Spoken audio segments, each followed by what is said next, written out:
What it do? What it do? We are live here on the Nature Sports Podcast, man. Y'all know what it is for another WorkHouse Wednesday. Workhorse. You know, Workhorse. you got Point B in the building. What up? What up? What up? Yes, indeed. We're gonna have Uptown Vito going in the building. We're gonna have Big Son in the building as usual. Them Yeah, for guys sure. gonna chime on in. Got a good show for y'all today. Got a good show for y'all today. So today we'll be going over a number of things. We'll be going over a new front office hire here for the Redskins. I know y'all gonna like that. We're gonna go over. We're finally gonna get to the defense. We're finally gonna go ahead and let y'all get them defensive position coaches in and Yeah, for out. sure. You know what I'm saying? Because I know y'all been waiting to get that on. So we're definitely gonna get all the position coaches and we got some special a couple special coaches that I'm pretty sure you guys gonna be interested in today. A couple special coaches in the building that may surprise you, may not. You may have heard of it, may not, but nonetheless, we want to make sure that we highlight those folks. We have one of the skins players made the PFF top 30 over 30. So these are the top 30 players over 30. We have a couple former members. Number one is going to surprise y'all. Number one, maybe not. But number one is a very familiar face around these parts. And so, I don't think that's surprise. I don't think number one gonna surprise many people. yeah. You know what I mean? So, the number one player over 30 years old, is very familiar to this area, to Yeah. say the least. So, we're going to have him and the rest of the players over 30. We're going to definitely give that an extensive discussion. We're gonna get y'all caught up on OTAs. We're really gonna get y'all caught up on OTAs and a lot what's going on down there, and some of the practices and just the ins and outs. We're gonna bring you the OTA interviews too. So it's been a Yeah. lot of talk. We get that way you get to hear exactly what the player's saying. We can give you some analysts on what we think from our perspective what these guys are really saying, and not to put no words in nobody's mouth, how we view what they're saying and what we think about some of the things that they said in the interviews. So we're gonna get that to y'all, and we're going to also bring you guys the name game. We back. We're right back where we started. The name game. Yeah, at this point, I think everybody knows that the Commanders' name will not be used, but for so much longer around here. So we're back at the name game thing. And this has been big news over the last few weeks. You had a congressman member actually state that they can use the former name Redskins, which we never stop using here on the Nature Sports Podcast. But a congressman for the United States Congress said that the natives never complained about that name, about the Redskins name. The natives never complained about it, and that it can be used if we wanted to use it. If the team wanted to use it, they could use it without a problem because the natives it's come out. The truth has come out. Natives never complained about it, and I think it got something to do with them trying to get the stadium deal done. Y'all know that the demolition of RFK is imminent. It's imminent. So Yeah. this is something that I believe has something to do with it. I know that the Congress wants this city to be as profitable as possible. I mean, they are in control of it, so they want us to be as profitable as possible. And Yeah. so they want to. I mean, you want to give yourself the best chance, and using the name Redskins is the best chance for that to happen. So we got a full show for y'all today. For sure. Um, and again, we got the position coaches coming up. And so what you think? What you think about everything that we said, as far as the position coaches and as far as everything else, and as far as the offensive position coaches too, because since we're going over the position coaches, if you got anything to say about the offensive offensive position coaches since our last discussion on it a few weeks ago, we can go into that. Well, it's not a lot of footage right now on the different position coaches on them on their philosophies and them talking. They haven't done really any interviews. I feel like Dan Quinn is being a master in the media right now. Okay, his he's keeping the amount of press that we get to a minimum, right? You know, he's getting the amount of press that who he allows. Okay, you won't get a couple interviews today, but we're not going to just oversaturate this thing. We're not just going to have everybody talking to the media. We're not just going to be all sloppy and messy with it. You know what I mean? And it seems to have a structure. You know, think about it like this. They've done press interviews, right? Jayden Daniels only did about one Yeah, for the Washington press, if I'm not mistaken. Two, maybe. His introductory press conference meeting, and then one after the OTAs. yeah, You got Bobby Wagner up there. He's had it in a rotational way where you can get like where one person isn't oversaturated in the media, you know, and I think he's doing a masterful job with that. And so we haven't got a chance to see many other position coaches talk a lot. We haven't seen Brian Johnson out here talk a lot. We haven't seen I'm trying to keep it on the offensive side. We haven't seen Lynn out here talking a lot. You know, we haven't seen KingsBury talking a lot, even though KingsBury has done a couple interviews. It's just been to a minimum, especially Brian Johnson. He's been in the shadows, you know. So I don't think that it's going to be a thing where you absolutely need to push your coaching staff out there. So I right, think it's very smart. And so far from what I've seen a lot of coaches just being involved. You know, I from the OTAs, I see their energy. I see all of these coaches being right there with their players, coaching them through things, talking to them about things. I want you to cut a little harder here. I want you to push a little more here. You know, and so when I see that, I'm very proud of what I've seen so far. I think that right now they're buying into the program, and this is really early in OTAs. It's very early on into the season, to be honest. So them buying into the program is very important. They're really just getting to know each other as a team and as a staff. And a lot of these guys won't even be here come September. right, right. I second that. But let me say this. I think that I'm interested to see how other front offices are going to take this regime, because we're going to go over this a little bit later with the hiring. Like we said earlier, we're going to go over, we have a new head of personnel. And with that hiring, we're going to go over a few comments that were made towards our team and towards our staff, and towards our city based on that hiring. You know, everybody isn't happy about the plucking that which we talked about. We Yeah, talked about last time. yeah, Everybody isn't happy with the plucking that's been going on. yeah. Because Everybody, you're gonna create some enemies like that. We said that. yeah, everybody isn't. So it's been, I'm just curious to see if the inexperience, if them doing that is of inexperience, you know, I mean, because it could be, like I said, an inexperienced thing why they're doing it. Maybe they don't know that this is going to make people mad or perturbed or put a target on you. I'm interested to see if it even puts a target on you. Why wouldn't it? Why would they? Why wouldn't it be something that people are upset about? I mean, I would be upset if I was one of those.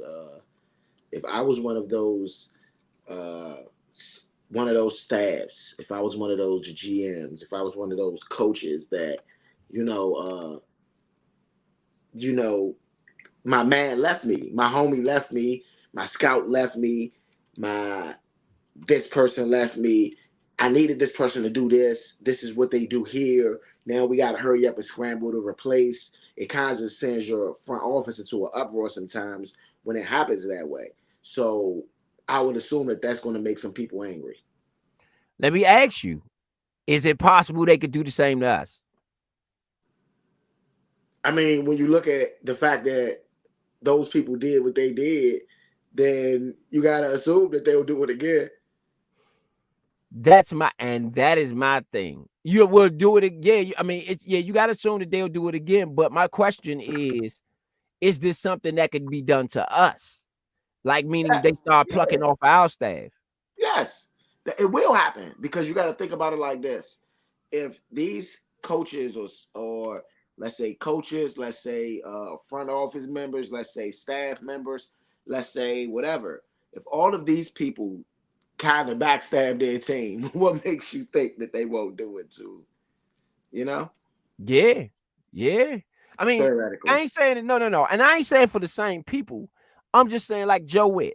Let's say we have the number one defense in the league coming up, Yeah, right? We got the number one defense in the league coming up, and Joe Witt, of course, would be a candidate in somewhere. Will yeah, it be an extra push to pluck Joe Witt just for the fact that we was plucking everybody else yes. in this free? Okay, that's the Yes, question. absolutely. I That's mean, you got to think about it like this, theoretically, right? So because we was aggressive in trying to get our staff, right? We was aggressive. There's nothing wrong with being aggressive. We was very aggressive. So the people that we went after, we probably paid them more. We probably did whatever we needed to do to pluck them, right? So right, theoretically, those people, I just don't feel like I feel like Joe Witt is different. I feel like Joe Witt is a bit different, and I feel like Ken Norton is a bit different. Those are Dan Quinn guys. You get what I mean? So they right, go with Dan Quinn go. You know, right, not saying that Ken Norton goes with Dan Quinn goes, but because of their relationship, I can see that he going with Dan Quinn goes. You know, right, especially if he's saying, "Look, we can get Bobby." You know what I mean? Like right, if I'm Dan Quinn, I mean if I'm Ken Norton, I can go get Bobby and I can get Luvu. You know, and right. that's probably who they was aiming after. You know, Probably. Bobby and Luvu. So he probably like, yeah, Bobby ain't nothing. I got Bobby, but we gonna try to get Luvu too. And so for Ken Norton, you're like, okay, that's a dream job. You got two very good linebackers right there. We got Vito in the building, Uptown Vito in the building. Go Yeah. ahead and let you get So your introduction on and Plus, chime in on what we talk about here. uh, whether Whit would leave or not, yeah, No, basically, we're saying that everybody. Okay, so with the hiring of this guy that we're going to discuss in a few minutes, of the new defensive personnel guy, we got a new head of it's not defensive, sorry, new head of player personnel. With his hiring, people are starting to talk, and I'm gonna bring up some of the comments as to what was said. It's not positive about the plucking that we're doing of other people's staff. So I'm just trying to figure out if the opportunity arises for our staff members, etc., to be plucked. Is it extra incentive? Will teams go out of their way to pluck off our staff or our coaches or our players the same way we've essentially done to others? sure. But that means that the results have been made. And Right. ultimately, for us as a team, I wouldn't want a coach to leave that has brought success. But ultimately, a coach's job is to perform well at his job. If one of our coaches does extremely well at his job and he's offered a position, that's everybody in the NFL. Our job as a team and organization is to convince them that staying will get or garner results that those other teams won't, and that's the championship. That's true. That's true. Let me ask you, okay, do you think that this is the plucking is a good move, bad move? Is it based on inexperience? How do you overall view? Is this inexperience by Josh Hurst not being in football? That hey, it's an unwritten rule that these guys don't do it. Unwritten rule that these guys can do. What is the effect, cause and effect? Do you think in your eyes when it comes to this plucking thing?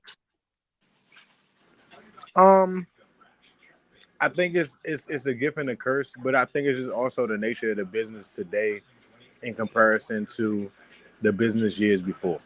Um, Today you'd see a Giant trade with the Eagles, a Buccaneers trade with the Saints, a Minnesota trade with the Packers, whether it be coaching staff, whether it be players, whether it be GMs and vice versa. And that's not something that I grew up watching. Teams that hated each other, didn't do business with each other, You know what I mean? So in my time, that just wasn't the case. So nowadays, there's a different aspect to it. Free agency has opened up the doors for not only players but coaches and staffs as well. So other team, there's going to be somebody that's last in the division. I mean, last in the league in defense. Would a Joe Witt interest them if we have a top 5 or top 10 defense? Sure, but so would someone else that has a defense or a defensive coordinator that is doing well.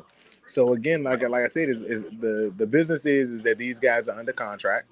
Um, Joe Witt, even though under contract as a defensive coordinator, if I'm not mistaken, all defensive coordinators and offensive coordinators, if given the opportunity to be a head coach, can withdraw their current contracts because they don't have to take any money from the team that they're on, and they can look for that opportunity. Um, I think that every coach has their own experience as a head coach. I also think that Dan Quinn having experience as a head coach prior to this would also be somewhat of an example to a Joe Witt and any other coach too that and just what Ben Johnson did last year, you know what I'm saying, going back to Detroit, that maybe the job or the shoes are a little bit bigger to fill than everyone else thinks so. Right? And that may also be something that teams have to think about as well. That hey, maybe these shoes are a little bit larger to fill than just taking the position because you're no longer the head of the defense as the head coach. You can't just pay attention to your defense as the head coach. You're gonna have to hire a whole nother staff. And what if you're a Joe Witt and you like a Ken Norton Jr. too because he helps you out with your scheme. If you can't leave and take a Ken Norton Jr. with you, who do you replace them with? You have a time frame to do all of these things, and those things are what make head coaching jobs look good, but not as good when they have to do all of the other things. And I just think that Adam Peters, along with Josh Harrison and Bob Myers and Spielman as well, formerly with the Vikings, just did a really good job. Even if it was picking from certain teams, it was a really good job of putting this together. And if other teams and other organizations were worried about this, they could have stopped this a long time ago by letting those guys, by other teams hiring and interviewing those guys. So Right. when they didn't want to do that, or because they didn't do it because they had better relationships with the people that are on our staff, and let's be honest, all of these guys aren't friends. I mean, not to make that a bad thing, but all of these guys didn't formally coach with each other. They just have a high level of experience, and sometimes you get a group of guys together that have experience in their field, and they can respect the opinions of other guys who have just as much battle experience. Imagine a brigade or army, a set of army men going out, and everybody's a 1-year soldier, and they're with a 15-year captain. Right. They're going to perform pretty well because their captain has experience. But imagine 5-year soldiers going into war with a 20 or 30.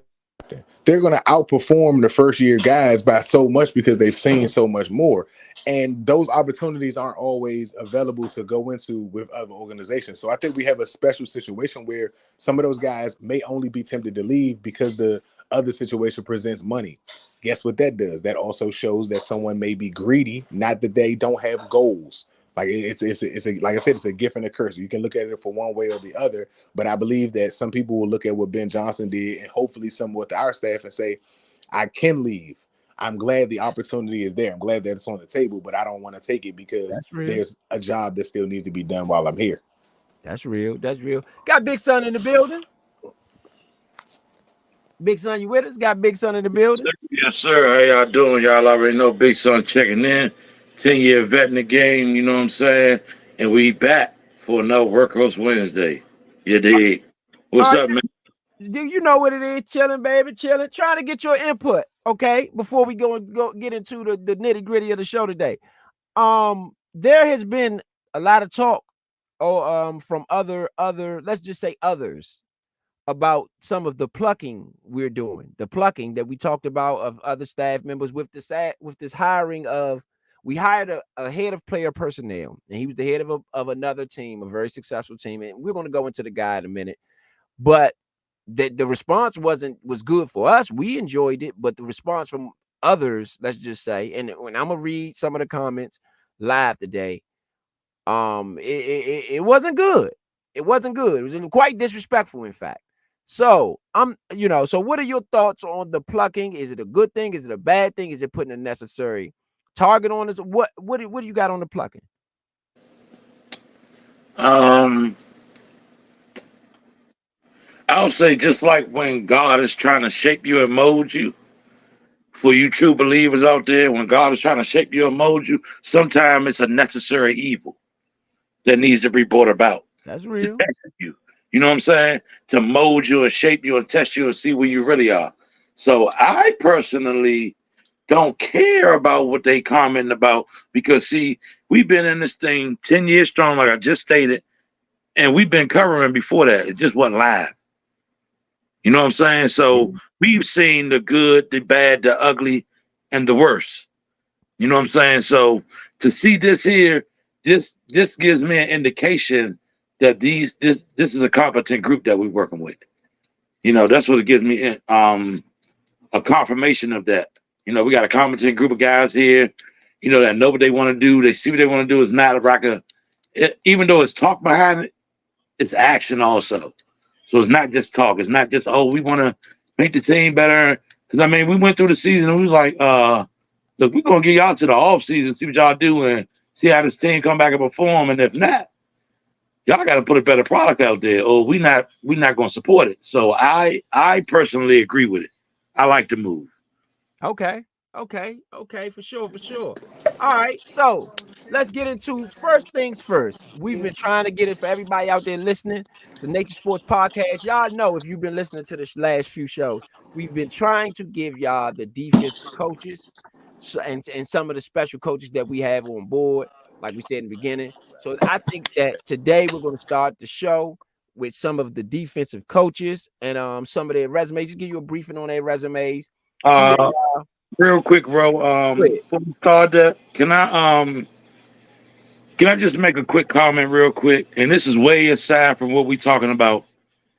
Yeah. I want to make a comment and give my condolences to Daniel Antonio Thomas's family. If you guys do not know who that is, that's the guy who lost his life at MGM at the casino last week, Mother's Day weekend.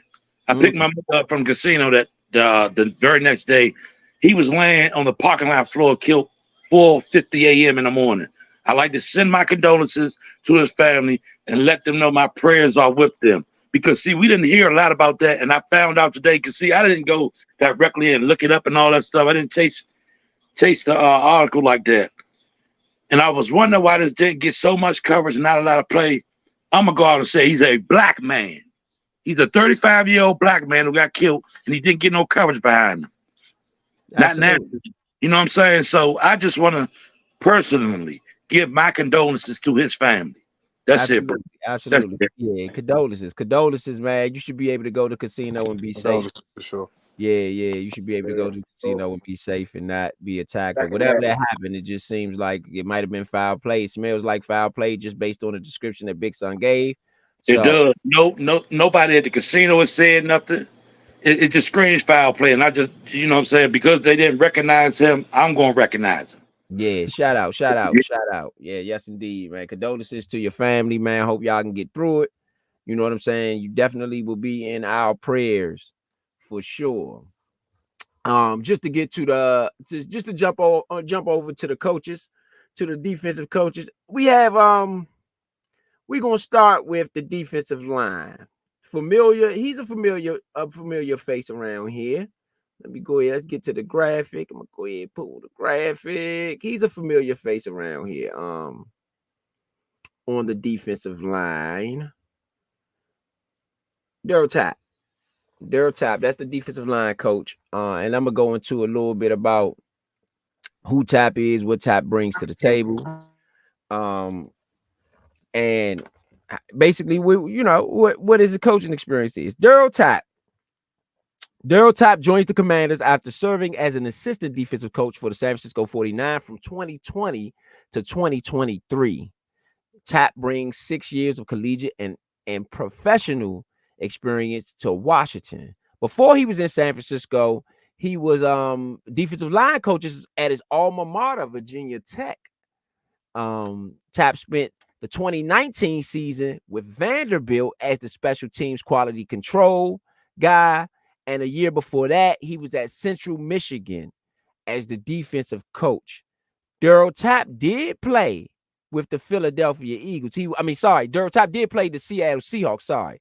He was drafted by the Seahawks, second round in 2006 draft. And he did play for the Eagles from 2010 to 2012. Also played for Washington for us in 2013. I forgot he played for us. And played. I remember him. Okay, yeah. And he played for in 2013, played with us. That was the RG3 return season after the injury. And then from 2014 to 15, he played for the Detroit Lions. After that, he played for the New Orleans Saints. And then after that, he ended his career with the Tampa Bay Buccaneers in 2017. He ended up with 316 tackles and 29 sacks, 20 passes defense, 11 forced fumbles, 10 forced fumble recoveries, and 2 interceptions in his playing career. So, Daryl Tap, fellas, what y'all got on Daryl Tap? Hey, Daryl Tap is a man after my own heart. You know what I'm saying? Like the guy, looking at his resume, and especially when he was playing, it's not bad stats. Right. Man, for the D tackle, you know what I'm saying? They come up like that, and there was he forced to be reckoned with? No, but he know how to play the game. Mm-hmm. You know what I'm saying? But could he come in there and wreck a ball some plays? Yeah. To have a guy like Daryl Tap that was defensively sound on the line like that to come in and work with this line that we got, I love it. I love it. I love it. That's it. Yes, indeed. Yes, indeed. Yeah, I like the pickup as well. I watched Daryl Tap a lot when he played. High energy guy. Again, another guy after Dan Quinn's heart. So again, another guy that will be pushing the right narratives and the right notion. So I'm all aboard. Yeah, I'm pretty impressed with this hire. I like that they're doing with former players and stuff like that, because if you look at the Detroit Lions, most of their staff, position coaches, and all of that are former players as well. And so I think having former players on your staff to help develop some of the guys, somebody that's been there before, somebody that can understand what it's like in the middle of the season when you banged up or when you hurt, somebody to understand what it takes to keep your body. He played, several years in the NFL, so he had to be relatively healthy, especially with his stats. I remember Daryl Tap playing as well, so somebody that understands. And so with the resume that he has in the league, and the rapport that he may have with a Dan Quinn, because he was in Seattle for quite some time,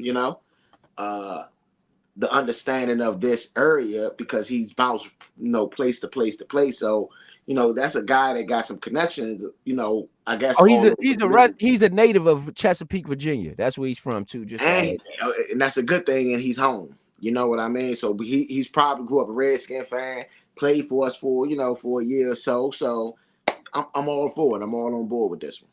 Okay. For me, for Tap, I feel the same sentiments as you guys. I think this is a good hire based on the fact that he did play before. I like the fact that he's from this area. I'm sorry. That's for me the biggest. Even though he played, I like it. I like his experience. I like the fact that he has coached in college, both on the college level and the NFL. I believe this is his first opportunity to be a defensive line coach, with an actual position coach. Before this, he was a defensive line assistant coach with San Francisco. San Francisco was really good from 2020 to 2023 too. I believe they reached the Super Bowl in between that time, and it could have been, maybe not, but at least in 2023, last year, they did reach the Super Bowl. So he comes over with Adam Peters off that San Francisco staff. So as their assistant. So I think that this is really, really good, and he worked with Chase Young and those guys, and what's the boys from Ohio State, the brothers, Bosa. He worked with Joey Bosa. And so I just think it's a really good hire based on the fact that he comes from where he comes from and the experience he has, both as a player and as a coach. San Francisco was really good. So that's a win in my book. That's a definite plus and a definite win in my book. Let's move on to Ken Norton Jr., linebackers coach. Let's move on to Ken Nelton, baby. Ken Nelton. Get your stats up. This one is a special one. This one, I mean, I'm gonna be honest with you. He was the linebacker coach for them he was the linebacker for those Cowboys Emmitt Smith team. So, it's bittersweet. It's bittersweet. He was the linebacker for those Cowboys Emmitt Smith teams. So it is definitely bittersweet. But nonetheless, it is what it is with Ken Norton. Okay, so Ken Norton was the linebacker. He was the linebackers coach last year from 2022 to 2023. That was 2 years ago. 2022 to 2023, he was the linebackers coach at UCLA. Norton brings 12 years of NFL experience to Washington, 9 seasons with the Seattle Seahawks from 2010 through 2014. Those were the Legion of Boom years. Then again, they rehired him, brought him back from 2018 to 2021. He had and 3 seasons with the Las Vegas Raiders in between those 2-time stints with the Seahawks from 2015 to 2017. Before becoming an NFL coach, Norton spent 6 years coaching at USC as the linebackers coach from 2004 to 2009, and as an assistant head coach in his final season. In 2023, when he was at UCLA, UCLA ranked 10th in the nation in total defense. And the Bruins ranked 2nd in the nation in rushing defense, only giving up 80 yards a game and limiting opponents to 18.4 points per game, which was 14th best in the country. Before that, as a player, Norton played 6 seasons from 1988 to 1993 with the Dallas Cowboys and 7 seasons with the San Francisco 49ers from 94 through 2000 after being selected in the 2nd round in the 1988 draft. So that means he has 4 rings, 3 rings, 4. No, he has 3 rings. He won 2 with the Cowboys, 88 to 93. He won 2 with the Cowboys, and in 92 and 93. Then he won he swapped over with Dion and played on that 94 San Francisco team with Mike Shanahan as the offensive coordinator and George Seifert is the coach and Jerry Rice and Steve Young. The Steve Young Super Bowl, he was on that team as the middle linebacker. So this guy got a ton of experience, which I got on Ken Norton Jr. I absolutely want to jump in here because I'm a big fan of boxing, and guess what? Ken Norton Sr. is, of course, his dad. You know what I mean? So I want to definitely the great Ken Norton Sr. I might add, somebody that beat Muhammad Ali. So we got to give him his props, Yeah. But back to Ken Norton Jr. I absolutely love this pickup. The biggest reason that I love this pickup is because of Bobby Wagner. This is Bobby Wagner's favorite coach, self-proclaimed favorite coach, right? So you get him with a guy that he started his career with, that taught him a lot of the middle linebacker game. And I think that only helps our defense. That's an extension of the coach right there. And this is why Bobby Wagner is an extension of the coach, because he's worked with a Ken Norton Jr. before. He's worked with a Dan Quinn before. And I think this is a perfect merge when you're talking about who's going to be out there running your team. And I think this was very strategic on Dan Quinn's part right here. I think that the middle linebacker is going to be the one calling the plays. We all know this. So since the middle linebacker is calling the plays, we need a clean pipeline from the coach straight directly to the middle linebacker, especially if we're using the Dan Quinn scheme.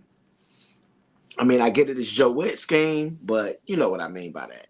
So I think this is the absolute, probably one of the best hires on the team, period. But definitely, it's got to be the top 2-3 hires on the defensive side of the ball. I agree. In my opinion, absolutely love the pick. I would agree. It's probably a top 2. I would say because of Witt's resume with the turnovers in the last couple of years, I would probably put him as the number 1 pick on the defensive side. the experience that Ken Norton Jr. has playing, the championship background that he has, that will put him above. But you have to coach with his experience with having Super Bowls as a coach. I gotta like that too, and must say it is very impressive. I think that another reason why I like the hire, to echo what Leo said, is that the captain of your defense is elated that he's on the staff. It's more of the reason why he's here than Dan Quinn, which excites me even more because now Dan Quinn can focus on being a head coach. And I think that that's very important, even if he is primarily a defensive guy. The more you can trust the rest of your staff to do the job that you want them to do or have hired them to do, the easier it is for you to be able to be more particular about the details. And that's going to be very important to play in our division this year. Really, really, really, really happy for the staff to pick up this coach. I hated him during his playing days in San Francisco and with the Cowboys. If y'all remember, during that time, it was in San Francisco, which I told y'all about. He's one of the people that I used to cry about when the San Francisco 49ers used to put foot in that butt. And it wasn't about blowouts and nothing like that, but he's a dog. Him and later on would be Dana Stubblefield, but that's a whole nother story. But Ken Norton Jr. was an amazing player. Really, really great hire by the staff. Absolutely. Absolutely. What you got on this one, Big Son? Man, I like it. Like looking back at like his career, like his first 5 years, he was bouncing back, left side linebacker to right side linebacker. Then he finally got moved to middle linebacker in like his 6th year of his career. He had 159 tackles that year. Like the dude, like over his career, he had 549 solo, over 1,200 combined. That's crazy. Yeah. And to see him go from left to right to middle, so he knows what to do at all three levels of it. You know what I'm saying? So it's not just, and not to mention the boy got the instinct already. He's done it in his career, so he's going to do nothing but transfer that information that he acquired over his career to the guys that he's going to be now leading. So I personally like that. That is a great hire. I mean, they just keep on going. I'm trying to stop giving them praises, but that's a hell of a hire. I can't help but praise them on that one. I have nothing bad to say about it. Okay. I guess second, third, I fourth all of the opinions here today about Ken Yes, Norton this is a Jr. unanimous decision right here. Yeah, about Ken Norton Jr. He has been widely successful both as a player and as a coach. Like literally, he has rings as a player. He has a ring as a player. He has a ring as a coach, one, and he has two as a players on two different organizations. And him being the middle linebacker of both of those organizations. And as Big Son just read out his stats, the contributions that he made to those teams, I mean, both defenses were really good. Like I remember those defenses. Personally remember those defenses. They were really good. They were really good. So just knowing that and seeing what he brought to the table to those teams, then seeing him put basically Bobby Wagner gave him almost as gave him as much credit as he gave Dan Quinn for his success, for Bobby Wagner's success. And to see Bobby Wagner, knowing that he started Bobby Wagner's career, essentially that was Bobby Wagner's first coach, defensive linebackers coach. So just seeing that all of the success that them guys have had together, I am highly elated on what them guys can do together here in Washington, because I do feel like we have crazy pieces. So if they could just simulate just halfway of some of the success that they had in some of the other places, man, I think this defense could be really good. And the fact that he went to college as well, because I don't want to negate that he went to college and had the same success. He went to college and they made him win a championship. No, but he had the number 2 ranked defense in the country. I don't think that was a coincidence. And I actually watched that UCLA defense. If anybody thinks go watch that UCLA defense when Chip Kelly was the coach. Chip Kelly brought him in, I guess, as the linebackers coach or whoever the defensive coordinator was over there. Their defense was much better than their offense over there on a Chip Kelly team. So that's telling you a lot. That defense was much better than that offense over there with Chip Kelly. So, I mean, I'm more than ecstatic at the hire. I just think that it's a perfect marriage. You got Dan Quinn, you got Bobby Wagner, you got the Legion of Boom, basically. And we've seen how that defense was the number one the whole time Ken Norton was there, outside of maybe the first season. And I believe maybe even in the first season too, that defense was top 3 or definitely top 10. Definitely top 10 every year when that Ken Norton was there. So the fact that you have that, man, I think that's masterful. That was a masterful job. And in my opinion, I believe Dan Quinn knew that he was going to hire Ken Norton Jr. I believe so. When he took the job here in Washington, that probably was one of the first people he called. I couldn't imagine that it wouldn't be. I agree 1,000,000% on that. Yeah, so that's a really good hire, man. That's a really good hire. Out of them guys. Okay, moving right along to the next one. Secondaries coach.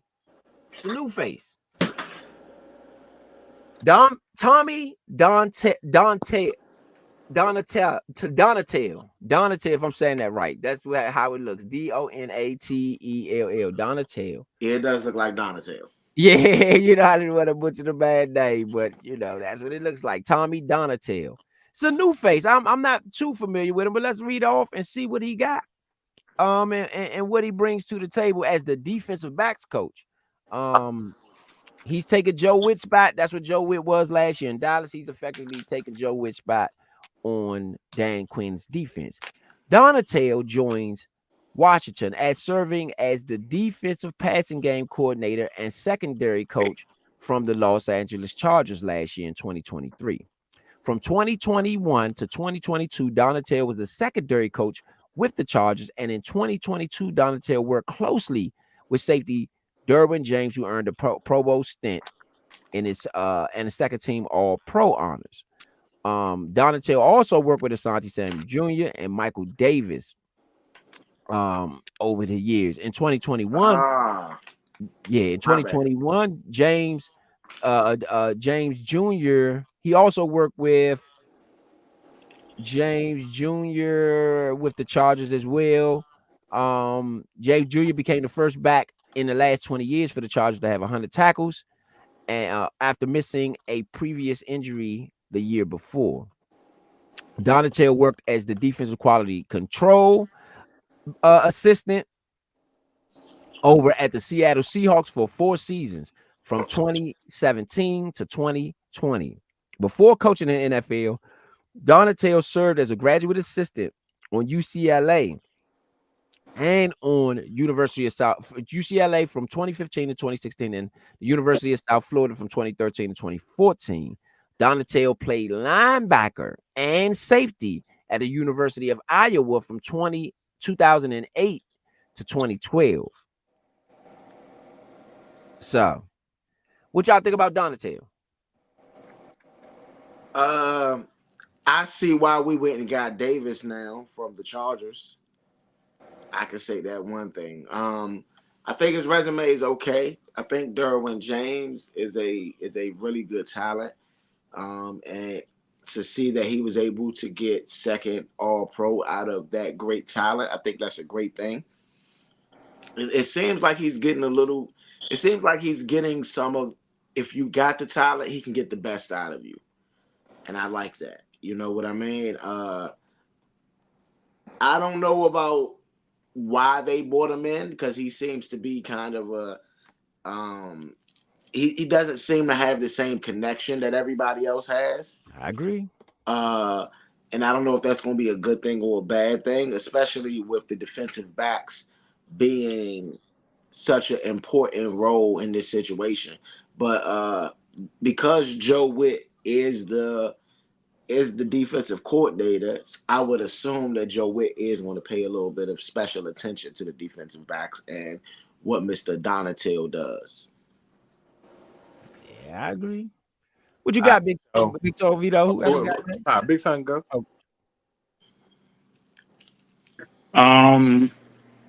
You sound like you got a pretty decent resume, you know, working with caliber guys like Derwin James and Sante Samuel, those caliber guys, and he seemed to get to pull the best out of them. If I could say anything, I just never heard of the guy. That's all I can say. But you know, hearing that he worked with these guys is two thumbs up for me. Like I say, the only bad thing I can say is I've never heard of the guy, but to know that he worked with these class of guys and got the best out of them and juiced them up, you know, got their motor running. I like it. So I got a different take, and it's not like a bad. You am at Vito. You sound like you am at Vito. No. Oddly enough, I may be a little bit. I just have a different take. It's not a bad one. I just have a different approach to this selection. So, again, as a former coach, I look at this a little bit differently. So, with Donatil playing from 2008 to 2012 in Iowa, you're graduating about 22 years old, 17, 22, 17, 21, 22 years old. That's 12 years from then to now. You are looking at about 34 years old, 34, 36 max, right? Every coach that's on our staff has almost as many years coaching experience as he has playing time and coaching experience altogether. You need somebody his age to run with these guys. As exciting as our practices have been, I don't think it's just from somebody yelling, you guys run to the left, you guys run to the right. There's somebody with the energy that's bringing that energy to practice for these guys to give those results. As far as what I'm seeing in the mini camps and stuff like that, I'd have to go back and give a verification that this is the coach that's doing it per se. But in the secondary, the way that all of those defenses that Dan Quinn, Joe Witt, or Ken Norton Jr. have been a part of, have secondaries that have been flying around the ball. So I'm not going to assume that this guy can't get the best out of his players when you have a safety like a Derwin James. Derwin James is definitely a special talent. But my only concern, and the only one that I have out of anything with him, is not the resume. It's the fact that your last two seasons were with the Chargers, and I don't recall the Chargers having a good secondary in the last couple of years. The players have performed well, Asante Samuel Jr. and Derwin James, but Derwin James has been injured a lot, and once he's gotten injured, the backup has not been able to perform as well as the starter. So to me, outside of coaching, and not saying that White Blood or whatever his name, Wild Goose, was supposed to be as good as Derek Forrest last year, regardless of who the coordinators are, because I do understand that there's a major drop off in with certain things. But as a coach, that next guy's got to be ready to go in. And to me, without looking at the stats, just based on when Derwin James went down, when Asante Samuel wasn't playing, that team did not do well at all. No. So to me, again, he's not the defensive coordinator. He's he's the defensive passing game coordinator, which is also not the defensive back coach that particular season. The season before, the season after, which was last year, I think he was defensive backs coach. And again, you got probably worse results because that team absolutely sucked last year. But again, their coach got fired. It could have been a lot of other things outside of that. I'll just say that that's my only concern at the moment. With being on this staff, though, my predominant thing that gives me a thumbs up with this is the fact that he's a younger coach in comparison to the other coaches, and I believe that this helps us out in that particular manner. I'm with you. Okay. So let me say it like this. I'm going to say I'm gonna give the positive before I give the negative. You know what I'm saying? Because my take is going to be a little different from everybody's, I guess. I'm with you. Okay, Vito. I'm with you on that part. he's a younger coach, you know, and I guess you do want to have some sort of youth out there on your coaching staff. And maybe that was the idea when they brought the guy in. They like, hey, on the defensive side of the ball, we wanted a little bit of youth out here. You know what I'm saying? And not to cut you off, just to add, I promise it's like 10 seconds. No, It go more, ahead. and it may be that, hey, if Witt, just like you guys would decides to leave, we need somebody that's able to kind of replicate what he's able to get. And if you are out there running around with the players and getting them motivated and stuff, the scheme doesn't change. It's just your approach to it. Maybe Witt's approach is different, but you're going to be using a similar, if not the same type of scheme. So can you learn how that's what I think his job is. How fast can you learn? How well can you apply what you're able to apply to the players to get the best out of them? But how fast can you learn? Because we have a short time frame on Joe Witt if we perform the way that he has in his last few defenses, if that's the goal for him to be a future head coach in the NFL. Absolutely. And maybe you're right. Maybe they wanted to bring someone in who they could develop as, you know, for the coaching staff. But I would have liked to see that be an assistant personally. I would have liked to say, and especially the fact that our secondary wasn't good last year. And that's an understatement, saying it wasn't good last year. That is a understatement. Well, that's the I must second what Vito is saying. A little bit. I think that his job is to learn. I don't think that they wanted to bring everything from Dallas or everything from Seattle. They wanted to still have a new thing. And so I think that that's what his addition may be. That's fine. But for me personally, I wouldn't have had it in one of the more vulnerable spots last year. The worst thing on the defense last year was the secondary. That was the worst thing. Even without Chase Young and Montez Sweat, the defensive line was bad, but it still wasn't as bad as the secondary. The secondary was really, really ugly. Well, that's the thing. Joe Witt is a secondary coach. I So agree with that part. And that's what I'm saying. yeah, maybe Witt feels like I still want to coach the secondary, so I'm not going to bring in someone who I can't teach. You know, maybe that's the idea. I'm going to bring in someone where I can still maintain some sort of control over the secondary. But again, and so maybe this guy is really acting as an assistant for real. Can I Witt, for a second? huh? Can I play devil's advocate? Go ahead. Wasn't Sean McVay mad young when he was in the squad, and we should have gave him the job? Oh yeah. You know what I'm saying? So why not have the young talent that's running around the field, flying around with them guys? You know what I'm saying? Why not have them in the building? I have no problem with young coaches. Just to be clear, I have no problem with young coaches. I don't have any problem. Sean McVay was young. Kevin O'Connell was young. Kyle Shanahan was young. Matt LaFleur was young. I have no problem with young coaches. But to points, I mean to Vito's point, and to points statement as well. Hey, this guy don't have the connections with this staff. He got connection as to what a secondary is supposed to do, and we don't have just two players. We don't have just a Chin and just a Derwin and a Santi. We got more than that over here. Right, but you know what I disagree. I think they had more over there with them two. We don't. I'm talking about right now. I don't think that Chin is the same. Don't get me wrong. I think Chin could develop, and I'm not saying he can't be that. I think Chin like 26. I think Chin like, but he's not doing with James, bro. Right. He's not doing with James. I didn't say he was. And we don't have a person to the level of Ashanti Samuel Weaver. Wait a minute. Real quick.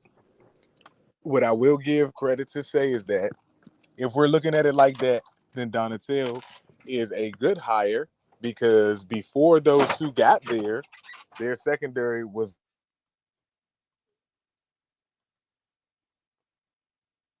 We lost you, Vito. Repeat that. Repeat that last statement. Repeat that last statement. Repeat that last statement for you. You said before Donatello got there. Repeat that last statement.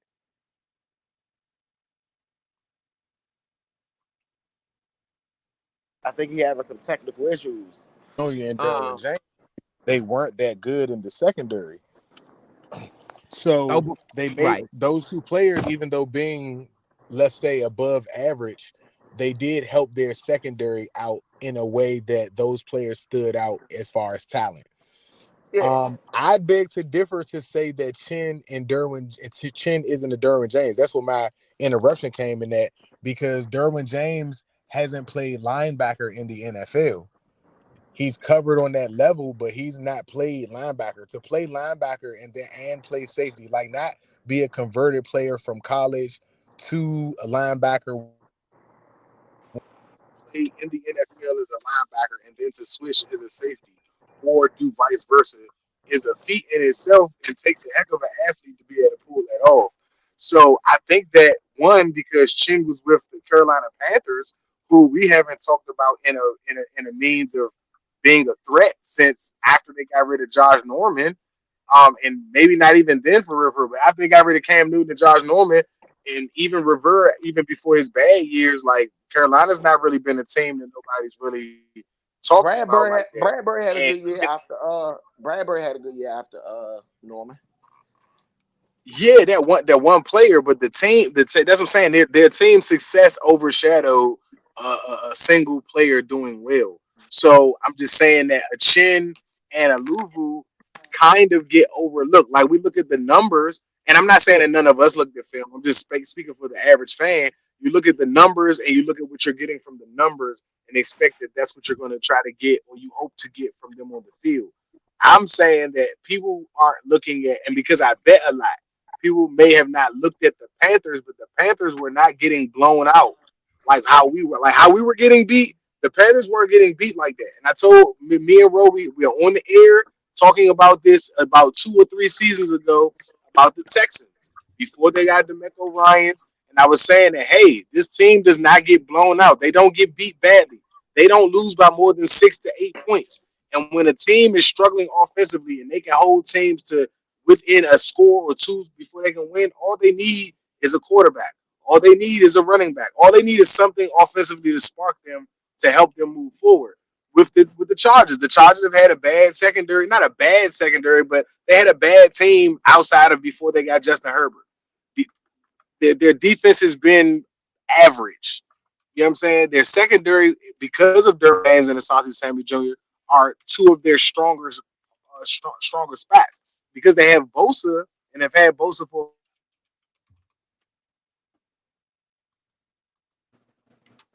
Yeah.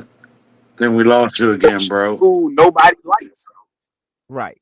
My bad. I said, except for when you got a coach that nobody likes and nobody's playing for. So again, we may not know what the Chargers are capable of the same way that people are underbidding us or feel like we aren't good or we only moved up 2-3 spots in the power ranking, because I don't believe that the Chargers players were playing for their head coach. So you may get numbers and stats that are a little bit skewed because the team's not fully there. Does an assistant of the passing, does the passing defensive passing game coordinator have enough pull to make the team like turn everything around and all that? I don't know if your voice is that strong. Even if you do have something to say, I'm not sure if that's a call that you can make at that position. So I can't hold them to that. I just got to say that was my only concern, that that I'm he coached them for the last 2 years, just the team that he came from. If we look at everybody else's resume, the teams that they come from are winning organizations. Kliff Kingsbury, even like I said, that's my one concern on offense is what are you going to do? The spread offense isn't that successful in the NFL today unless you have certain weapons or unless you have a certain scheme. So that's somebody who came from the Cardinals, who haven't been a good team for a long time, and even going to college, the offenses were good, but they had bad defenses. So they're essentially not good teams. Even if Caleb had a good year the year before, like we all pointed out, you lost the big game. So even for your coordinator, you couldn't put up enough points in a game where, hey, I'll give you credit and say your defense was 98th in the country, and that's bad.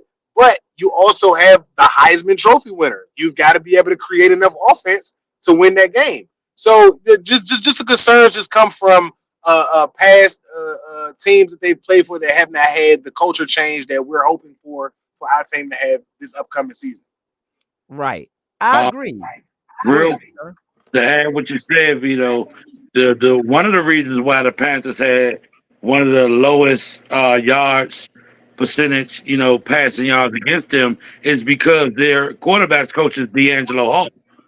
I mentioned that last season, this past season, one of the games, D'Angelo Hall is out there doing an amazing job. I would have loved to have him come over here and be the defensive backs coach.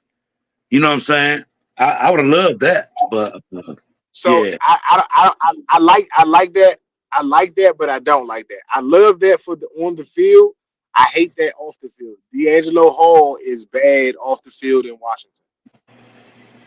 Yeah, he If has. y'all He did did not have a his. remember, Yeah, he would do his he thing. I has a will say that. bad history. He has a bad, not a bad history, not bad media wise, but if you No, know, you know. And for some of the people that know, he's not good the here for Rose young Bowl, the players, He Rose had especially his Bowl, man, the because moments. he's Rose He Bowl. had his exactly. moments. And Brandon, think yes, and about. he's Go look up Brandon Banks. What happened to Brandon Banks when he was here and Sam Davis? What happened? What happened? Just go look that up.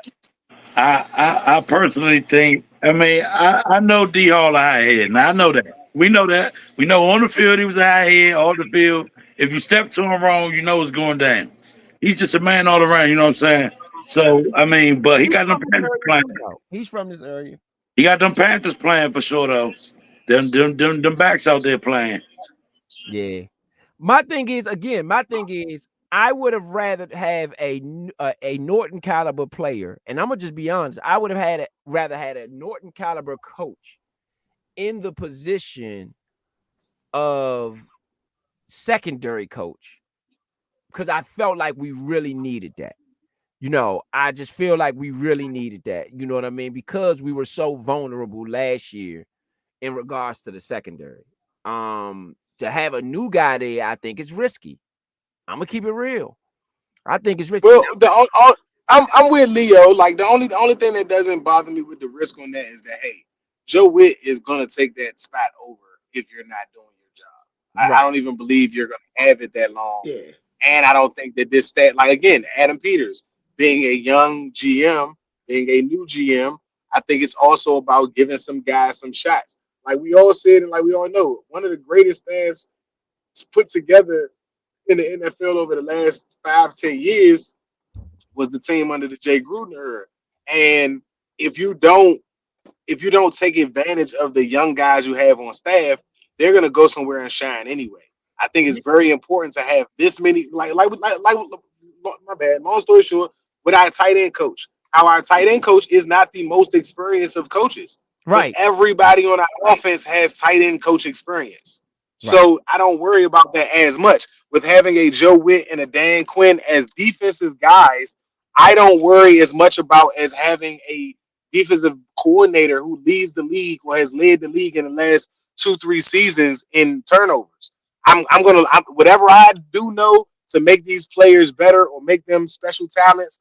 I know that I have the confidence of this staff that they hired me. One, so somebody had to believe in me. That gives me a little bit of confidence. And two, even where I would make mistakes at, one, I'm gonna pick these coaches' brains. We get to meet before the players and all of us get to meet together. So the coaches are always talking to each other and have been dealing with each other since they've been hired. They don't have to wait. So I believe that you find out who this guy is early and you ask questions. I don't believe that he's the young guy and isn't going to ask questions in a room full of veterans. You know what I'm saying? Like you're too young or too inexperienced, in my opinion, to be in a room with this type of quality or caliber of coaches and ex-players and not learn something. You know what I'm saying? So again, if you are able to apply your systems and your scheme with what you're being asked to do, and again, like I said, be able to get your guys prepared. And like what Leo said, having Mike Davis only helps whatever you're trying to do. That's And true. again, that also shows that the staff is also saying, hey, everybody needs somebody that they're familiar with.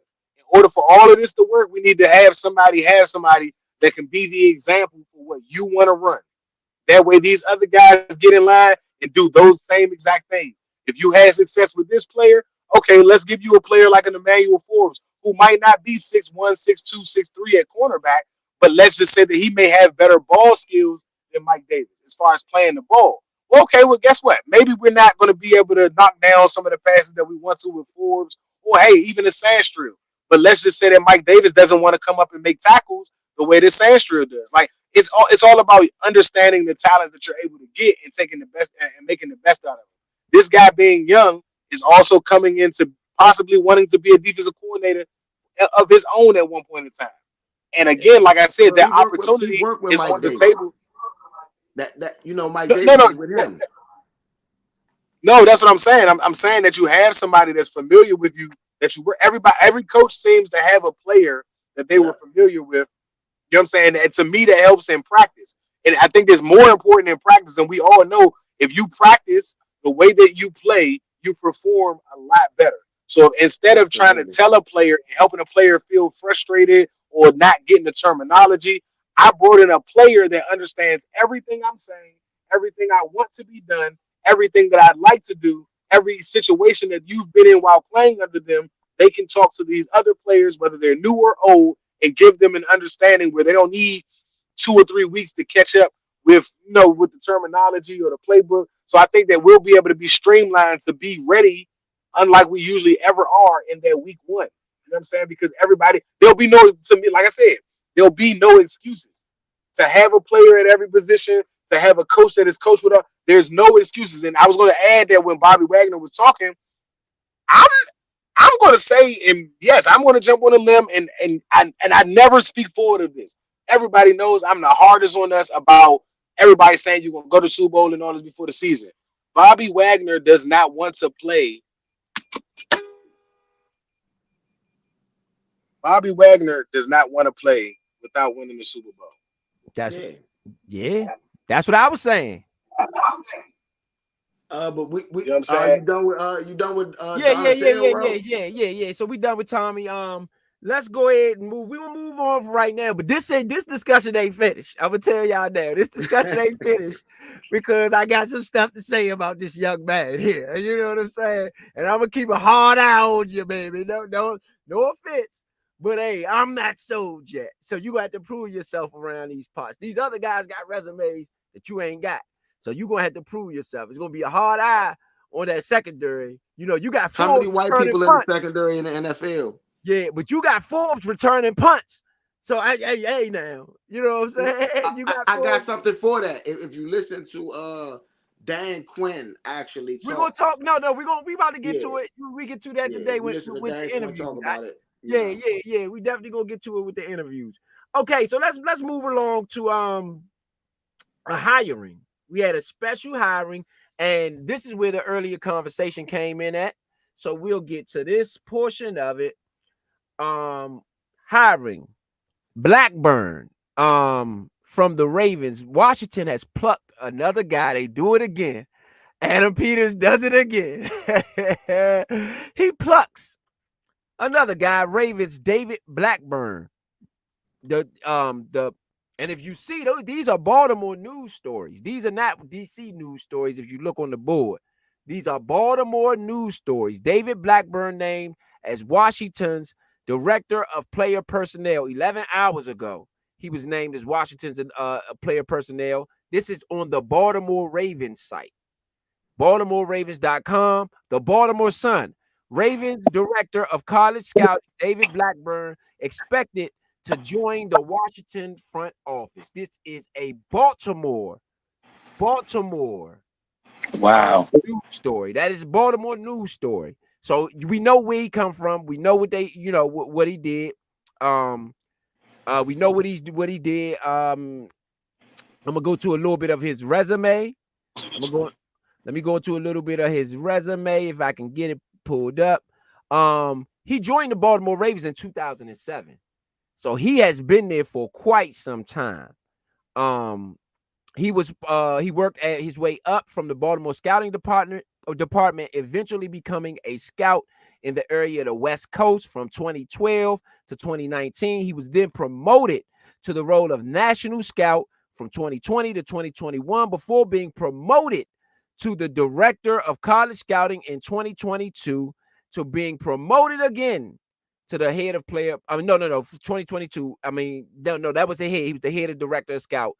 And he worked as a graduate student as an assistant in 2006 before joining the Ravens at Butler University. So he went all the way up to the top of the head to become the director of college scouting for all of the whole Ravens thing. He became their national scout, and we just plucked their national scout and made him the head of player personnel here, a guy who has worked his way up the ladder.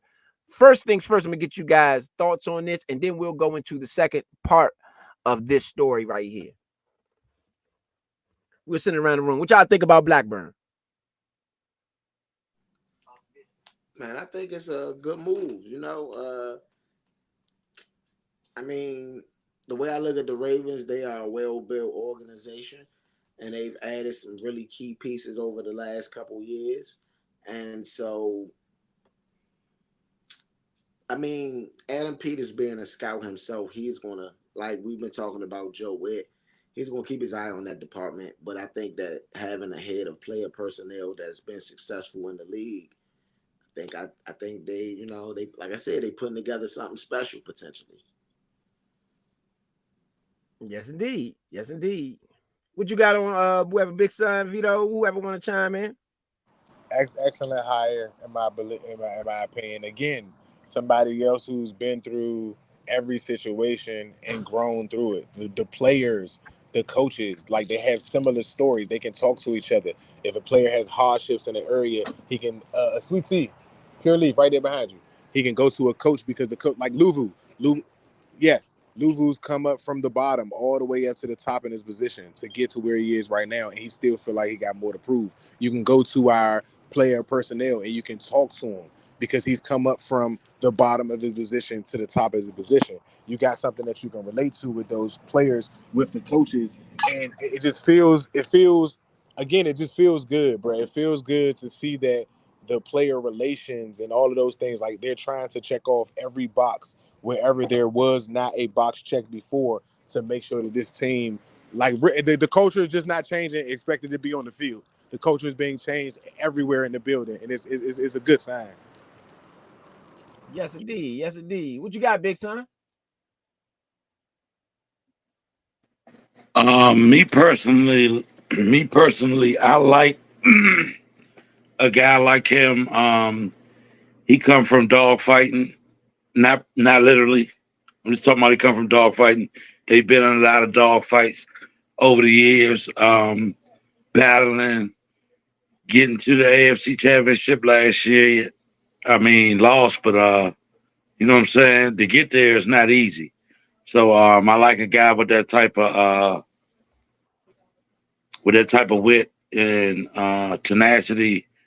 Also, key to what Vito was saying, you know, guys like that, you know, we're changing, not only changing the culture on the field but off the field as well. You know, with the coaches and the staff wanting everybody to be on one accord and getting an understanding truly of what we want to do here and to truly turn an organization around. I think that's the way you do it. You go get good fits, make good hires, and make sure these guys that you bringing in are vetted and true to the cause. And I mean, here's another one true to the cause. So I like to hire. Okay. Get my camera back up. I like the hire. I can't lie. He again, I like anybody who's worked their way up. This is no offense to the guy, the last previous guy we just talked about. The secondary coach. You know, no offense to him. But I like a guy with a resume. He's been there you know, what is it, 14 years now? No, what 2007? Yeah, that's 14 years. Is it 14 years? 17 years, 17 years. He's been in 17 years in Baltimore, worked his way up, and now he's got a shot to be player personnel. So I like the hire. I do like the hire. And again, I think that this is something that I think this is something that can become a trend around the NFL, is where you know, when you start to break down and you start to break down your team, um, you start to break down your team, you start when they start flipping teams, put it like this, they're gonna flip everything, I think, from here on out. I think a lot of teams are just gonna flip the scouting guys and the things that we never really thought about before. Whether it's because we have a new owner, because whatever the thing is, when, for instance, when Daniel Snyder bought the team, he kept a couple people. He kept Charlie Cassidy. No, he didn't keep Charlie Cassidy. He replaced them with Serrato, but he did keep certain pieces. North Turner stayed, for instance. North Turner stayed for a couple seasons after that, and Terry Robisky was on that staff. He stayed, and you just had pieces that would just remained. This is a total turnover, top to bottom. This whole team is being turned over. You know what I mean? So I think that's unique in itself. I'm not sure that anybody expect. I know I didn't expect this. I didn't even think about when the exchange of ownership happened that every piece would be exchanged. Every piece would be flipped over, all the way down to the scouting department. I think I that think this is something that won't happen. I don't know if other teams have had this scenario. Like our scenario is also a special one, though. Even though it's not a special one, I think anybody should want to ever adopt, like ever. But as long as we've lost, and first of all, let's remember that the franchise that we were to start with, you know what I'm saying? The franchise that we were to start with was one to be respected, franchise of honor. You know what I'm saying? A franchise built on a lot of morals, winning, especially one of those. And most teams or franchises don't have the history that we do. Like every team in the NFL hasn't won a championship.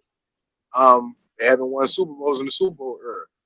They also haven't had an owner run them almost straight into the ground. There are a few that are like this, but they've had chances to turn their situations around. And maybe you do have a point that after they've seen what we've done, maybe they'll try to look at it like that. But I think other franchises have had opportunities to do this. And I don't know what luck of the straw or what pieces that, maybe the most high or just business wise they were able to move. But I don't know if this scenario happens where so many people are available at the right time for another franchise to do this quickly. right. This is a This total was this flip. is like this was like a super team. Like my bad, bro. I was getting ready to say like this is like a super team. This is like a super team put together in the NBA. Yeah, top to bottom. They flipped the whole thing top to bottom. And you're right, it is like a super team. We've plucked so many pieces. And just speaking on that, I'm glad you said that. Just speaking on that, I want to show y'all some commentary that was made. I'm gonna do a share screen here. I'm gonna show y'all some commentary, and I'm gonna read it off to y'all that was made in regards to specifically this hire right here. And it wasn't particularly positive. You know what I mean? It came from a Ravens, somebody for the mainly Ravens fans, mainly. But I want to see what you guys. I wanted to bring it up because I wanted to see what you guys thought about it when I ran across the story. Okay, I'm gonna go over here. Okay, so the headline is, and I'm gonna come over here so I can see it better. The headline is: Commanders are expected. This was 2 days ago, right? 2 days ago, Commanders are expected to hire Ravens director of college scouting David Blackburn as director of player personnel. That is the headline of it, right? And so when you scroll down a little bit, you have the first comment right here. I'm gonna make sure that everybody can see that. That's the first comment. Even if you can't read it, I'll read it out so that all the fans, etc., can see it. I'm gonna read it out. Hold on, let me get who's that Big Son? I'll get Big Son back in. Yeah, I'm gonna read it out, and so that everybody can see what's going on here. Okay. So the first comment was from the princess of the Ravens. She said, "Teams so desperately want to be us," right? And then the next person, Baltimore Funky, Phunky says, "It doesn't hurt us any less." That's what he was saying. But then you go down to Gremlin 30 says, Hold on, and I want to make sure that I keep us all abreast on where the comments are, so you guys can see them. Boom. Gremlin 30 said, "I love how the Washington football team fans." He didn't even use Commanders. Shout out to Gremlin, whoever you are. He didn't use that Commander word. I tell you that much. He said, "I love how Washington football team fans were talking a ton of shit in preseason because they were trying to make it a rivalry. Now they're trying to take our staff. Like, come on, guys, pick one. Either you hate us or try to be the Ravens. It can't be both. LOL." And it goes down. Hold on. Let's go down a little bit to another one. It says, "Sucks to see our front office pilfered. But the nice thing about it is being a stable franchise since your inception, that we've got more high-level scouts in our organization than gyms in the Oreos pipeline. Next man up." Okay, so teams are. I wanted to highlight that because, and that's, hold on. Let me make sure I go down so y'all can see that. Let me get my comment real quick before I go. I'll run upstairs real quick. Go ahead. Slim, shut your mouth, Holmes. Don't we see y'all this season? Let the play on the field speak. Cause you just mad we're gonna beat y'all head in when we see you. You already know what it is. Battle that way, sucker nigga. Yeah.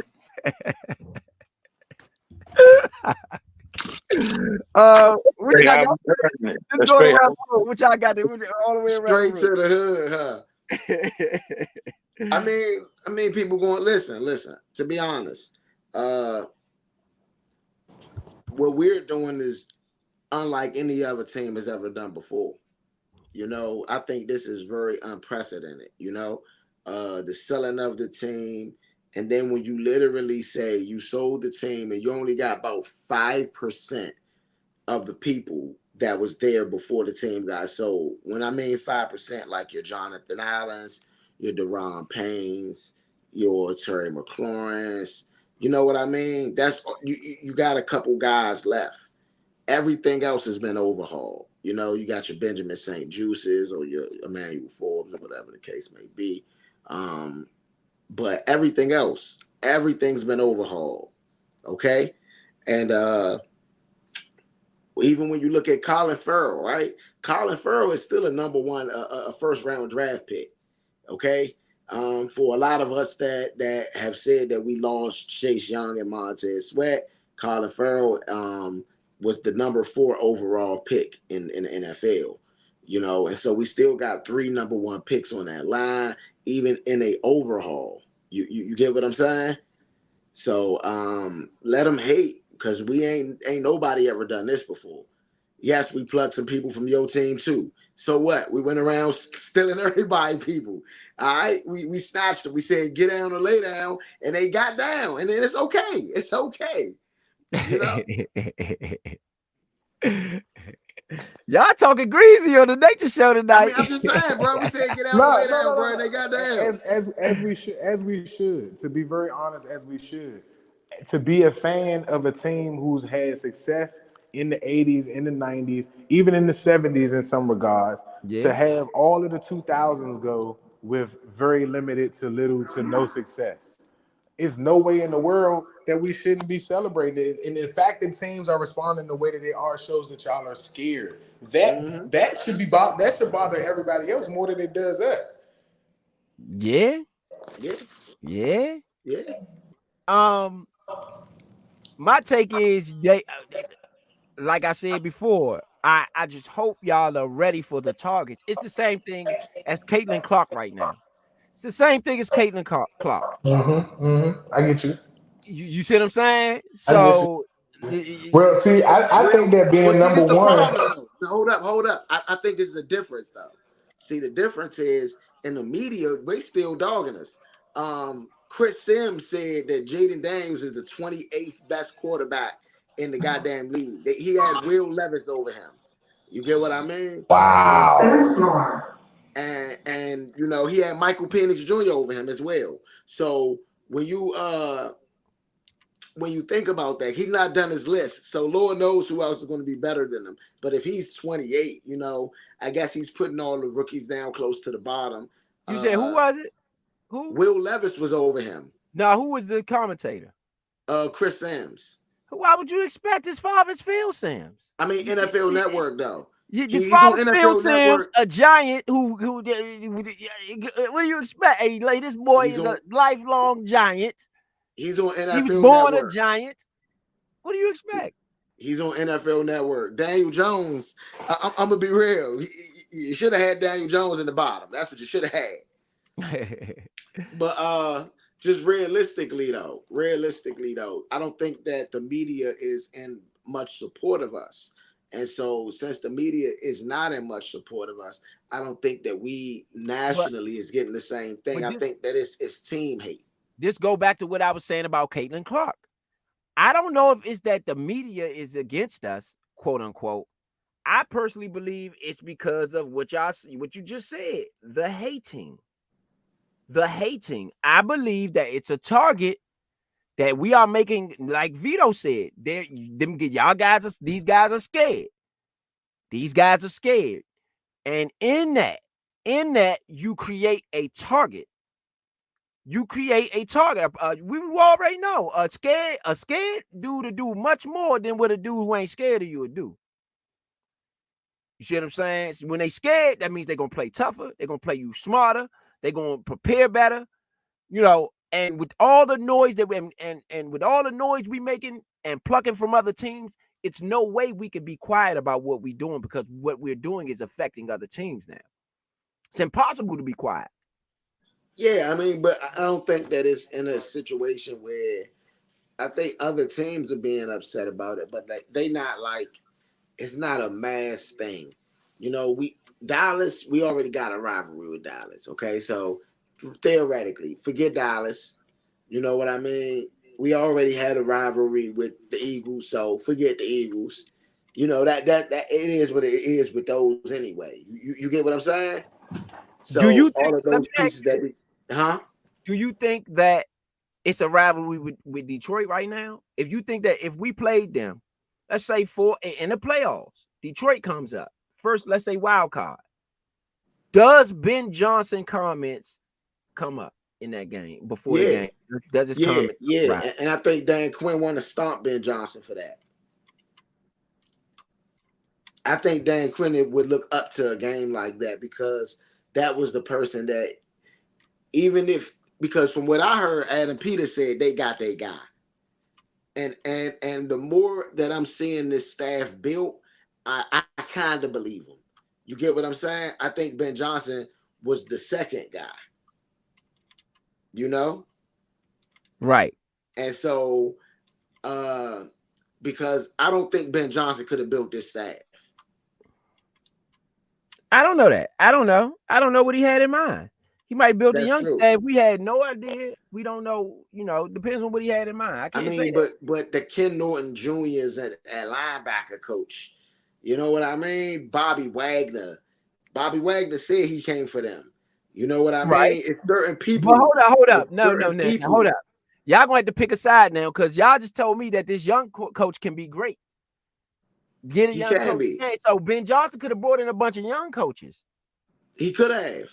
You see what I'm saying? He could have. But I'm saying the way that it's built right now, I think that this was more designed for Dan Quinn, somebody that's been a head coach already, somebody that they're going to bring in, and that's going to bring in veteran coaches. I think that that's what they wanted to do. And I think Ben Johnson was an option. Let's say Dan Quinn didn't work out, then guess what?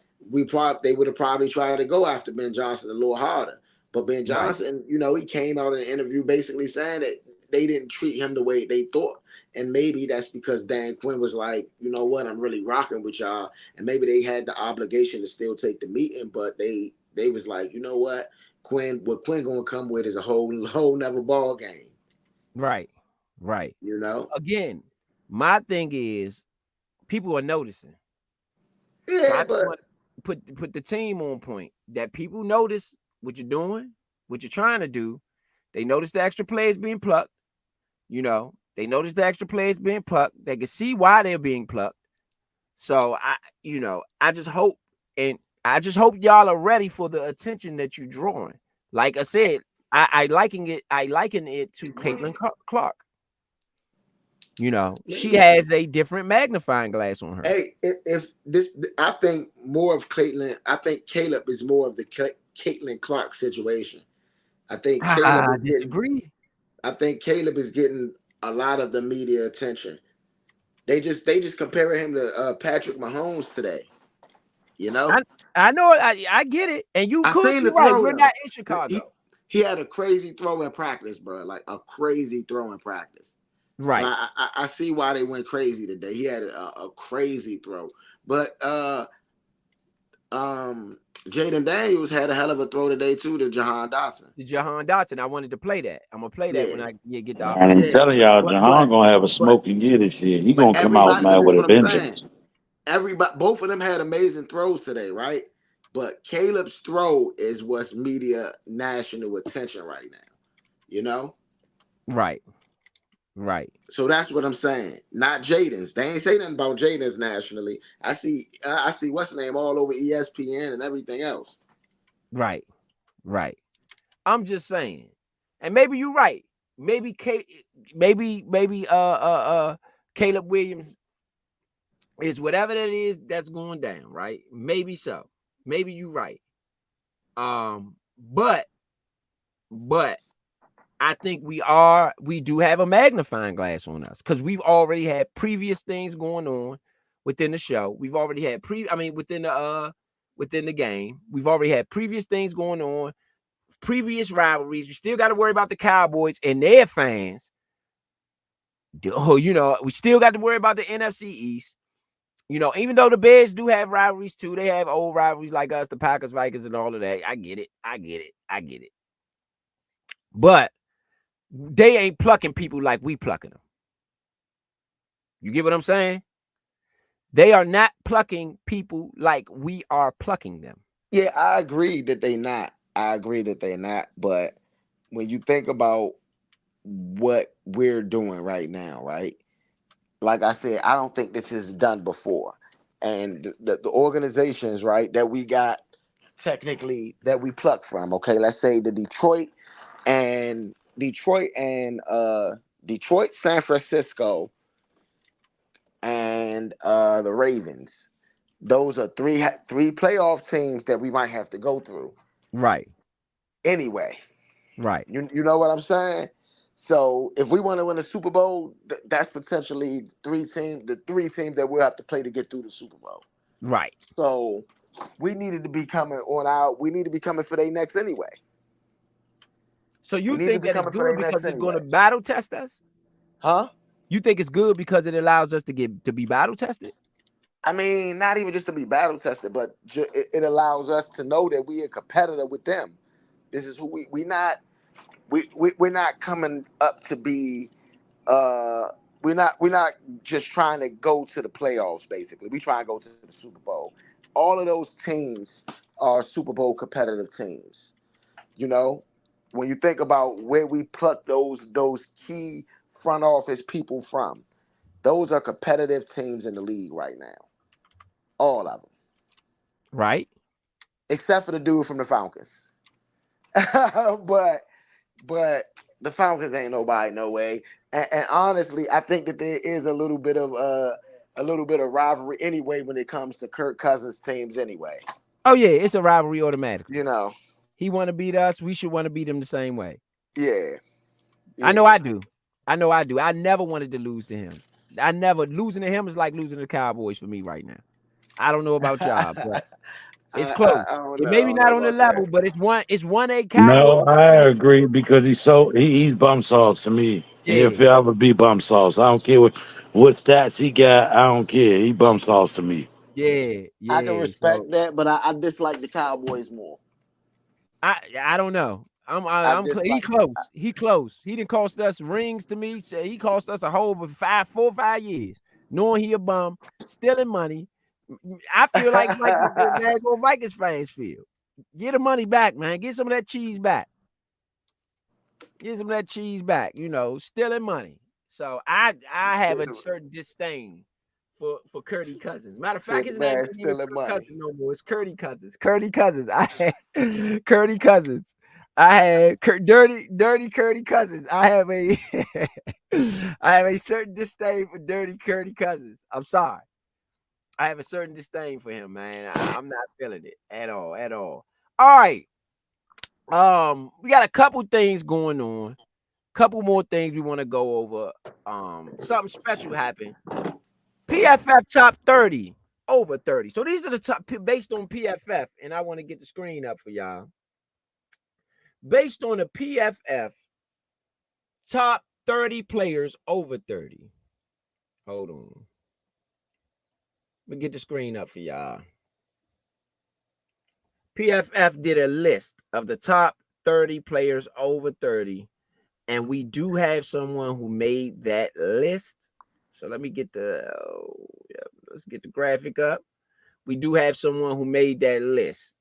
We do have someone who made that list for the PFF's top 30 over 30 players in the NFL. So we're gonna go from 30 on up and walk through it. Any gotta say if you got anything to say, go ahead, chime in. But I think this is something that I just wanted to cover and recognize anybody from our team who ends up on anything nowadays. We need all the good positive energy that we can get. So give me a second. I'm gonna get that on up. And this is entering the 2024 season. So this is now for the 2024-2025 season. This is the top 30 players over 30. So let me get the graphic up for you guys. And then after that, for everybody watching, we are going to then go over something really special, which is OTAs. We want to get y'all caught up on OTAs. We're going to go through all the interviews and everything that we got going on with the OTAs. Everything that we got going on with the OTAs. I'm going to share this screen. Let's get that up for y'all in a second. That way we can get it all up. All right. Top 30 over 30. PFF. This is PFF's list, just to let everybody know. This is PFF's list. Okay. At 30, guard for the Kansas City Chiefs, Joe Thuney. Guard for the Kansas City Chiefs. That is number 30 on this list. He is number 30. Moving on up. Amari Cooper, 29. Wide receiver for the Cleveland Browns. 28, Joe Patino. He is also from the Cleveland Browns. They seem to be favoring the Cleveland Browns. He is a guard from the Cleveland Browns. Moving on up. Mike Evans, number 27. I think that's too low for me. That's too low for me. I think Mike Evans should be higher. Way too low. He should be higher on this list. I'm sorry. To me. Way too low. That's way too low. Yeah, that's too low for me. I'm sorry. That's a little too low for me. Number 26, Brandon Graham of the Philadelphia Eagles. I don't know if I put him on this list. That's just me.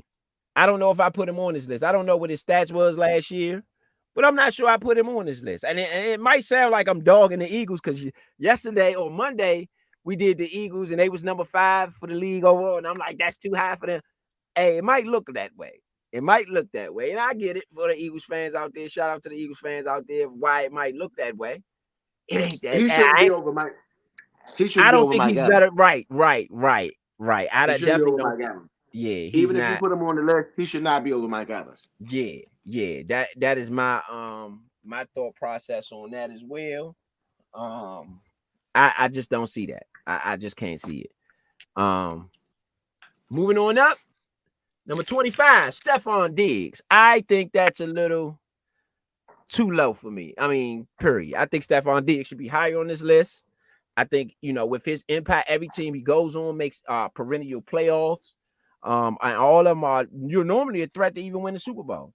So I just think Stephon Diggs is his numbers are crazy. His numbers are Yeah, crazy. I agree So, with this. I agree with that. They are devaluing these wide receivers so far. yeah, I think he's But way let's see who's on the list though. right. I think he's just a little too But high. but isn't PFF based off your stats and Yeah, everything per Yeah, snap? yeah. okay, but just let's put that to the test. Hold on, give me a second to pull his numbers up. Hold on, give me 1 second.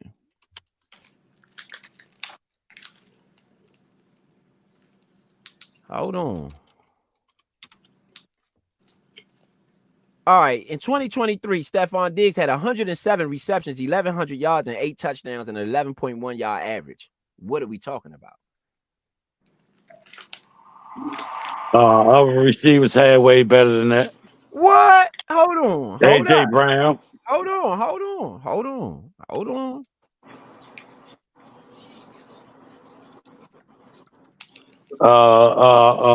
What's the dude we were just talking about? Nuka or he? I don't think he had that many You talking catches, but about I Puka think he had Nacua? almost that many yards. Yeah. You talking about Puka Nacua?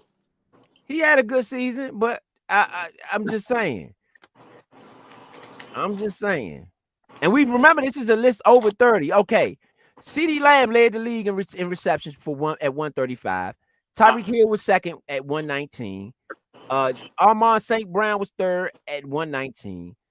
Evan Ingram, dang, that's crazy. I never knew Evan Ingram was fourth with 114. That's a great year for Evan for tight end 114. Woo, Yeah, good that's crazy. game. That's crazy numbers. Yeah, I never knew that.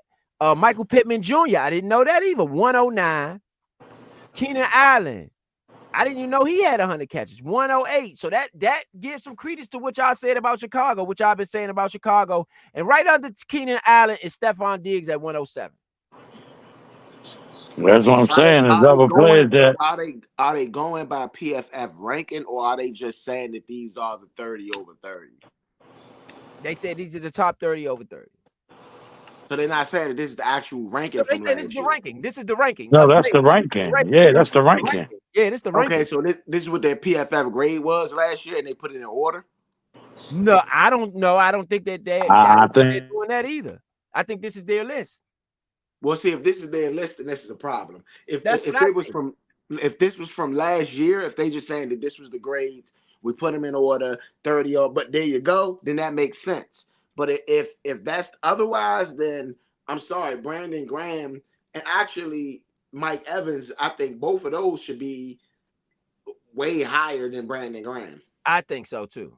I'm with you on that one. but But let's why keep though? going. Where was Mike Evans stats at? Mike Evans wasn't mentioned in them top receivers you just named. Hold on. I'm gonna go on down.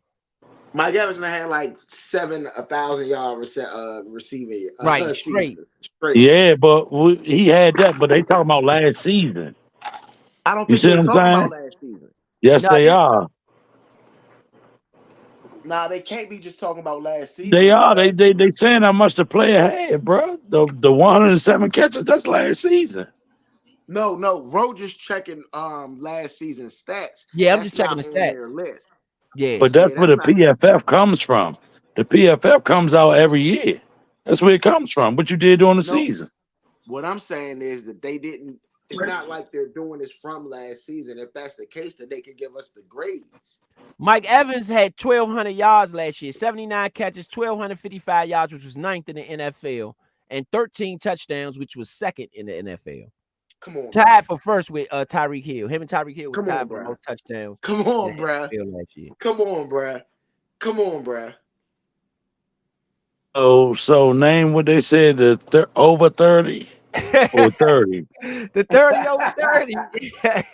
the 30 top over 30 30. players, the top 30 players over 30 years old. Oh well, that's an over career. That's different. Even then, how is Mike Evans not? Even then. How is Mike Evans this far down? Every year he's had 1,000 yards. Last year he tied the NFL for he was ninth in receiving yards and first, tied for first in receiving touchdowns. Come on, bro. A flawed He's list the is a only flawed list. receiver. But look though, we saying He's over the last he's couple the of only years, receiver we're that's done saying that. a player over 30 has played almost 8 or 9 years, bro. We talking about an 8 or 9 year career. Right? He's had 1,000 every year. Nah, Yes, not he every has. year. Not every year. Not Every every year. year. Hold Every on. Not every year, year, because bro. the boy don't even Every play every year. year, the full year because he's hurt, bro. Bruh, He every don't even year. play every year Every because Can he's we year. bring hurt. up? Can we bring up? It's like been like 7 I'm about to straight put it years, up. I'm bro. about to put it up. I'm about to put it up. It's been like 7 straight years. Bro, it can't be 7 straight years. No. Even Big No. Daddy said, ain't no way. And then see, I don't want to hear, oh, he got 900 something. No, No, he has 1,000. 1,000 yards, over 1,000 yards Exactly. every year. I'm about to read them 1,000. out. I'm about to read them out. I'm about to give it to you. Hold on. Give me 1 second. It's loading up right now. Mike Evans started. Okay. 20. Mike Evans was drafted in 2014. He had 68 catches for 1,000 yards and 51 with 12 touchdowns. 2015, he had 74 catches for 1,200 yards and 3 touchdowns. 2016, he had 96 catches for 1,300 yards and 12 touchdowns. 2017, he had 71 catches for 1,001 yards and 5 touchdowns. 2018, he had 86 catches for 1,500 yards and 8 touchdowns. 2019, he had 67 catches for 1,157 yards and 8 touchdowns. 2020, he had 70 catches for 1,006 yards and 13 touchdowns. 2021, he had 74 catches for 1,035 yards and 14 touchdowns. 2022, he had 77 catches for 1,124 yards, 6 touchdowns. And in 2023, last year, he had 79 catches, 1,255 yards, and 13 touchdowns. Every year of his career, he's had 1,000 yards. I try to say it, bro. I try to say it. I'm just, I don't understand the list. That's all. I don't understand it either. I don't understand it. So far, we got more to go. Let's see who's above. Who do they feel is a better 30 over 30 than Mike Evans right now? I don't know. Who do they feel? Number I don't know 24, Aaron Rodgers. Aaron Rodgers, number 24. Him coming off Achilles, I don't put him over Mike Evans, and I don't put him over Stephon Diggs. Me. That's me. Let's remember over 30. Let's remember resume. He's a Super Bowl winner. He is. Mike Evans isn't. You right. Yes, he is. Yes, he is. Tom Brady. They got to say, oh yeah, well, yeah. If it wasn't for Tom Brady, he wouldn't have been. No matter. He got it. What, bro? No, Tom, Aaron Rodgers got it. You can't do that. You know, they got the same amount of rings. I can't do that, bro, because if Brady wasn't there, he wasn't the one the goddamn ring. Let's be honest, bro. If Brady was not there, Mike Evans wouldn't win no ring. So you take notches off his ring? You take sure do. I sure do. I see blemishes and scratches on that joint. Sure do. Take it back to Case Jewelers. Mike Evans was a contributor, though. This ain't like a guy who just rode the coattail of Brady. Bro, I don't care about him being a contributor. If Brady was not there, he wouldn't have won no ring. Bro. Thank you. He could have been the main receiver. If Brady wasn't there, he wouldn't have won no ring. Did he win a ring before Brady got there? No, bro. He wasn't winning no ring without Brady. Stop it. What are we talking about? Let's move on, please. Okay. He would have won. We can argue some other point, but he definitely wasn't winning no ring without Brady. All right, let's put it that way. With the right quarterback. We're gonna see what you keep the same. Hold on, son. Hold on. Point. We're gonna see if you keep this same sentiment when this next player come up. We gonna see. Morgan Moses. It better not be Kirk Cousins. Kirk Cousins is not. Morgan Moses. You put Morgan Moses over Mike Evans. You put Morgan Moses over Mike Evans. Hell no. You put Morgan Moses over Mike Evans. No. That is no. You put Morgan Moses over Stephon Diggs. No. Guess what? Guess what I'll say. Y'all screaming on Morgan Moses, but neither one of them guys play Morgan Moses' position. Oh, Can they Mike play Evans Morgan got to Moses' shoot nah, position? balls. don't do that, big son. Can they play Morgan Mike Evans Moses' got to shoot position? It balls. don't These matter. guys Come are by on. You not tripping position. on Morgan Moses. Oh, These don't make guys that are step by on Diggs. position. These guys are by We put Morgan position. Moses over step on Diggs and Mike Evans. We put Morgan Moses. Morgan Moses. Morgan Moses. I gotta say that in Hey, my Stephen A voice. Morgan Moses. hey, he still got a job. He may not be here. He got a job. They put him where they put him. Oh, come He on, got a son. job. Come Got a on. job. Come on, son. Nah, son. He got Nah. a job, He man. ain't even supposed to be on the list, in my opinion. I like Morgan Moses, but I don't know if I put him on the top 30 over 30. I like him. I like him. But I don't know if I put him there. I don't know if I put him there. I don't put him there. If he on the list, he 30. I know for a fact I don't put him there. You know, yeah. I mean, come on now. Come on now. Come on. It's a little bit shady right here. The man, Shady. PFF. Name. Hold on. In the last 5 or 6 years, name a more consistent starter at the right tackle than Morgan Moses. At right tackle, Right tackle, because it's very hard to play that position. Name one right tackle more consistent than don't Morgan Moses at the right tackle the last 5, 6 years. hold on. I can name a few.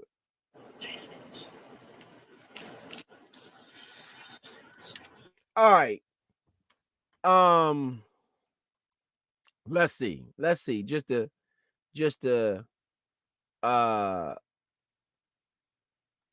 And I'm talking availability. He be out there. He be out there. Damian Woody. No, he played with the Jets too, so he on the other side. Hold on, no. Sorry. Jordan Mailata for the Philadelphia Eagles. How many years has he been there? Tristan Wirth for the Tampa Bay Buccaneers. And how many years have these guys been in though? Christian Durasol for the Minnesota Vikings. Durasol only been in like 3 years. Morgan Moses been in the league like You said 8 name some right years. tackle. I said 5 or 6 years, bro. Durasol just came in the league like 2, 3 years ago. Name a right tackle that was better. I said the last 5 or 6 years. Wiley. Trent Brown. Wiley. Trent Brown for the New England Patriots. Wiley. Availability. How many games he started per season? Lane Johnson for the Philadelphia Eagles. Yes, absolutely. All right, that's one. Yes. That's one. Yes, Lane Johnson. Man, forget There's not that many other guys, bro. Can we keep this moving, man? Can we keep this moving? That's what I'm just saying. All I'm saying, bro, is not that many guys. There's not that many guys holding it down at the right tackle. That's a hard position. Man, I don't want to hear that, bro. We got Wiley. We got Wiley. We know what we say about Wiley. He's trash. He still ain't over. I'd rather have Morgan Moses than Wiley. Would you rather have Mike Evans than Morgan Moses? Right. Give me Morgan Moses. We already got enough wide receivers. Give me Morgan Moses to protect Daniels. Give me Morgan Moses to protect Daniels. I'd rather have Moses. This must see TV tonight, man. This must see TV tonight. Telling y'all, man. Y'all already know what it is. Big Son gonna speak his mind, and he don't care what nobody think about it. I'm telling you like that. Look, I was riding the other day, y'all. I like to y'all now. I was riding the other day. I don't like to put, a lot of my business out there, but I was riding the other day. I was sweating at work. I took my shirt off. It was looking all dirty. I tied it around my head. My wife told myself, babe, why you got that thing on your head? People gonna be looking at you crazy. I said, I don't care what people think about me. Same thing here. It's the same thing here. I do not care. It's my opinion. It is what it is. This must see TV tonight, man. Hey, Big Son, need to stop that shit, Big Son. Talk about Morgan Moses over motherfucking Mike Evans, man. Where's Vito at when you need I don't care. If Vito was here, Vito would say, Big Son, you tripping. Stop tripping. Hey, Big Son on one. Y'all can say whatever y'all want. Give me Morgan Moses over Wiley. Protect Jay Daniels. Yes, sir. Man, you got no wide receivers over here. Man, fuck that right tackle. Give me Mike Evans. Yeah, give me Mike. I'm taking Mike. Tyrann Mathieu, number 22nd. I don't put him over Mike Evans. No, but I can see why he on the list. Yeah, I see why he did. I see why he did. Number 22, Tyrann Mathieu. 21, the Forrest Buckner. Good pick. I say that's good. You know, that's a good pick. Y'all talking about the honey badger? Huh? Yeah, honey badger. Okay. Yeah. The Forrest Buckner, number 21. I think that's a good pick. I think it's a good one right there. Cooper Kupp. They got Cooper Kupp over Mike Evans. I disagree. And Stephon Diggs. I disagree. Cooper Kupp, number 20. I disagree with that. Yeah. Lazaria Smith. Hold up though. Yeah, before we go forward though, I do agree with Cooper Kupp being on the list. I agree with him on being on the list. Absolutely. I do agree. And maybe even at 20.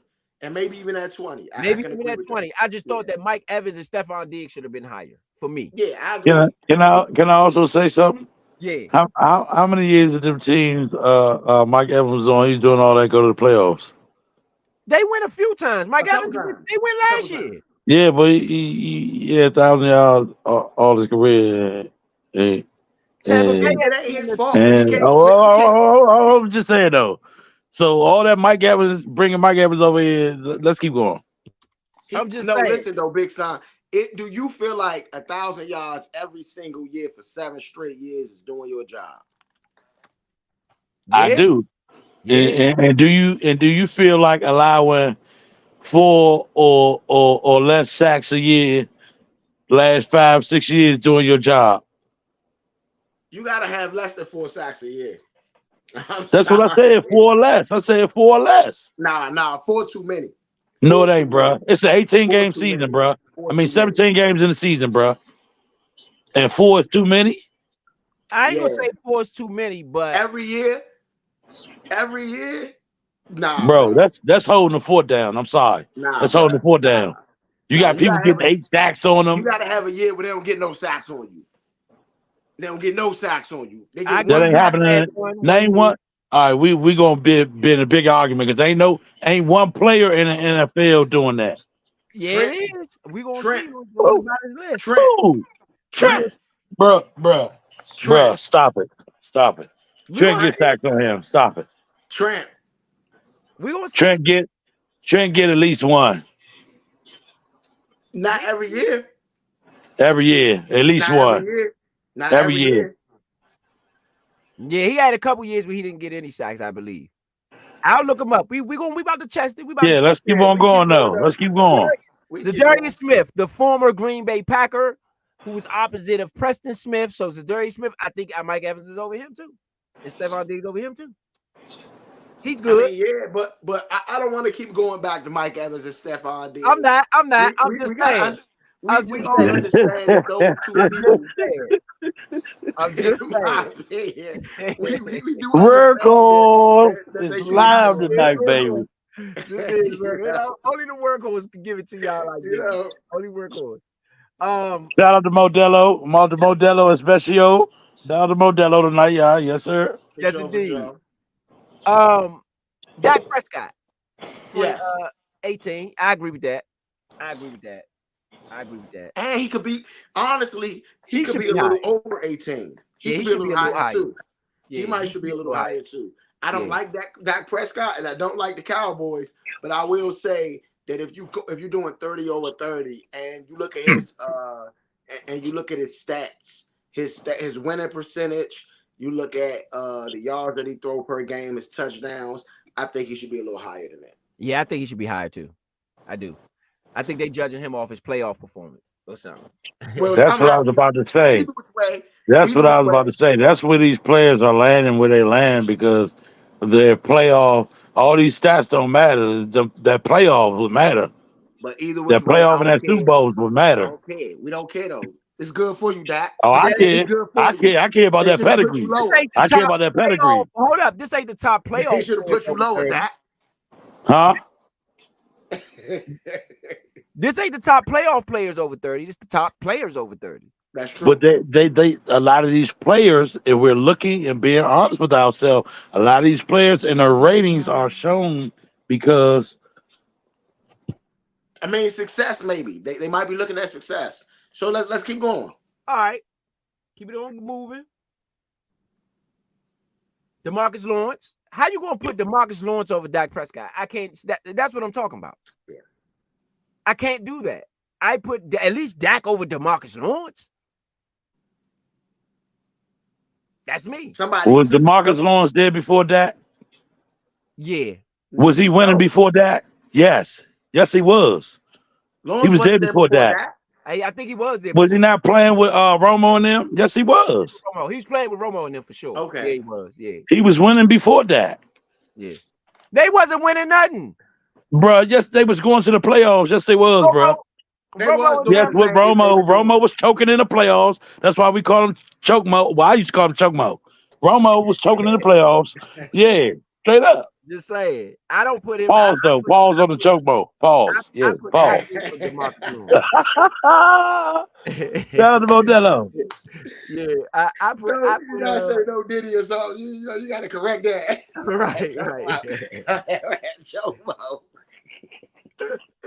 Hey, let's keep it going though, man. All right. Keenan Allen. I can agree with that. I can agree with that. 16, Keenan Allen. Straight up, I can agree with that. Yep. No argument out of me there. 15. There go our player right there, Bobby Wagner. Shout out to Bobby Wagner, top 30 over 30. Halfway down the list. I think he should be higher, but hey, he led the league in tackles. He led the league in tackles, man. You got it. Should have been higher. Man, he's been consistent his whole career. How do you not put Bobby Wagner? He should be top 10. At 15. Yeah, he should be top 10. Right now, he's an ageless wonder. Right now, they talk about he an old man. He has been going out there and producing every single year and year after year. He did it with the Rams. He went back to Seattle. Did it with Seattle. No matter where Bobby goes, Bobby shows up to play. And I disagree with him being at number 15 if we're talking players over 30, because he's one of the more notable players over 30. Absolutely. And he got the ring Big Son was talking about. And he got the ring. And he got the ring. And been to another one. And with the Rams was very close, if I'm not mistaken, to going to another one. Yeah. Well, he wasn't on that. He wasn't on the Super Bowl team. He was on the team the year before, right? The year after. Or the year after. Yeah. Okay. Yeah. Okay. Yeah. So Bobby Wagner in that 15-hour player, baby. Shout out to Bobby Wagner, man. Shout out to Bobby Wagner. Shout out to Bobs, you know what I'm saying? Wag Dad dropping bombs. Yes, sir. We're going to buy Wag Dad. Demario Davis, New Orleans Saints. I can agree with that. Maybe not over Bobby. I don't put him over Wagner, though. Yeah, not over Bobby. But I do agree. I do agree with him being on the list. I absolutely agree with him being on the list. Demario Davis is solid. It's 100. To be honest with you, and that defense was top 10 last year. I can agree with that. Yeah. Moving on along. Laramie Tunsil. I agree with this. Yes. I agree with this. And with him, and with the number, he could be. You can have him around there. I agree with all of that. Yeah, I agree with everything here. I agree with Laramie Tunsil at 13 for sure. All right, move right along. Khalil Mack. I think this is a little low. If you ask me, I don't know. That's Khalil Mack had like 6 sacks in one game last year. I mean, straight up. I think Khalil Mack is a monster. I think he's still one of the best. I think if we had a Khalil Mack here last year, Khalil Mack had 17 sacks. Goddamn. Yeah.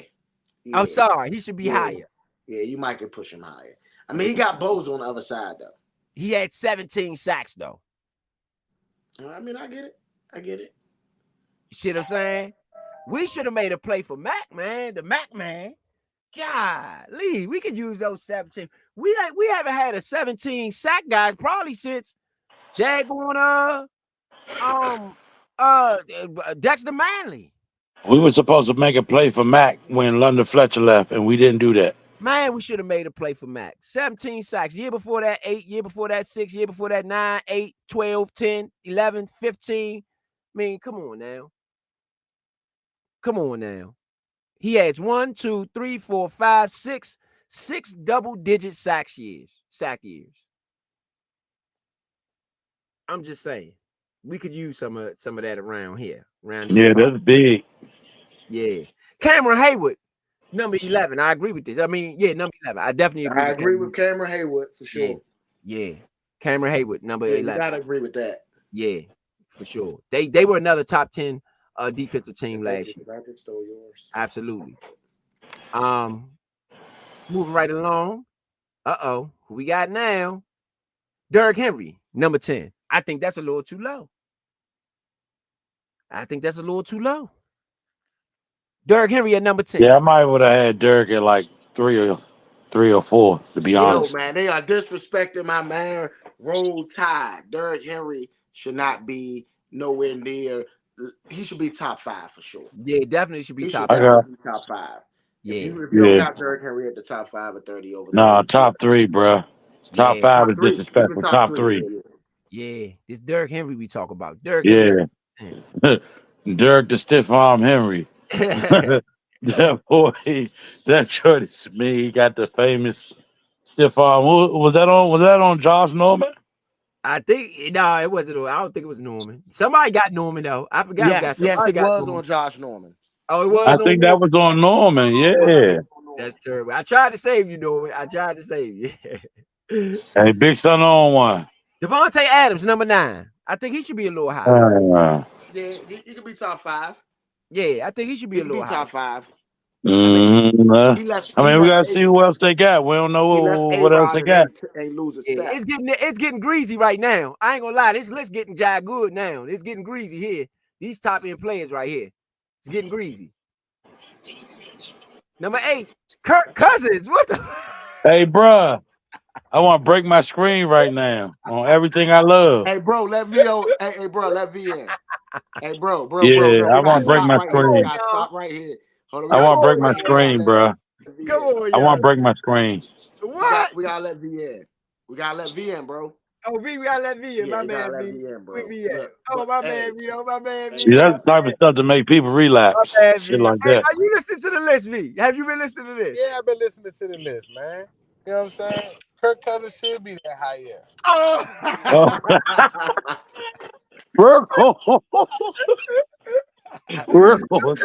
We all want tonight, dude. Like Big Son talking about some daggone Morgan Moses.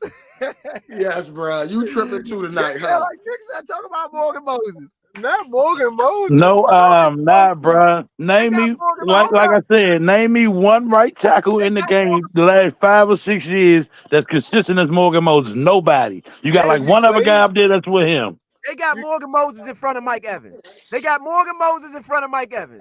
Morgan, the Jesus Moses? Yes. No. Y'all are talking about Morgan. I'm talking about Jesus. Oh, no, not the Moses. Jesus. No, that ain't that Moses. No. Morgan. Nah, that's the only one going to the hall in my book. How is Morgan Moses going to the hall? Thank you. No, that's not going at all. This PFF. This PFF. Oh, no. Okay, technically, look, Morgan had a good year last year. I don't know about better than Mike Evans. Mike Evans maybe. Wait. Stephon Diggs. See, I don't know how these guys are getting graded. Stephon Diggs had a wonderful season. He had a trash playoffs. Mike Evans had a consistent season. I can see why Morgan might have been above him, but Mike Evans, I think, gets rewarded for his consistency. Hey, bruh. Hold up, bruh. But did you hear Big Son say he would take Morgan Moses over Mike Evans, bruh? Right now.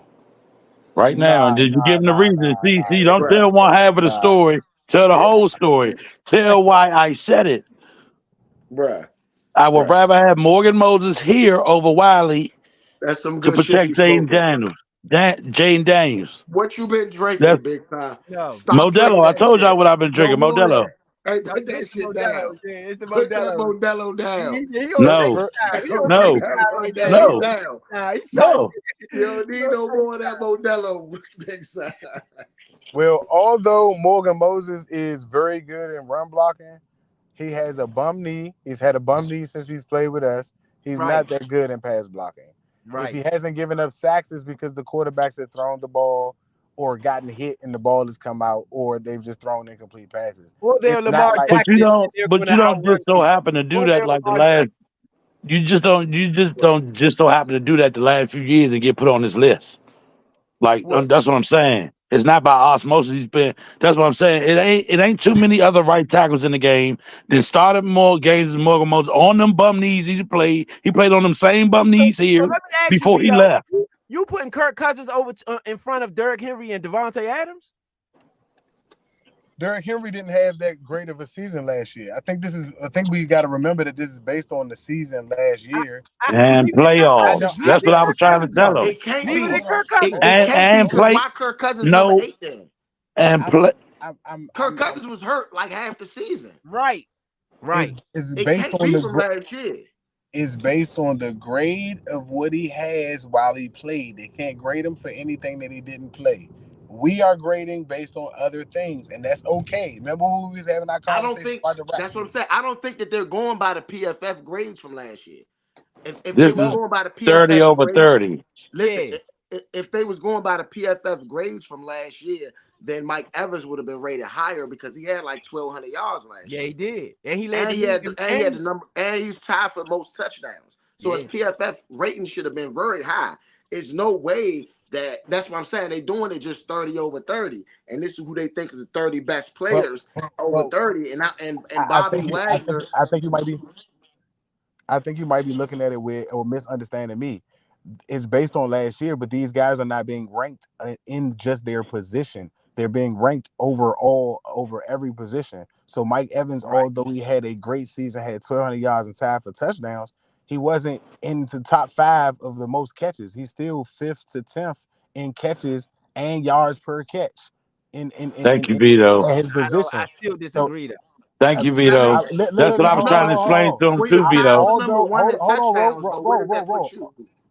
although it may be a disagreement, where does he rank in receptions and yardage and yards per average? Yardage, he was number 9. The yardage, he was number 9. Hold on, I can give you the yards per catch, but yardage, he was number 9 in the NFL in receiving That's yards. what I'm saying. Kirk And Cousins couldn't have been this high up over who was the other quarterback yards that per was catch, he was number 10. 15 yards a catch. And where's Mike Evans at? Number 9? That's Mike Evans. Mike That Evans is is Mike number Evans. 20 something, number 25, 26. That is Mike Evans at yards per catch. And if that's the What case, about the other guys Tyrann that's in Mathieu? front of him? How many catches he had? Mike Evans had, hold on, I'll tell you exactly where he is in catches. Hold on.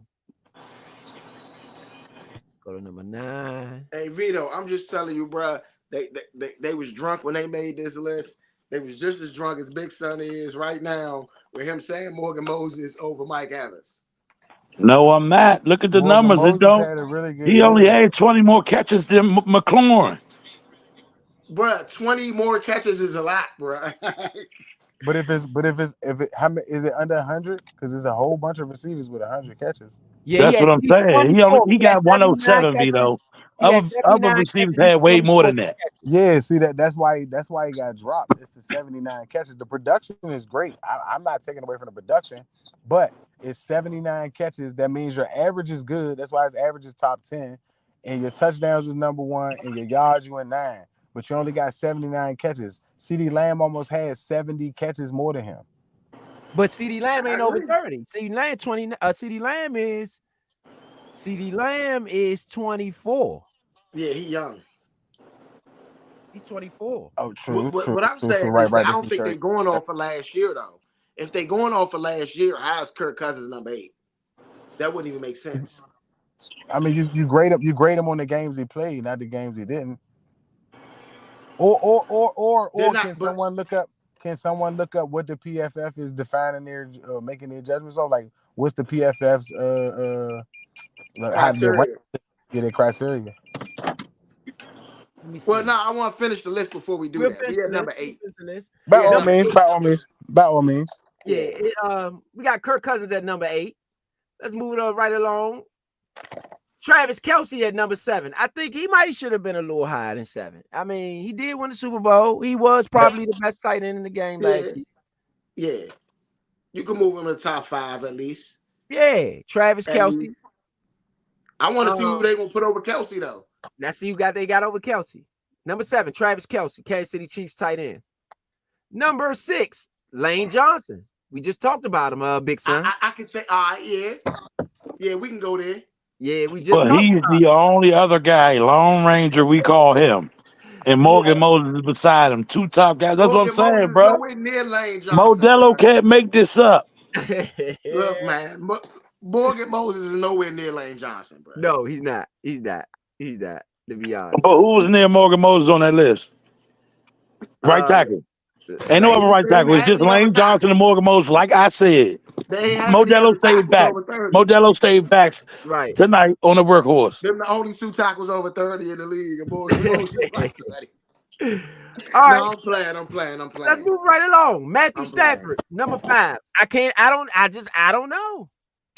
Stafford at 5. Y'all got Stafford at 5. He got a Super Bowl. He was injured a lot last year. I don't think it's coming from last year. That's what I'm saying. I just think Over the course of a career. I don't know. I don't know what they doing it based off of, to be honest. Because based off the career, Travis Kelce should be up there near number 1. Yeah. So let's get Vito back in. We can keep going. We can keep going though. Matthew Stafford, I guess. Not Stafford at 5. Lane Johnson at 6.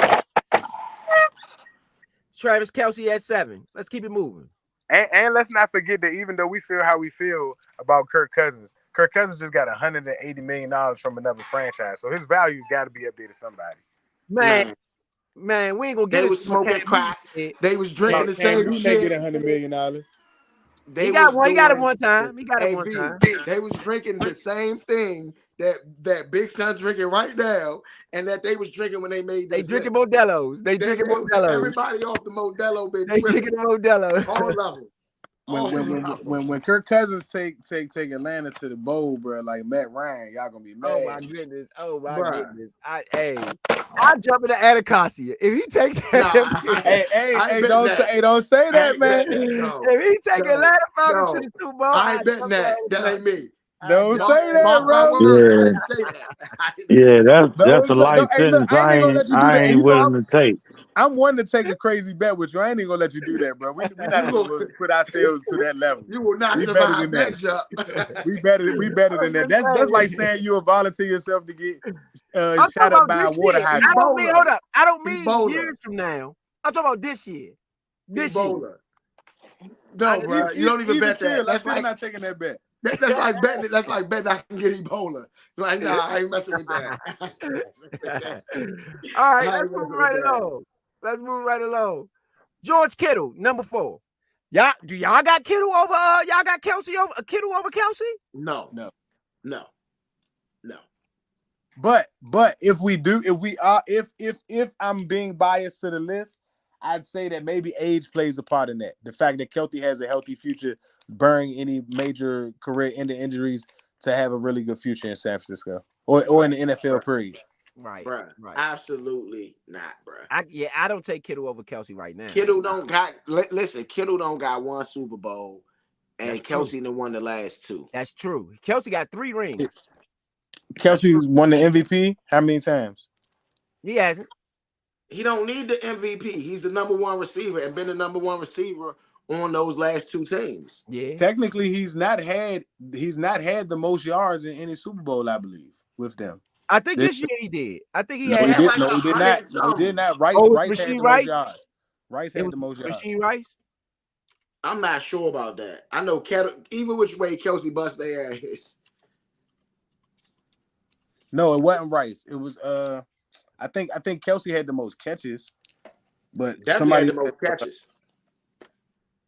Right. Kelce had like one at 100 and some change. Right. I remember that. No, I think he had 98. I think he had like 98. Oh, yeah, less than 100.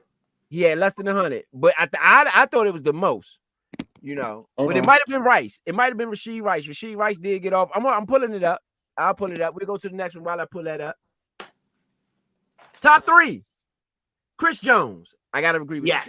I got to agree with that. I got to agree with that. Yeah. I can't argue with that one. Can't argue. 90 yards was the most yards by Kelce. You said how much? That was the most yards on that one. That was the first one. Oh, okay. All right. Okay. Chris Jones, number 3. I got it. Yeah, I can't argue. I can't argue with that. No argument. Yeah, can't argue with that. Number 2, Tyreek Hill. No argument. No argument. No argument. Oh, shut up. And the number 1 player over 30 over 30 is, drum roll, Trent Williams. Yes. Is he even playing this season? Yeah. Yeah. Okay. He has a 95.3 PFF rating. And Big Son talking about everybody giving up sacks. Nah, that's on sacks. the right. He's talking about on the right side. That's on the left side. That's solidified. There is no better left tackle right now. Yeah. No, what Big Son was saying is that I said at least one. At least a one. sack a year. And I was like, Trent don't give up a sack a year. He gave up one in the Super Bowl, I believe. I'm gonna say he gives up less than 1 sack per year. That's an intimidation factor. I'm not sure if it's all skill. Oh, bruh, man, the stats is the stats, bruh. Hey, part of football is intimidation. I ain't saying it's a bad thing. I'm just saying some people don't really. You don't wake up on the Sunday excited to go against Trent Williams. I'm sorry. You don't. I agree with that. It's not one person that woke up on the Sunday like, yeah, I'm facing Trent. You wake up on Sunday and go to church. You go real early just because you need God's help in that matchup. Yeah. How do y'all feel about that? Being as though we, you know what I'm saying, former Redskin. You know what I'm saying? How do y'all feel about that with the success he's had over there in San Francisco? No he drop had off. the same success here. I don't know if we would have got to the Super Bowl, but he would still been the highest graded. Yeah. It's just unfortunate that we weren't able to continue that. But I'm happy for him, genuinely and honestly. I'm happy for him, regardless of where it's at. I'm glad it's not the Cowboys, to be very honest. That would have broke my heart. Other than that, I'm glad it was a success. With everything that was going on here at that time under that regime, I'm just happy that he's healthy and being able to still play football at a high level.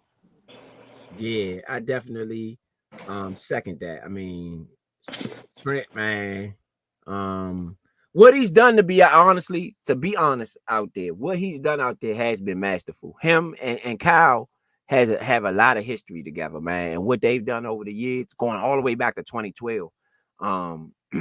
Mike Shanahan drafted him, of course, and Mike Shanahan drafted him because he said specifically that Trent Williams was perfect for the run zone scheme.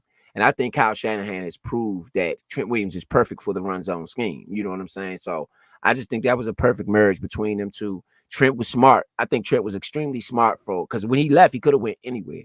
So I think he was extremely smart in who he picked to go play for, you know. So, you know, I think that's a testament to Trent and that team, his team, for picking that place to go. You know, after he left here, he could have went, like you just said, Vito, could have went to the Cowboys, could have went anywhere. Hey, so I will say this: Trent has given up more than 1 sack a year. He had some bad years in there where he's given up quite a few sacks. But since early in his career, I think it was 1 year he gave up 11 sacks, which was 2010. Yep, 2010. I can see that with Rex Grossman and them at quarterback. John 2010, he gave up 11 sacks. Yeah, and I think that was his rookie year. Yeah, that was his rookie year. Yeah, that was his rookie year. That's crazy though. Still, that's crazy. It's more than Wiley in his first year. That's crazy. That is crazy. Wiley had less. Moses. Yeah. So 20 and the most, and then he gave up another. He had another bad year. I mean, he's given up 4 sacks a couple times. That's not most bad. of it is 2 sacks. 2 sacks, then no sacks since 2017. 1 sack 2018. No sacks 2019. 4 sacks 2020. 1 sack 2021. 1 sack 2022, and no sacks 2023. Morgan Moses ain't doing that. Yeah, Morgan ain't got no seasons like that. But even with the MVP, I'm sure he gave up the same. He ain't got no seasons like that. Yeah, that's not. Bro, Morgan Moses last year had 778 snaps, gave up 5 sacks. That's like 3 years of Trent Williams playing football. Yeah. Yeah, effectively. But we just named a couple years we had a lot of sacks, right? That's That was true. early. That was early. That was early. He had Morgan 4 on this list sacks. too, which means he over 30. He ain't had more than 4 sacks. And since he had 4 sacks in 2014. The next time he had 4 sacks was 2020. And he hasn't had it since then.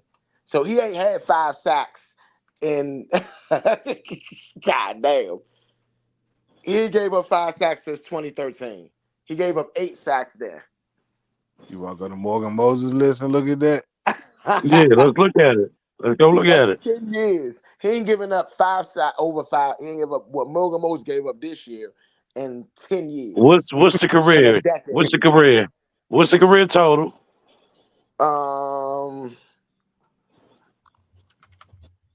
I don't know. I'm on PFF now, so that's how I'm looking at it. Let me see. Can we do career?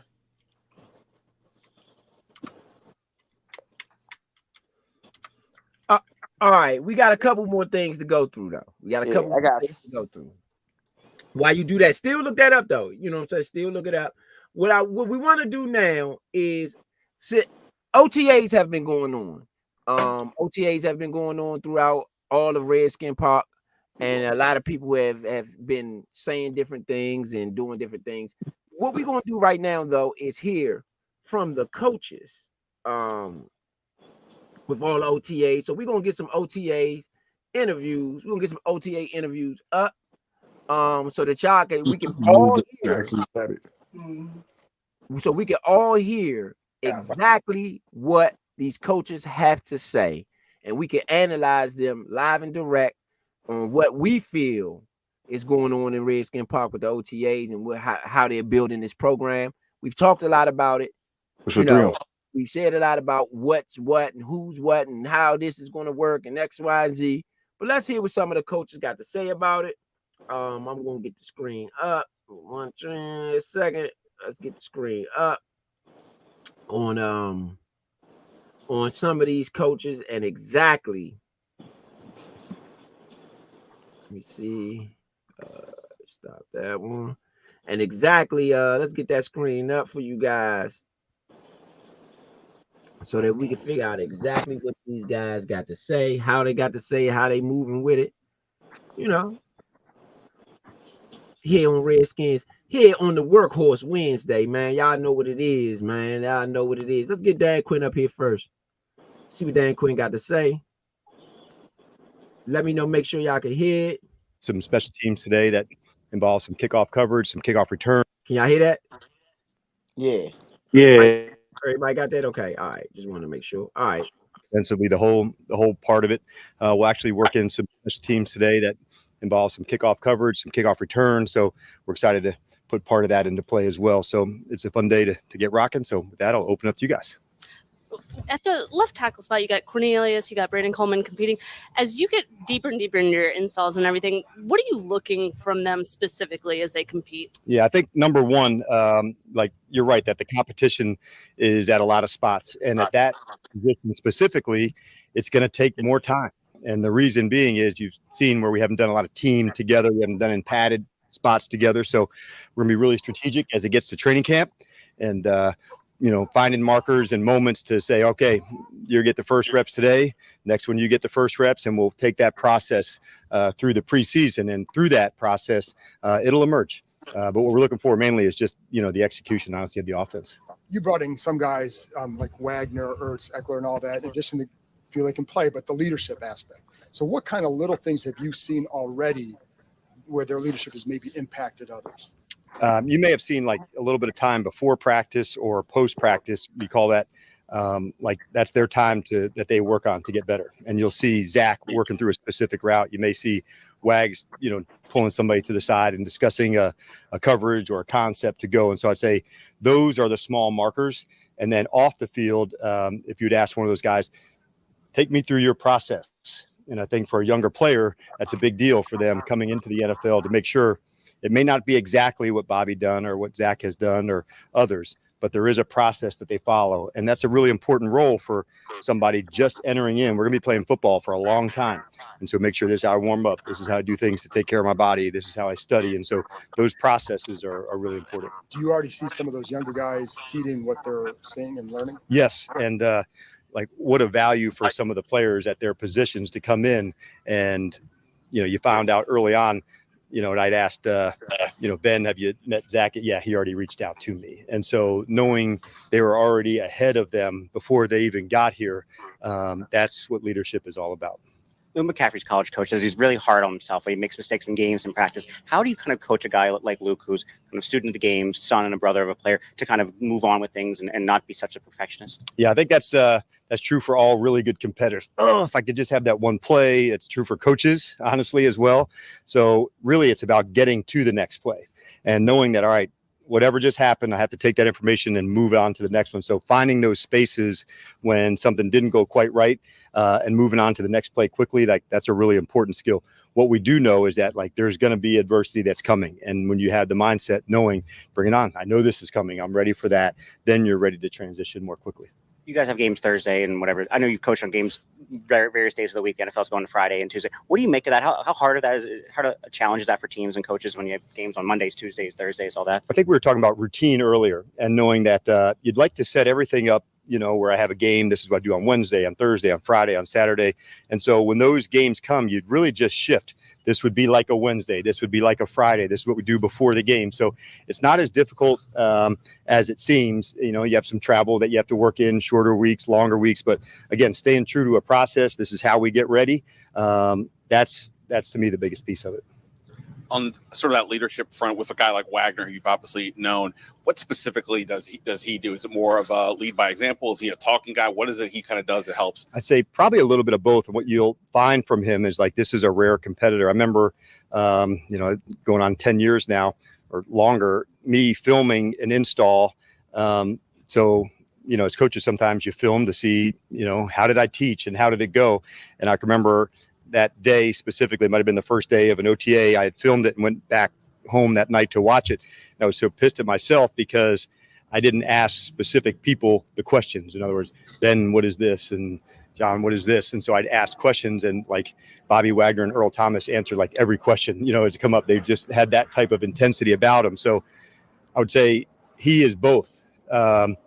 Pull somebody to the side to discuss it, think about it in this way, but he's does it in his own way as a leader. And that's what I want he and Zach and others that are here to make sure they're here as ball players first. But when you look back on it, some of the people that mentored him, now that's a way to pay it forward. And so that's one of the coolest parts of our game is when now you get to pass that along to the next one. And the very best players do that. And I look back and was fortunate to, coach guys like a Bryant Young or a Jason Taylor and, others that has made the Hall of Fame. But there was this common trait of sharing that knowledge to the next. And I thought that was always one of the cool parts of the great players that were willing to pass it on to the next guy. And with Emanuel Forbes, just curious about his progress, but also you guys had him doing some punt returns last week. Just kind of curious, do you see that as possibly part of his future? Well, I think right off the bat, we know there's more return opportunities. And so Emanuel's got, ridiculous return skills as a defensive player of returning. So we wanted to add that part of it. Although he didn't do it at Mississippi State, that doesn't mean he doesn't have the traits necessary. So we got a big, deep crew now that we're working people both in punt return and in kick return. And so just like everything, we're trying to, find out what unique things a player has and how to feature them. That not only will be during this time of year. Can he be a punt returner? Can a safety come down to play dime? Can a tight end split out wide? Those are things that it takes time through training camp. One player may be able to, another player may not. And so it does take a little bit of exploring, but that's our job as coaches to find any unique traits that the players have and then how would we feature those unique traits and trying to find the things that people can do versus the things that they can't do. How is Jayden progressing? As we're getting started, it's a big passing camp. So for the quarterbacks, they're getting some really good looks. There's a number of coverages now that have gone in, from the first day of where it was maybe just 3 deep and man-to-man. So to see that type of progress from he and from the other quarterbacks, I think that's good. in weeks ahead, we'll add team things to it and blitzes and, a pocket and that kind of stuff. But I think what jumps not only off the tape here, what you guys don't see in the meeting room is just the competitive nature and the learning and the command that he has already. And so that's something that speaks to his work ethic. When you're a head coach and there's a lot of things on your plate, how much time, energy do you spend monitoring Jayden, checking in with his coaches, making sure that he's on that development curve that you guys would like? Yeah, and it's for everybody, really, not just Jayden, but to make sure, and I get, the reason behind it, but each of the guys, what can they do? How are they making progress? So we debrief pretty much every day on a practice day, not so much on the non-practice days, and then featuring what other types of things do we need to add to it. So you may see post-practice, they're working one thing today and something different tomorrow. So you're always kind of tweaking and building that. And that's just how we do it at all the spots. Sorry to hammer the leadership thing, but no, it's one of my favorite topics. So bring it. You guys as coaches can lead the way that you do and set the tone and culture and all those different things. How important is it to have locker room leaders, and what can that do for a team having kind of those veterans who can stand up in a locker room and say what needs to be said? Yeah, the very best teams I've been a part of were really strong in the locker room first, and those standards that they create together, to me, that's where like the gold is. And so having ways to hold each other accountable, to push one another, to challenge one another, and that's what really being a great teammate is all about. Sometimes you're the mentor, sometimes you're the mentee. And it doesn't have to be young to old always either. It's, like we were talking about earlier, a player now going to, do some punt returning. Well, Crowder's a great person to talk to about that if you've not done a lot of punt returns or kick returns. So finding these little spaces to lead one another, push one another. Sometimes it's in the weight room, to say, come on, this is a guy who brings that energy into that. Sometimes you'll see it on the field. So it's not one person that has to continuously lead in every way. That's what, if no one's leading in that space, that's a real cue. It's your time to stand up.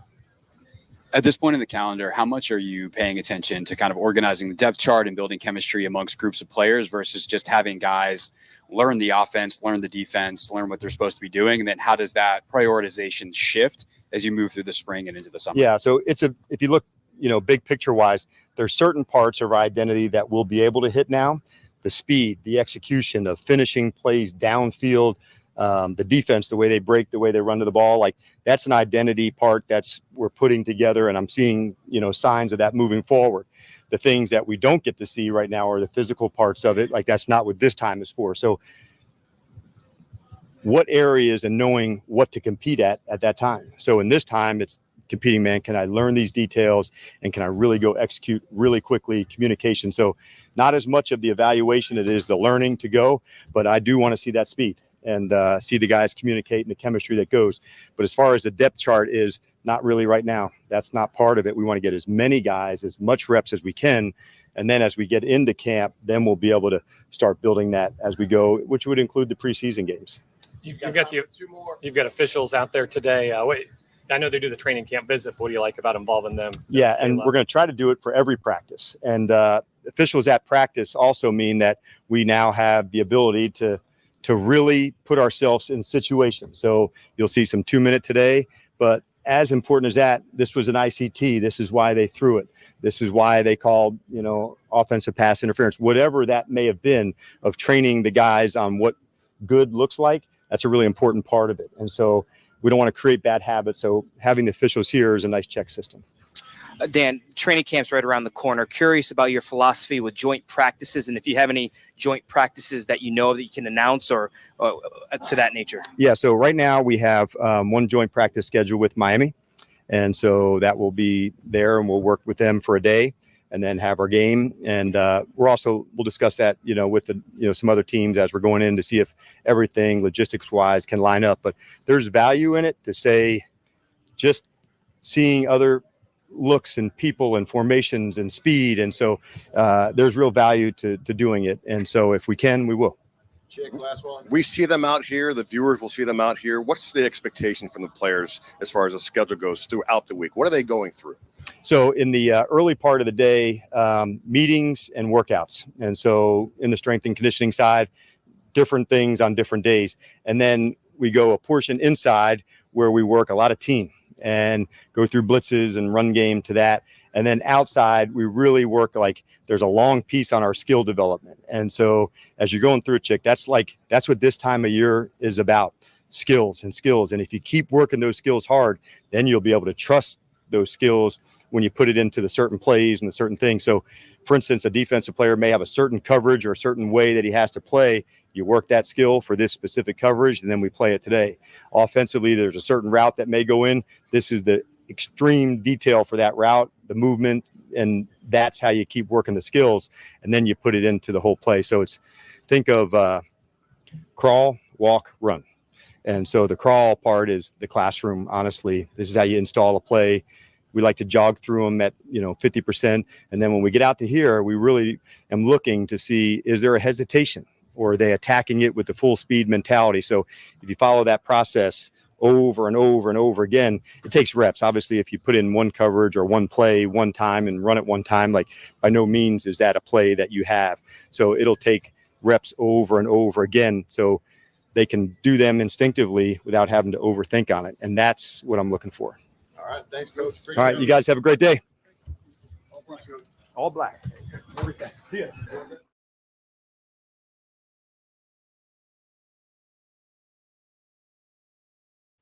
It's Dan Quinn. That's Dan Quinn, head coach of the Washington Redskins. What do you guys think about Dan Quinn and what he had to say? Or any thoughts on anything that was going on? I know I got some, but I'm gonna let you guys go. I'll go last. I like a lot what I heard. I'll point out just the Emanuel Forbes part and putting him at punt return, even if he doesn't play it throughout the season. I think that's great for the staff to recognize that he had return skills in college, to be one of the nation's leaders in returns of interceptions. I think he had 6 in one season, which is crazy. But to do this, even if he doesn't make the special teams roster, when he gets a chance to get on the field, if he can get any turnovers, you're looking at being able to return this to the house. Or even if you don't get a touchdown, being able to make a decent return 10, 15, 20 yards after interception is big for the defense on top of getting a turnover. I think that's crazy. Also, I like how what I called. I think I called this too. I think I called that the players that we have that are veterans would be reaching out, or at least would be coaching or giving back the knowledge of the game to the newer players. I think that's absolutely phenomenal. And without them having to do it or having to tell the players to do it or coach it to them, already shows that those guys are tip-top veterans, because they understand what they bring to the game, what their role is on the team outside of being starters. And I think that's just phenomenal. I really do. And I think that them letting everyone work their ways onto the field is a big deal to me too. It's a great look from the coach. Absolutely. Yeah, I couldn't agree more. I think like I said, Dan Quinn I've been cool ever since we got him. Wasn't necessary. I was one of the first ones to say, you know what? I think I see some light in this situation. And so far, Dan Quinn has been very consistent when it comes to that.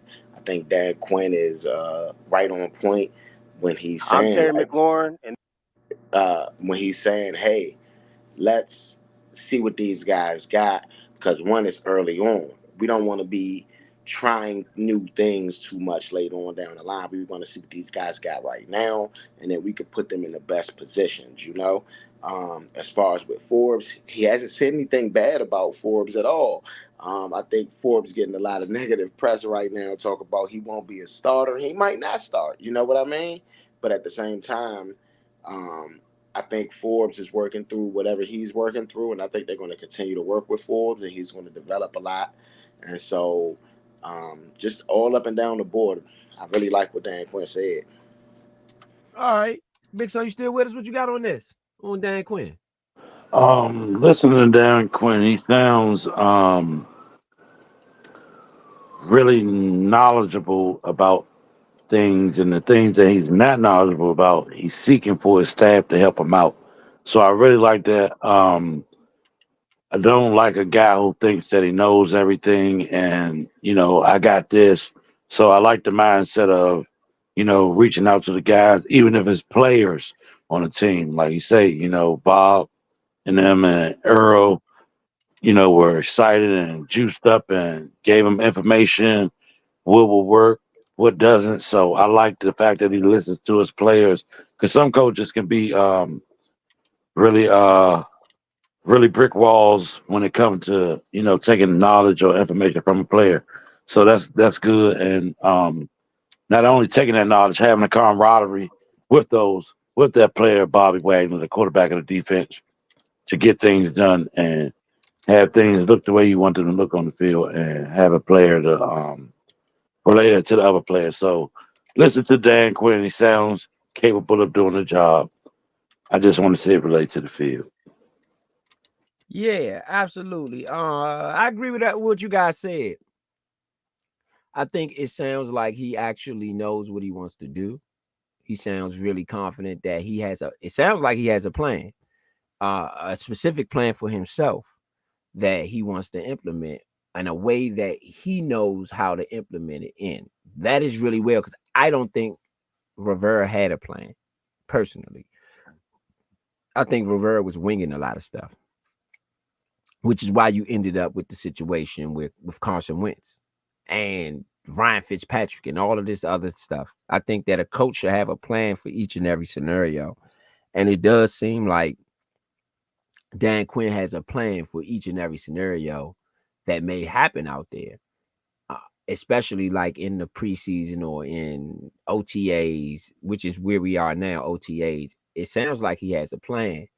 I love the joint practice. Now, I will say our joint practices normally end up in fights. I don't think he knows that yet. I don't think he knows that yet. But no, bro, I think Dan knows. Every single You gotta time. remember he's from this area. You gotta Every remember he's single from this time. area. I think he Yeah. knows, and I think he wants that.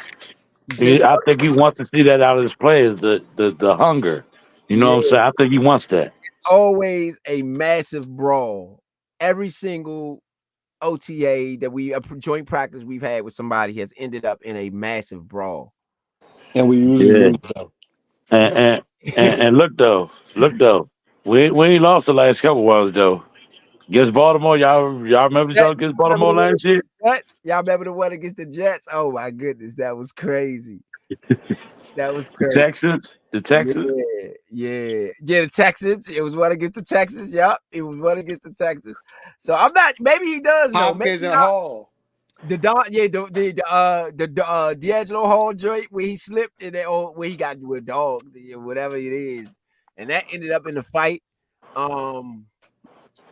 It ends up in fights. That's all I can say. Them joint practices end up in fights. I like. Yeah, D'Angelo Hall turned into his ankle, his whole Achilles tearing. Right. Them joints be those joint practices be wild.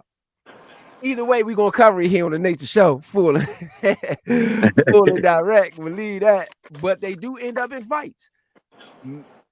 From my perspective, I like it. I like the team that you're practicing against. I think that it's gonna boost us up a notch because now we're seeing Tyreek Hill in a joint practice. So I think that will prepare us for during the season a little bit early in the season where it's gonna game us up. For whoever in the regular season. Doesn't matter who plays. So that part I think was very strategic. By Dan Quinn, and I love it. Again, I think he has a plan. That part I like. I think he's knowledgeable about how he wants to approach it. I would like to see. I mean, I think he does give a lot of honus to his former players. And this, I want to see what y'all thought about this too. He mentioned Zach Ertz when it came to one of the team leaders. He mentioned Zach Ertz as the veteran, this, that, and the other. What does that mean for Sandstrill? I mean, not Sandstrill. Senate. Yeah, what does that mean for Senate?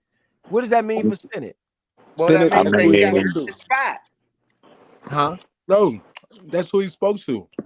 That's what Dan Quinn said, that he called Zach Ertz to see if he would reach out to Ben Sinnott, and Zach Ertz had already reached out to Ben Sinnott and tried to, give him, just go him through take him through the ropes and explain to him and certain stuff. Like Sinnott reached out to him, and he basically told him that they already spoke.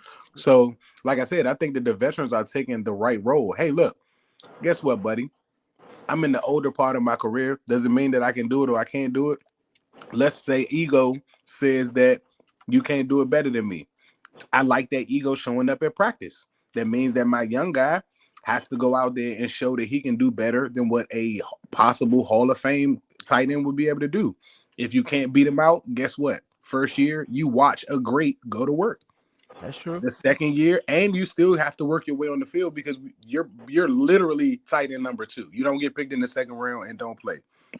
So you're tight end number 2. So speaking to him also speaks volume on the fact that, hey, when you take my job or when you get a chance to get on the field, you need to know exactly what you're doing. You need to know what you're getting yourself into. Hey, this is what I've been through as a pro since then. This is the coach that you need to go talk to. This is the coach that helped me out a lot. KingsBury being the coach that used him a lot in his offense. For coordinators to have almost 4 of our coordinators or coaches to have tight end coach experience. You got a ton of guys to talk to. You know what I'm saying? So I think that we're doing the right things. Like the team is already doing a lot. I don't think it says anything bad. I says that the kid's going to grow up fast. And what I think that he can become, I'm hoping that we'll be able to see shades of that in the first year. Good take, Good take. Great take. I got center starting before week 6. I don't say starting. I think he'll be at fullback. I think it'll be a double tight end set, and most of the time before that he'll be at fullback, and he will be getting plays at that position. Well, where does that leave if it's a double? I'm saying I think he's going to be the starting tight end by week 6. I can't honestly. I felt that way at first, but it sounds like Quinn got some confidence in Ertz, and he do. I mean, that's what it sounds like to me. Quick. But that don't mean that confidence is going to beat this young animal out on the field. I personally think center going to take his spot. Me personally. Quick question for y'all. Being as though hearing how Ertz was telling Senate, the plays and all of that, reaching out to him and everything. I remember hearing Daryl Green saying he could fix Forbes. Do y'all think Forbes should have reached out to Daryl Green, even though it would have been outside of everything? Do y'all think he should have reached out to Daryl Green to let him fix? I don't think he know who Daryl Green is. Oh, I think he do. I mean, he might know who he is. Oh yeah, this is Daryl Green. I don't think he's ever really. I don't think he understands who Daryl Green is. Yeah, I can say that. He a little young. We gotta remember he's young. I don't think he really know. He was not born when Daryl Green was playing. Right. So I don't think he even know. That's my opinion. If you ask me, because I think if he knew, he would have already reached out to him. I think you would just say he hasn't reached out to him already, though. That's true. Maybe that's the question I should have asked. Do y'all think he reached out? I don't think so. Because I think, like Daryl Green said, I could fix him in one day. And based on the film we watched, Vito, I believe him. I believe him. Hey, we only talking about one of the greatest of all time. You know what I'm saying? Right. One of the GOATs at that position. Right. For me, the most I've and this is no knock to Deion. If not the GOAT at that position. Yeah, this is no knock to Deion Sanders. Yeah, I don't care. I don't care what y'all say. That boy, he chased a dude down with a broke rib. Yeah, and not just the chasing down part. I mean, not chasing down with a broke rib. He ran that what's the name back with a broke rib. The punt return. The punt return. Yeah. But for me, it's not just the punt return. Not just Daryl Green was dominant. I encourage anybody who might run across this, who's listening tonight or might run across this later. Daryl Green was dominant. Go watch some film. Dominant at all phases. Tackle, pursuit. Man, go look at that play when he ran Herschel Walker down. It's slam. time. Yeah. Slam.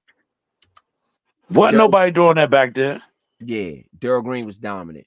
Running Herschel, y'all hear what I said? Running Herschel Walker down. Do y'all know what Herschel Walker was doing back then? The boy had track speed. Right.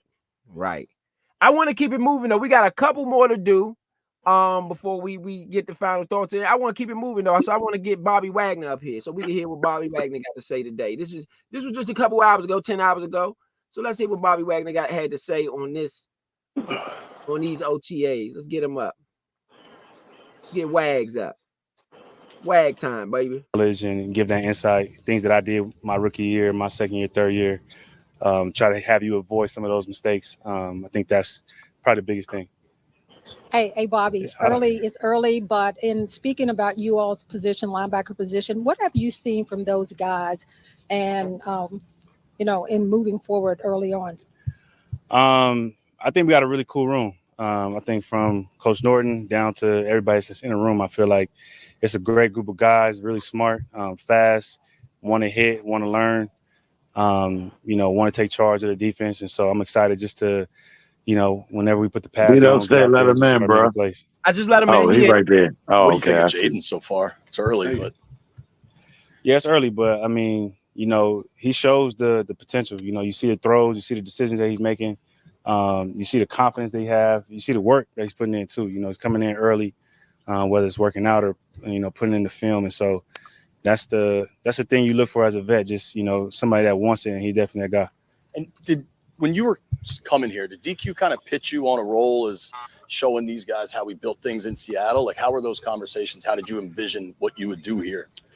I mean, me and DQ always kept in touch. We always had an open relationship. I don't think we talked about trying to build things in Seattle, because I think what we built in Seattle was something special, and it just needs to be left alone. You know what I mean? So obviously there's things that we can take from that culture. There's things that we can bring here that can, I think, benefit. But it's really about creating your own space, your own energy, and seeing what we can do with it.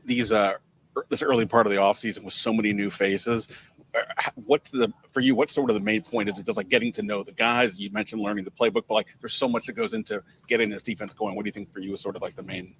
The biggest thing is getting to know the people, getting everybody's name, from everybody that plays to the chefs, the people that make the food, to the people that take care of your jerseys and things of that nature. I think that's the biggest thing is, creating that rapport, because football is going to be football, but it's the teams that grow the closest, that come together, that I feel are the ones at the end of the season, happy with their results. So for me, I think it's getting to know the people, not just the players, but everybody that makes this whole operation work. And we're asking a lot of the guys about your leadership. What are you kind of bringing from that perspective? Hopefully all good things. All good. But obviously some of that's about your career, but at some point you weren't Bobby Wagner, 18-time Pro Bowl or whatever the numbers are. 18 is crazy. Hey, I'll take it. But like, at what point for you did you feel like, hey, I'm kind of a leader? I can sort of be, that kind of voice for a team. I think the middle linebacker position always naturally, you're a leader because you call the plays, you have to relay the messages. You're the one that tend to communicate the most in most cases. So I think it started with people around me. Obviously, Coach Norton was always putting that into my mind, like being a leader. Then I was fortunate enough to have conversations with Ray Lewis, Mike Singletary, those guys before me. And so I think I just try to grow into it. I was blessed to have natural leaders. I had Cam Chancellor, I had Sherm, I had Mike Bennett. So those guys I had a chance to learn from. And, when it was my opportunity, I tried to take advantage of it. When you call the plays, is your cadence something that you developed over time, or is that just you got to grow up, man. At some point, you got to grow up, okay? See, that's my job too. You got to tell people to grow up. Sorry, go ahead. See, now he mad. When you were coming up, did you specifically develop a cadence, or is that something that like when you're calling a play, is that something you think about at all? Because we talk about it a lot with quarterbacks, but I don't know about middle linebacker. Well, I mean, your rookie year, you just don't want your voice to crack. You know what I mean?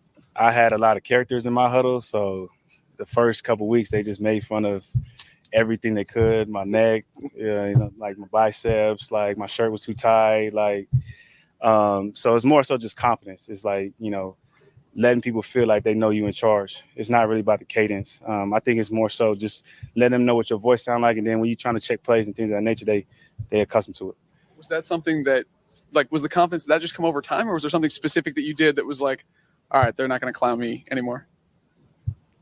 No, I think it just came with time. I think it was just kind of funny. So to be honest, I had started doing the Invisalign, and so I had like a lifts the first couple things. So they was, always like getting on me. But after that, I was good. You said it's your first time on the East Coast. Do you have any challenges, or what are you expecting with that The lifestyle? biggest challenge is being on the East Coast is trying to watch a basketball game. It's like the game that I want to watch comes on at 10:30, comes off at 12:30, and then practice I got to be up at 6:45 or whatever it is. That's been the hardest part. Luckily, Lakers not playing, so I'm cool. But I want to watch Kyrie play. But hopefully they change that just for Bobby, I guess. Yeah. All right, thanks, Bobby. Appreciate that. It's too damn late. I'm just saying, 10:30 is not a good time to start a game. I think for this round.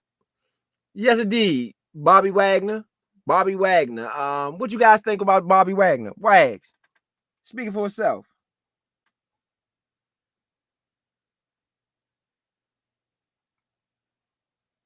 Y'all up? Y'all got me? I got you. Yeah, I'm about to say I was letting them brothers go. Oh, yeah. Hey, that's just exactly what we wanted to hear from Bobby. That's exactly what we wanted to hear. I mean, when you got somebody that's a coach on the field, that's what you want to hear. Yeah. I was thoroughly impressed. I mean, one, because again, it's been a long time since we've had someone, like we've all said, like a London Fletcher, who you can respect when he's speaking. You know what I'm saying?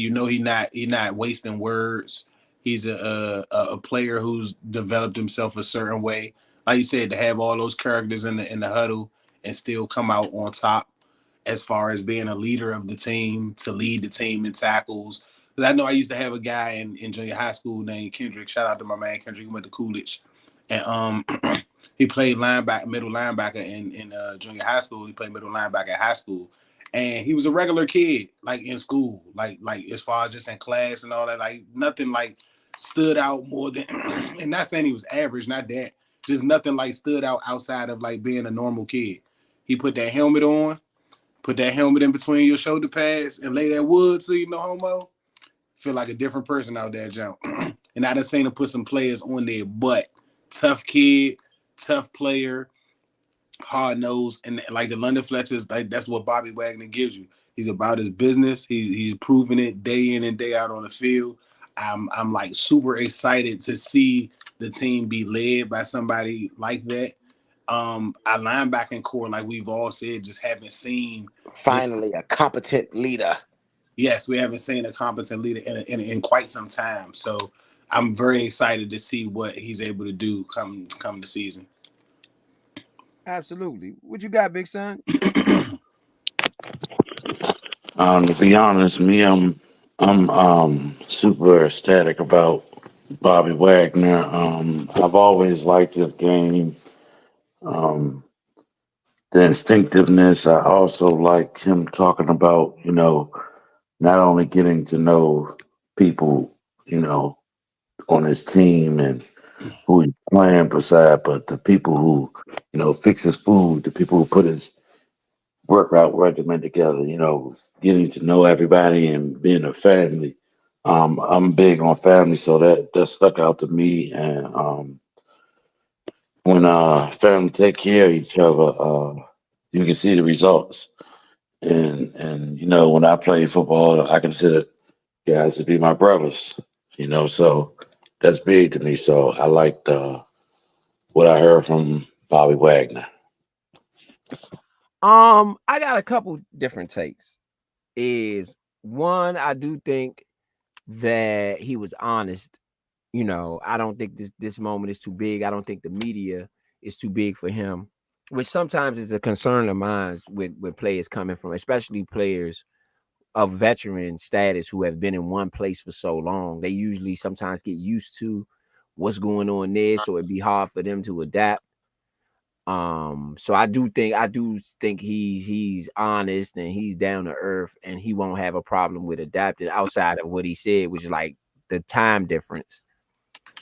However, I'm gonna say what my concern is: Terry McLaurin, Johnathan Allen, maybe Deron Payne, maybe not Deron Payne, but definitely Terry McLaurin and Johnathan Allen are both captains on this team. Do you guys feel like the leadership is swapping to the Dan Quinn players? And how do you feel? How do you think Terry McLaurin and the Johnathan Allens of the world, who have been leaders all the way up until this point, how do you think they feel about that? I don't think those guys change their position. I think that you just have a different set of captains on the team. Does Johnathan Allen role change with anybody that was added onto the defensive line? No. Still think he's the best defensive lineman that we have. Does Terry McLaurin change being the best receiver that we have because Bobby Wagner's on the team? Absolutely not. He's the best receiver in the wide receiver room. So I don't think those guys' roles change because they're still the best players on their position. I agree with that. I agree. What about team leaders? I mean, do you think Quinn? I mean, because I don't want. This is what my fear is: the Quinn players versus the players that were already here. You know, the Quinn players versus, because when Quinn was even in his interview, and I noticed this, he didn't mention Terry McLaurin when he was mentioning the Wiley vets. He didn't mention Johnathan Allen when he was mentioning the vets. And these are guys who are staples at this point of this organization. They are not just vets, they're staples. Yeah, but I mean, neither of them have Super Bowls. Neither of them have the resume that Bobby Wagner does. And the one thing I can say in this situation, and maybe you do have a point, but I believe also that Dan Quinn can trust those guys. This is my first time being a head coach of this particular team, and the last thing that I want to do is assume that this player that's been here already is ready to do what I've asked him to do when I haven't had a chance to get all my players together. I do understand where you're coming from. The only comparison I would give to that is, like I said at first, is that Bobby Wagner has just been a super veteran. Like, he's been in the league twice as many years as both of those guys. I also think that, like I said, I also don't think that those guys' roles change.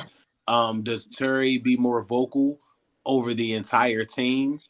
No, not with 23 new players, because it may be hard to do that when there's so many guys. But when there's only a Luke McCaffrey in your group that's new, Zacchaeus is new, but he's no threat to taking my spot, in my opinion. Like, if I'm speaking for myself, as if I'm Terry McLaurin, he's no threat to taking my spot. So, and then the other guy from Atlanta, like, neither one of these guys are an immediate threat to take my spot. So I feel like I can be a leader and vocal to this group. Johnathan Allen, Clelin Ferrell, even though a former first-round pick, has yet to reach his real stride yet. He hasn't really reached the level that anybody that drafted him or expected them to have success after that Clemson run. He just hasn't been that player, or hasn't become that player yet. So he has a lot to prove. I don't think he's better than Johnathan Allen at all. Not to cut you off, but he's also from this. Well, he's from Richmond, so relatively from this area, from this region. I'm gonna say, not area. Okay. So he was happy to be home. He said this is his first time back on the East Coast and stuff like that. So maybe this does develop him a little bit better as well, because now he's closer to home and maybe closer to his connections as far as what got him to be the guy at Clemson that he was. Understood. But again, I was just adding that I don't think he's better than Johnathan Allen, even with all of that said. No. Dante Fowler, not better than Johnathan Allen. The guy that we picked this year, you have to get on the field and prove yourself. And with what you pointed out, Leo, with Khalil Mack. Khalil Mack had 17 sacks this year, which is probably his most sacks in his whole career. If you look at the difference in the last 3 seasons before this season, he's beside Bosa. And Bosa has created a lot of opportunity for him to be the threat that he's always been, but just a little bit more because you got somebody a little bit younger, a little bit faster coming from one side, and there's just too much skill on the other side for Khalil Mack not to win on a lot of plays, which again, 17 sack shows that he did. I just think we're in a good position, man. Like I feel like these guys are addressing the right things. Like him mentioning Ken Norton was the first person that he mentioned. Like I said, how important I feel like that he is to his personal development, to his continuing to want to reach strides or to continue to want to reach achievements, reach heights. And like I said, as long as and I understand what Dan Quinn mentioned it, Bobby Wagner mentioned it. This is where it gets scary for me, and it's not in a fear, but how well can the team, not Jayden Daniels, how well can the team protect him from this media? Because what it sounds like is Dan Quinn has the idea to win a championship. He does not expect any less from his team and the players that he's recruiting or and what their execution is. The players that have been on the team that he's working with that have been here, like a Forbes, are going to be under contract. I'm only going to be able to let you go by trade, and that's it. Anything else, I'm going to lose money. So I'm appreciative that he's giving him an opportunity to work on different things. I don't think that Dan Quinn or Witt are going to have a problem with Forbes. I think that once they see the athlete, they'll see that there's something to work with here. They'll also see, I believe, that once they and if Josh Harris is the honest owner that I'm hoping that he would be, and I'm gonna go on a limb and say that he is, because even to come to the 76ers fans and tell them that we're openly tanking, I believe is an honest move. I don't believe everybody's open to say that. So if he is honest in that manner, I believe that he should have already talked to Dan Quinn and explained to him, hey, look, some of this performance from last year wasn't these guys' fault. I pulled the string. And even if that wasn't because I think everybody should have seen that. But if he had the conversation with him as a man, I think there's a lot more to work with the players that we kept. That core turns into a lot more players that have more responsibility. And my long-winded phrase that I was trying to get to was that I think they're really going to see and try to literally look at what Jayden Daniels can do offensively. Like I said, Dan Quinn mentioned it, and Bobby Wagner mentioned it. You know what I'm saying? Like, yes, he's doing some things and the way he's working, but it's going to be about how he plays and what he can do for this offense. If he can change the dynamic of the offense and create something that's difficult for players or other teams to kind of attack, the defense sounds like they're going to handle business. I'm not even going to hold you. And again, I'm not sure. Yeah. I honestly want to see the players that aren't Bobby Wagner, that aren't the players. Like, I want to see the Chins. I want to see the Luvus. I want to see what Jamin Davis does this year. I want to see what Jordan McGee does because of where he was drafted. I want to see what Newton does after he comes back from injury. Like, those are the players I'm more concerned with than some of the free agents. The other free agents, like the Armstrongs, because we're under contract for 3 years, I would like to see you do some of the same things that you were able to do with Dallas. I don't need you to be the leading sacker because that's not what you were doing there. But if you can be that with us, I need to see that player say, hey, it's time for me to put on for whatever you'd like to do. And I'll accept that. But like I said, I'd like to see the other players. Like, I want to see what Dante Fowler does. Is this a resurgence of his career? You know what I'm saying? From where he was and what he was able to do. Can he create that now, not being a starter? Can you make big plays in the limited amount of snaps that you get? Or are you a player that has to play the whole game to make an impact? Are these guys playing for contract? Like, it's other just important things that I like to address, but it's going to be really interesting to see this. I'm really, really excited about Dominique Hampton, and I'm also really excited to see what they do with Jeremy Chin. Again, a big favorite. Right now, Jeremy Chin is taking first team reps alongside Quan Martin. Quan Martin appears to be the starting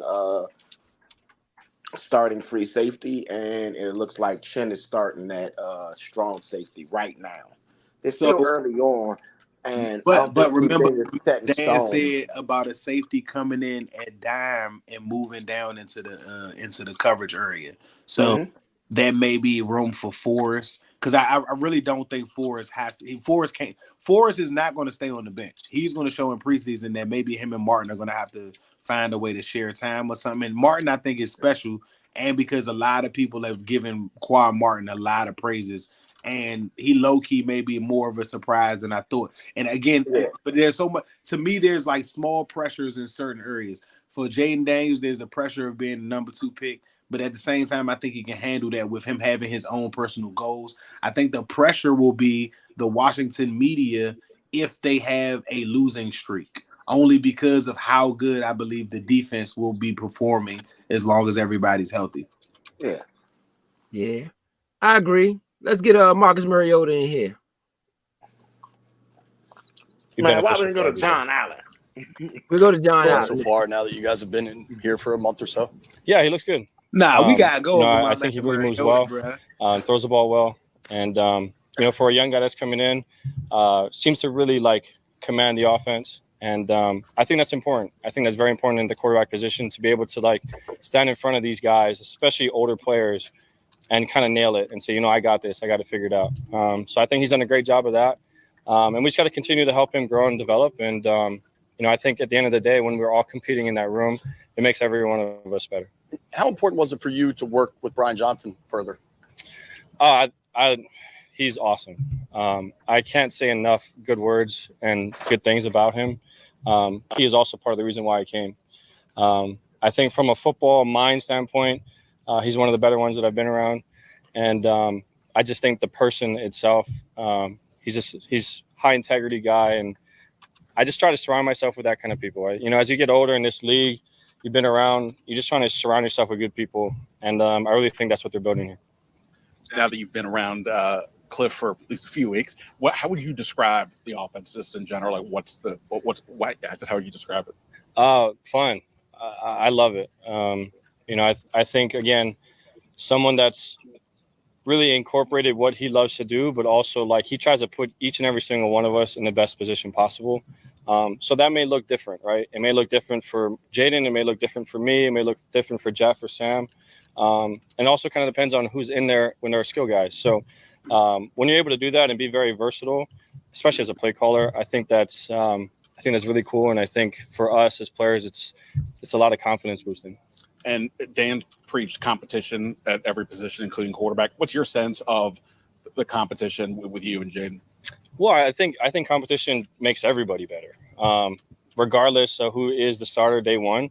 I checked my ego a long time ago, and I really believe that when you have a healthy quarterback room that's really just trying to compete and make each other better, you're going to eventually get everybody in that room to play at their best level. So regardless of who's the starter week one, I'm going to do everything I can to be the best version of myself and also bring out the best out of my teammates. How did you check your ego, and how is that different than you were in Philly or Atlanta? It wasn't different then. I think this game humbles you. I was humbled very early on in my career in Tennessee, and I love ball. I love being around it. So regardless of what my situation entails, I put a smile on my face, and I love coming to work. And that's not going to be any different if I'm here or somewhere else. I don't change that mentality for anything. Kliff obviously comes from an air raid tree, but he would say that it's reductive to call him air raid. What would you label the offense? How would you describe it? See, I don't think you can put labels on it. I think that's what's the beautiful thing about it. And I wouldn't want to kind of limit what it looks like. For us, it's fun to play in. There's so many different aspects that you can get into, but to label it something, I think does it a disservice. You mentioned surrounding yourself with good people in this situation. It's all fairly new here. The name's new, the ownership's new, the coach. Do you think about that as a player, the chance to kind of start something and set something here? Absolutely. I think that's part of, again, there's a lot of factors that really led to me coming here. But to be kind of a part of a new regime, a new owner, new staff, new players, I think it's a great opportunity to kind of set the trajectory for a franchise. And that opportunity itself was something that I was excited to be a part of. Two more. I'm sure intrinsically you want to be that starting quarterback again. So how do you find that balance of competing, What is going on but in also this being that mentor? Well, I think it's competing with yourself. I learned a long time ago, when you try to compare yourself or you try to compete against somebody else, you're really just trying to be better than, what's in front of you. And I think if you try to focus on being the best version of yourself every day and competing that way, you'll find that you're making better plays, you're making better decisions. So I look at it from that standpoint of just like, how can I get better myself? At the same time, just kind of bringing up the quarterback room as well. What year number is this for you in the NFL? This is 10. So that fire. Oh, it's still there. How's this? Explain that. How's it still there even at year 10? Yeah, the passion's still there. To be honest with you, there's moments when it wasn't there. Whether it was situations that I had previously in my career, that kind of knock you down. But being around this staff, being around someone like Brian again, you find the love. And I've kind of had this roller coaster of emotions through my career of my love with the game and my love of football. And when you come to work and you got such a great energy and a great group of guys, it kind of just ignites that again. And like I said, I wouldn't pass this opportunity up for anything. And I've been really enjoying it. All right. Thanks, Mark. Thank you, guys. Have a good day. All right. That was very interesting for me, at least. I'm gonna let you guys chime in. You could have saved that and played Johnathan Allen first. But I do have a decent amount of stuff to say about that. I just wanted to be a little funny. Okay. I honestly like the interview. I do think that the interviewer journalist asked a couple of corny questions, but I think that the journalist really was trying to lead up to, are you going to be the starter, or do you feel like you should be the starter over Jayden? Again, if you know Washington media, you should have kind of, that's why you felt like that, because it was like, these ain't even the type of questions to ask right now. But you're still leading to them because you don't have a story outside of feeling good. And Washington media just can't feel good until they see good.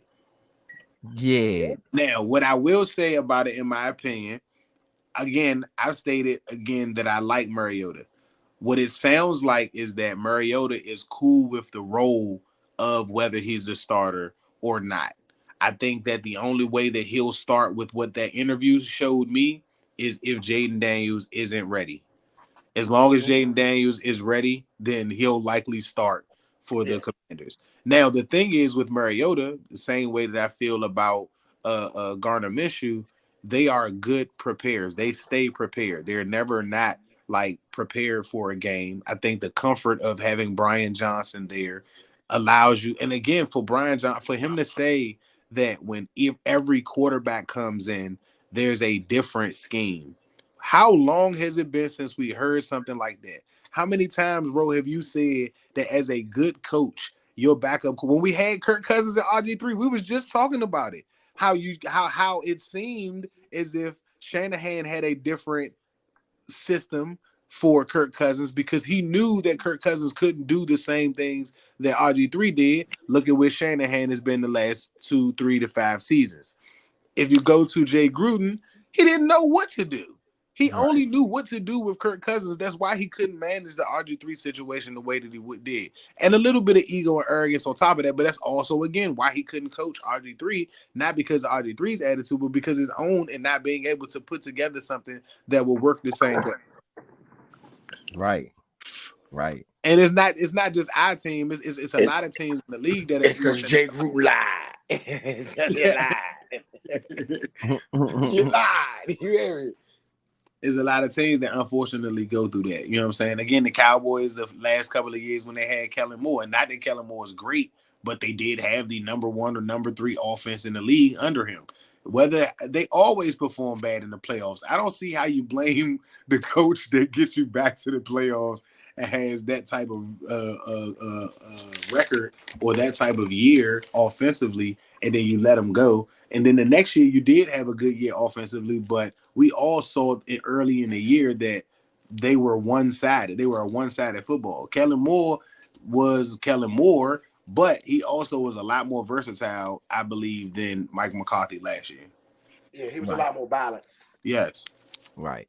What you got point on the Mariota? Well, I mean, me personally, I think that it was a really good interview, honestly. I listened to what he had to say. and I listened to him basically speak on him developing. And to me, that sounds like I'm here to be a mentor. It don't sound like it's not like I'm not trying to compete and I'm not going to give you the best version of me, but I am here to be a mentor. I'm here to get him ready. You get what I mean? And I like that. I like that level of humility. If he's going to be the backup, let's say Mariota's like in his 10th year. So him being in his 10th year, let's say he's going to be the backup for 4 years, 3 years, whatever. If Mariota could come in, if Jayden Daniels get dinged up, have a series or two, play a game or two, he's consistent, then somebody that was the number 2 pick like him would understand this a lot better than everybody else. So I think that Mariota answered all of the questions the correct way. He's sitting there like, I'm not trying to step on nobody's toes. I understand what this is, and I'm gonna be professional about it. But I also think that Brian Johnson telling him, like, you know what, I need you to come in. Like, I also think that that's a boost of confidence to say that, hey, if I do need you to start, let's say that this kid just so happens to not be ready for whatever reason. Right. I need you to be the guy. I need you to be confident. Out of everybody else in the league, I came and got you. And again, because you had this situation before, just like you said, hey, you can still play. You again, one, because you ain't started and took all these hits, your wheels and everything are good. Yep. You still got good mileage. And what happened to you in Tennessee was a bad coaching environment. Not nothing against Vrabel or nothing like that, but it just wasn't right. It wasn't the way he ended up making it after he left. It wasn't a good coaching environment like that. They didn't draft players that would help the best in that situation, or the players turned out to be busts, one or the other. Yeah. And they just didn't get good in the time. And I'm gonna be real. Ryan Tannehill had a lucky season. Yes. Because he didn't necessarily do that again. No, he never did. He didn't do it in Miami. He only did it in Miami once. Yeah. So he had a lucky season. And that just so happened to cost Mariota the situation. Now, anywhere else that he's gone after that, he's had flashes and he's had games where he's played well, but he hasn't had the winning record that franchises want to continue with. I don't think he's had a situation where the team has been built around him. So, like a Jimmy Garoppolo. Here's a situation. Let's say that the Commanders are not built around him, but Brian Johnson can build an offense around what he can do. And I think for a quarterback in his 10th year, that's one of the best situations to be in, especially when the team is trying to compete for something. You're not just coming in to be a backup for a team that's starting with a new quarterback and they have no help. Like, you know what I'm saying? Like, it's a job that even if you start, you really don't want to start this. Like, you got in and you or you starting and you trying to show somebody something so you can get picked up by another team next year, like immediately. I think that even if he had to start or had to play, I don't think he's in a situation where he's worried about leaving because, again, there's not many situations where coaches or teams are going to hire an 11-year pro to be a starter, except for somebody like Ron Rivera. Yeah. I think that it's a couple things. All right, now the first thing is I ain't gonna say I don't like, but that word competition leads me to believe that he does think it's a chance that he starts week 1. It's just my only personal thought. It's my own, my own personal thought. Well, he has to have the mentality that he's coming in to start. Yeah. I mean, me personally, if I'm in his position, I'm really here for Jayden Daniels at this point because I know that's going to keep me with a job. Yeah, I know I got to be ready to play. Don't get it twisted. I'm going to be ready to play, right? But I'm really just here at this point to mentor Jayden Daniels, not to compete with him, to mentor him. If it's me, everybody's different. No. I'm sorry. I'm gonna let you finish. My bad. Yeah. If it's me, everybody's different. Their mentality about this is different. I don't want to be the starter personally. If I know that y'all drafted this guy number 2 overall, even if I'm the starter, I realize that. Let's say y'all say, "Oh, you a better look than him right now." I'm not about to be the starter for long either way. Because soon as I do something that y'all don't like, I don't have a leash at all at that point. So it's no point in me trying to assume a role that I know I'm not. Y'all didn't You didn't bring me here to start. You brought me here to help Jayden Daniels, in my opinion. It's just me. If I'm Marcus Mariota, you brought me here to help Jayden Daniels. You did not bring me here to start as the Washington. You wouldn't have drafted him number 2 overall if that's what you wanted from me. That's just is what it is. So for me, I'm trying to be the best mentor that I could be for him. You look, shorty, bop, bop, bop, this, that, and the other. Man, don't worry about this. Keep your head straight. I got a question for that, though. How do you do that if you're not coming in to compete to show him that this is what your standard got to be in the pros? Well, I could tell him that without competing with him. I could just let him know. Nah, bro, you can't. I don't agree. Yes, with you that. can. In my opinion, based on remember something that I said to y'all when we was coaching. The players, and even though these guys are adults, these coaches have been in for 20 years. They've been former players. So to think that some of these rookies and some of these new guys, even some of the old guys that have been here, that just saw a lot of their teammates get shipped somewhere else or not brought back, you can't think that some of these guys may not be intimidated if these guys feel a way about them making a bad play. And we know how players are to themselves in the offseason. If they miss a play, how they just said about Luke, if he drops a pass, how he's on himself and stuff like that. So who's to say that these guys aren't really focusing on trying to make plays so bad that they make mistakes and start getting in their head? I think that you have to compete at a high level because your coach is a work ethic guy. The guys that are going to start is the guys that motors are high and they're executing or playing at a high level. I think one of the things that Dan Quinn said that we want to get everybody in and see how everybody plays at full speed and see who can do these things at full speed. To do that early means that these guys want to be ready. They want to be prepared. So the one thing Mariota has an advantage of is that he has 10 years NFL experience. That's something that Jayden Daniels cannot come in the NFL and already have. Even if he plays lights out, with the example that I gave y'all of Mahomes after his first year, stating that he only knew 25% of the playbook, or was just even at 25% of his potential because he still was figuring the game out. So he has an advantage over Jayden, and I don't think he's going to use that as I'm not going to tell you how to do this or how to throw this route or what I see in this situation. But guess what? I can show you better than I can tell you. And if your skill set is better than mine, when you do the same thing that I did, that I physically just showed you, it's going to show.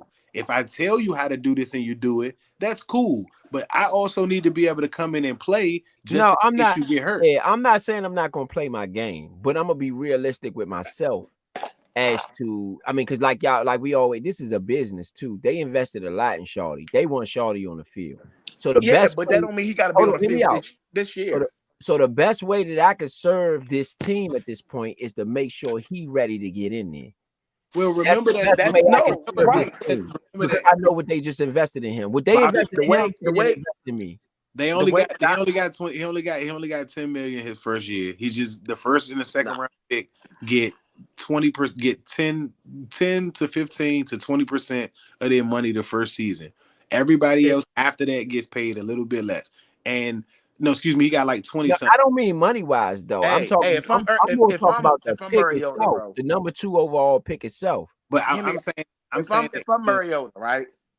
If I'm Mariota, the best thing I could do for him is try to beat his ass in this quarterback competition. That is the absolute best thing I can do for him. Is try to wear his ass out, because if you are not better than me on this practice field, how do you expect to win a Super Bowl? How do you expect to be the person that you think that you are if you can't beat me out right here? Yes. Nah, I'm saying I wouldn't take that approach. I would. That's what I was about to say. You have to take that approach, bro. You cannot baby this boy. I never said baby. You have to take that. No, that is babying. I'm saying baby. I'm saying that if you listen to Bobby Wagner and if you listen to Dan Quinn, I believe that their expectations with this roster, especially because some of the better veterans only have 1-year deals. Some of those players are chasing a Super Bowl. Like you said, if this is a bad season, you got to believe that Bobby Wagner may not want to come back, even if Ken Norton Jr. is here or not, because I'm not going to waste my years unless there's something bad that happens that makes that a different scenario. But for the most part, if you win 4 to 5 games, I don't believe you get Bobby Wagner back because I don't think he's going to waste years. So you win 7 games, 8 games more, then you can consider that. But I believe that the approach on the defensive side is that they're fighting for a chance to win the division. Once you get to the playoffs, everything's up in the air. We all know that. Green Bay I'm had gonna a tell high y'all chance. what I would do. I'm gonna tell y'all what angle I'm gonna come from. Mark Jackson, right? Mark Jackson, when he coached and Draymond Green attested to this on his show when he was there with Golden State, right? Mark Jackson came in and he told when Ellis, what's his name, the other guards they had with Steph Curry originally, Monty Ellis. When Monty Ellis left, right? He looked at Steph Curry and said, "Hey man, you are the best player in the world. I don't know who's been telling you what. This is your team. You could do it. This whole thing is going to ride on your back. We go as far as you go." That's how the approach I'm going to take with Jayden Daniels. Like, man, we going as far as you go, shorty. You got this. Straight up. If you ain't, But that was Mark Jackson. Mark Jackson's the coach. No, I'm not saying that that's the coach, but I'm saying if that's more my approach. Like, look, I'm just going to be ready just in case I had to go in there for some unforeseen reason. I'm gonna be ready for what I got to do, but that ain't my role. You the quarterback. You the quarterback of this team. Then that you beat me out. Guess what? You got 3 games in preseason to beat me out. And all I'm gonna do when I get in with the second string is perform the way that I'm supposed to. Y'all ever heard of Kwame Brown? Jordan did that with Kwame No, Brown. No. Listen. Mariota is not Michael Jordan. We are about to start. We're gonna say that right now. We're gonna say that right now. So everybody knows that you are not about to get away with comparing Michael Jordan to Mariota. Right? Number 2, Mariota's not about to be a player coach. Okay, Mariota's not coaching him. Mariota is not the quarterback coach. He's not the offensive coordinator. He's not the assistant head coach. What he is going to be is the same thing that Zach Ertz is for Ben Sinnott. The same thing that Bobby Wagner is going to be for Frankie Luvu. It's going to be a mentor and an example. Now, what has to happen for Jayden Daniels is that you have 3 preseason games not to look like trash. If you look bad, if you look like Dwayne Haskins, three games in the preseason, you still want to put him out there week 1?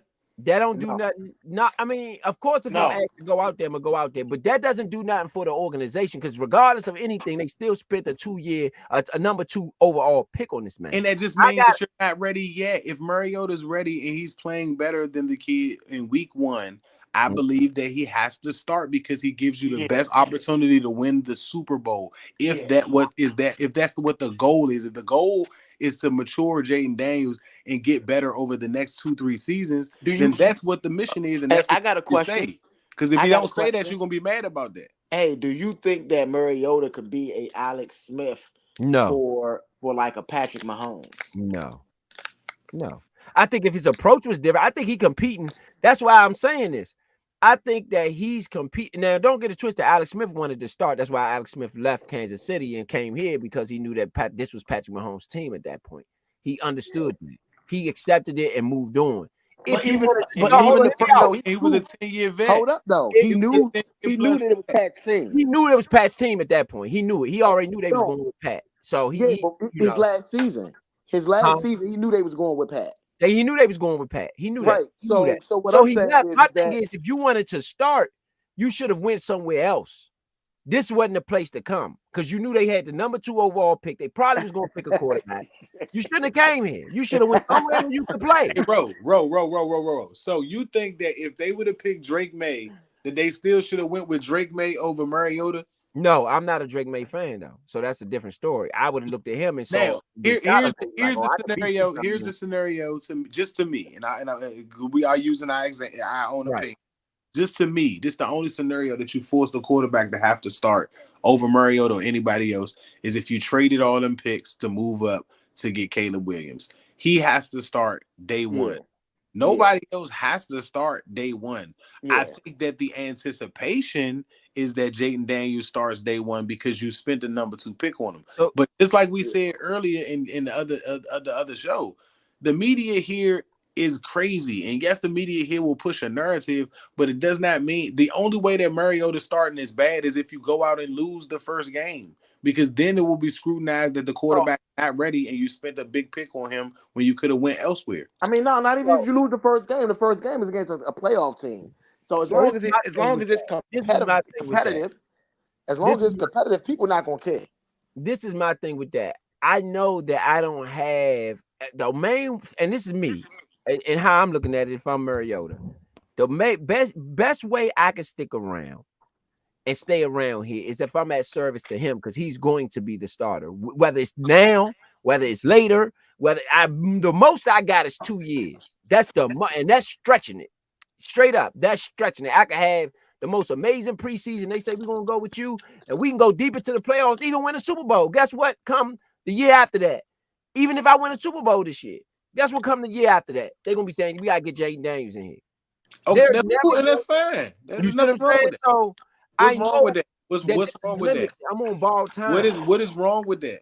No, I'm not. He can get the Nick Foles Foles treatment. The best way for me to stick around is to make sure. So I'm gonna ask y'all this: is it partly Mariota's job to help Jayden Daniels get ready? Yeah. Yes. But that's what I'm saying. That's all I'm saying. To me, that should be the forefront. That should be your number one goal. Your two A1 and A2 goals is one, make sure I'm ready to play. Two, get him ready. If you listen to the interview, I don't think that anything Mariota said suggests that he's trying to be the starter over Jayden Daniels. But I also think that it suggests that I'm going to compete. That's my job as a 10-year veteran, as a backup, even as a backup. If Nick Foles didn't compete with Carson Wentz that season, whether they went with Carson Wentz or not, he would not have been prepared to play one of the biggest games in NFL history. I agree. You could be prepared, but just know that you a backup. Taylor Heineke. For he didn't win a championship. He didn't win a championship, bro. Winning a championship. Technically, Mariota. No, once I'm a starter now, once somebody goes down with an injury, especially an ACL, I'm the starter. This is my team. Listen though, technically, Mariota is not the backup right now, nor is Jayden Daniels the starter. Right now, they gotta earn their spots. That's my point. Even if I earn the spot, it's just artificial. I'm not going to be in here for so long. It's not. But I don't get what you're saying by saying that. If I get this spot and I earned it, whether it's artificial or not, it's a whole season that I gotta play. Even if they give me a whole season, even if I win a Super Bowl here next year or the year after, the most I got is 2 years. If he wins a Super Bowl, he has a job next year at another team. I'm not disputing that. So what are you talking about? I'm saying for me personally, I know that this opportunity is limited. So if I want to stay here in Washington, the best thing I could do is make sure I'm at service to Jayden Daniels. This is Jayden Daniels' team. I'm not going to even put it in my mind that I could potentially do anything. That's me. I can't potentially do nothing. That's this man's team. The veteran minimum at quarterback is $5 million. No, I'm not disputing that. You're still gonna have to give him that if he come back as a backup the next season. You may just have to pay him a little bit more. And if he won a Super Bowl for you, I don't see what's wrong with paying him a little bit more money and starting the rookie who's still under rookie contract. Yeah. Again, I'm saying me personally. If I want to win, right, and my goal is winning, then the best thing I can do is give the best version of me versus him, the best version of him. Because if I'm not being the best, right, and I lead him into some bullshit, when he get out on that field, he's not gonna be productive for the team anyway. So the best thing I can do is lead by example. I can go hard. Who said you could do all of that and still know that you're not going to? This ain't my team. You can do all that. Who said that? First of all, he is in his 10th season in the NFL. I do not believe that Mariota is trying to play until he's 45 years old, even though he does not have a lot of mileage. So you're talking about maybe another 8 years if he has amazing success. Another 8 years in the league. All right, that's 18 seasons, and that's pushing it for real. To be honest, maybe another 4 or 5, right? Yeah. To be highly competitive, seeing that for the first 10 seasons of your career, you haven't been a top 10 quarterback. I really doubt that he has another 8. Maybe I don't even know if he got 5 seasons, but I'll just say 5 is a stretch. I don't think that even if you start, you believe that. 5 This, is the backup. He got about 5 as the backup. yeah, but I'm giving the scenario that he has a good season this year and he plays, and let's say that they go to the playoffs, he still gets a job somewhere else. Even if he doesn't start there, he's gonna get a job. He's gonna get a job for a team that has a rookie quarterback that's under a rookie contract. The same way when we picked Wentz and we had we had Sam Howell. Like you got a year to waste, or you got 2 years to waste because this quarterback is not getting his major money yet. And you honestly get to save a little bit on how much you pay him at the end of the day, unless he goes to the Super Bowl because he got a year that somebody else is playing. I'm not saying that Josh Harris should even consider that. I'm saying that preseason, and because remember, we all have said this, once this team gets on the field, that's where we really get to judge it. Paper is fine. The paper looks beautiful.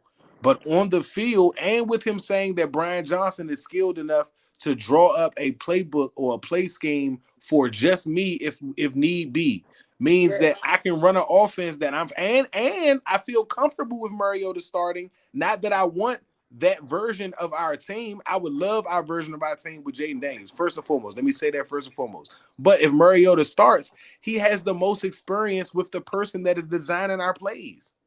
Yeah. I'm not disputing that. I'm saying for me, if I'm Mariota, I'm looking at my first job is to get him ready to play.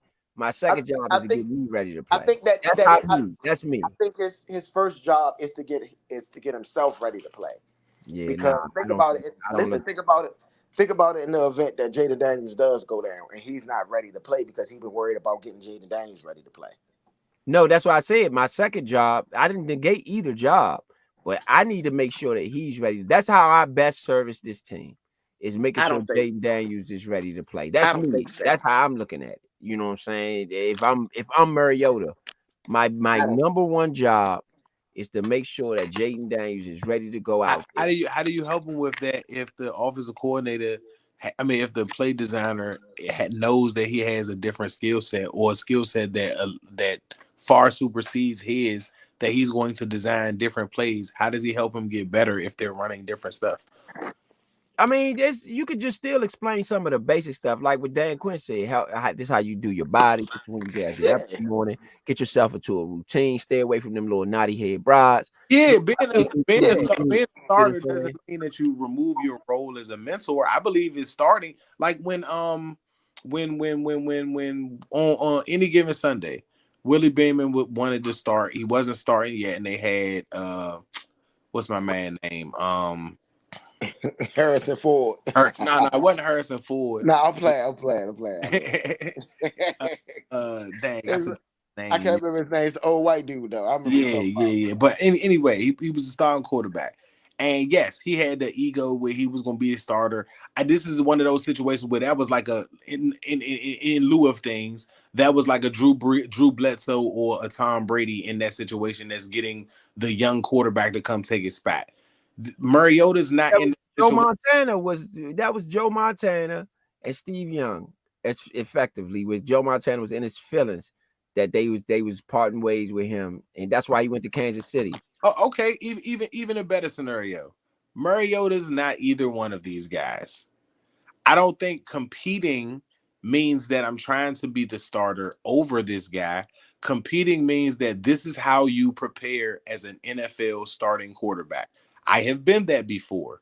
This is a way for me to show you this without telling you this. Now, guess what? When you got the first reps and I'm standing to the side, when you come over, I can holler at you. Or when I'm standing in behind you, before I do my jumps, I can come and holler at you before we move to the next play because the other players got to run on the field and stuff like that. Or after practice, or when we in the quarterback room. Remember I told y'all, I mean, I'm sure y'all all know by this time, all of the players prepare separately before they have their practice initially to everybody. The OTAs and all of that, you need receivers out there, you need tight ends and all that, but they're group sessions when they're watching film and going over certain things. They're with their group. So the quarterbacks with the quarterbacks, running backs, tight ends, and all the way around. So he's going to have a lot of time to be able to explain to him the certain nuances of being a pro in that field, how to handle his body. And Mariota's been in a really good shape most of his career. I Right. don't recall him having a bunch of injuries or anything like that. He had that elbow injury. He had a bad one. He had an elbow injury. I'm talking about like consecutively, like year in and year out. You know what I'm saying? It's hard to stay healthy every year. The great Tom Brady took a heck of a blow. AP took a heck of a blow. Like everybody get injured in the league. But as far again, just longevity, like again, he don't have a lot of miles on his body because he hasn't played a lot of starting quarterback. So I don't think that he's going into the situation trying to be the starter over Jayden because you haven't been a starter, you know what I'm saying, in a lot of situations. And like you said, he humbled his ego a long time ago. Like it's not about Right.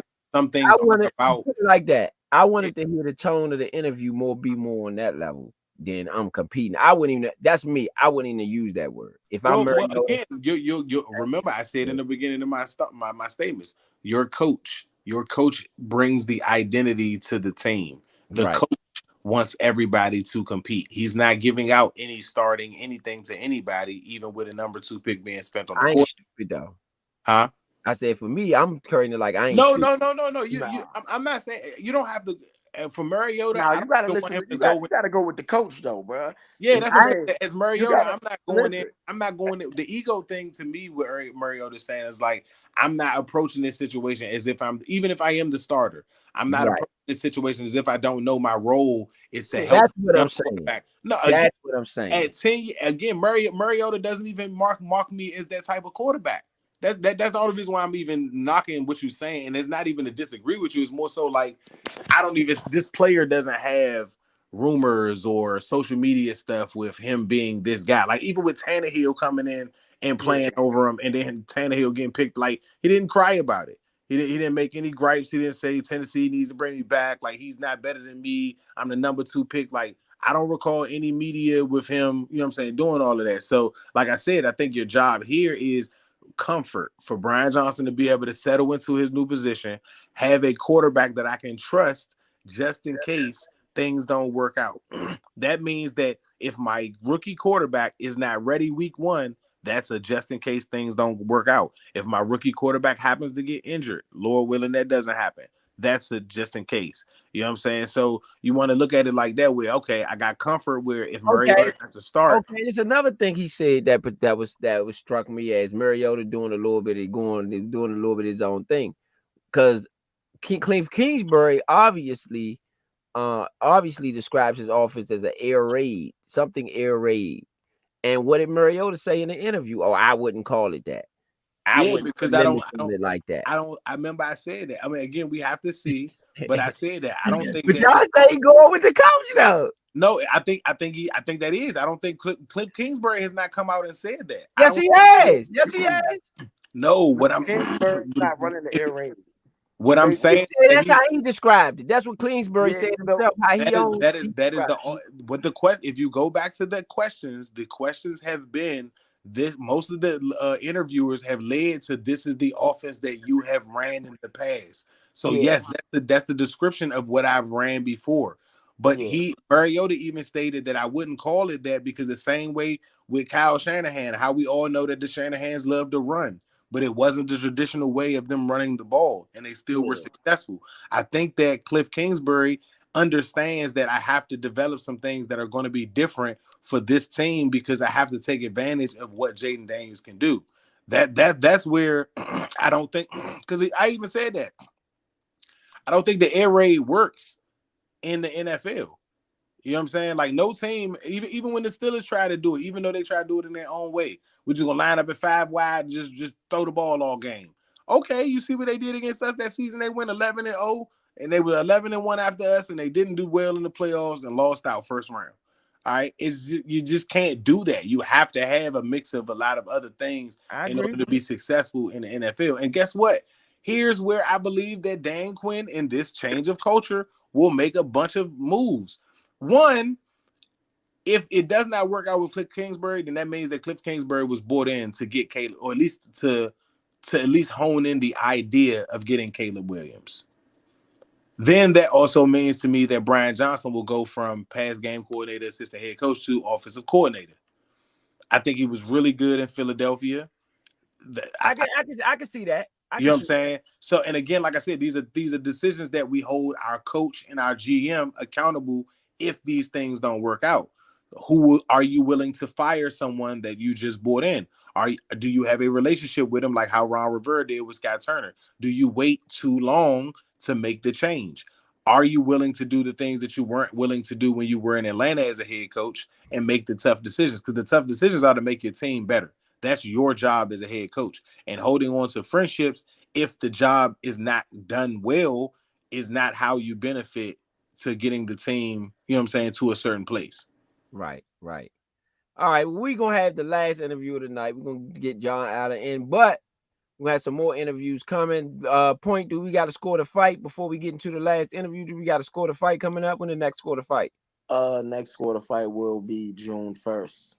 June 1st. That's the next quarter fight for everybody out there listening. And that's a big night. That's Deontay Wilder versus Zhilei Zhang.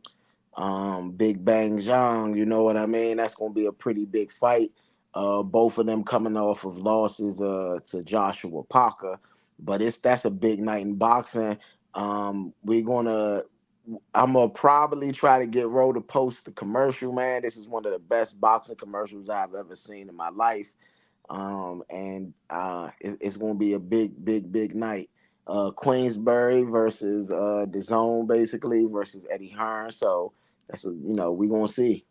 Yes, indeed. Just wanted to make sure we got that in there while we had the fans live and direct. Let's see what Johnathan Allen had to say. Since KingsBury, since Mariota, y'all ain't like my take on Mariota. Let's see what Big John. And then this is a Redskin original captain. So we want to show the Redskin original skins some love. You know what I'm saying? Get the original skins in. Yeah, for sure. Yeah. So shout out to John Allen. You know what I'm saying? This ain't one of Quinn's boys. This is a guy that's been around with the C on his chest. So let's see what John Allen had to say. Work beside him and learn from him and, have the opportunity to play with him. You obviously last year, there were a lot of frustrations, season and all of that. Where is your mindset right now with what's going on here? I feel like I'm just so happy. I love the coaching staff. I love the direction we're moving at. I love the way we're working, man. It has truly been reinvigorating and just so fun to come to work every day. And this is literally just a dream job right now. How did you decompress this offseason, and how did you kind of get ready to get back out here? Just definitely just taking time away from the game. Obviously, I'm emotional, and last year was tough. But after time moves on, you learn from the past, and get ready for the future. And I'm super excited about what we've done. Coach Quinn has been awesome. Mr. Peters has been awesome. I'm really happy with the way things are going. So now we're just working. Very different looking defensive line other than basically you and Duran. What's your early thought of the pieces that are around you now? It's good. We're all working hard. We're all pushing each other, and we're all competing against each other to try to make the best defensive line we can make. So, to be honest, I couldn't ask for anything more.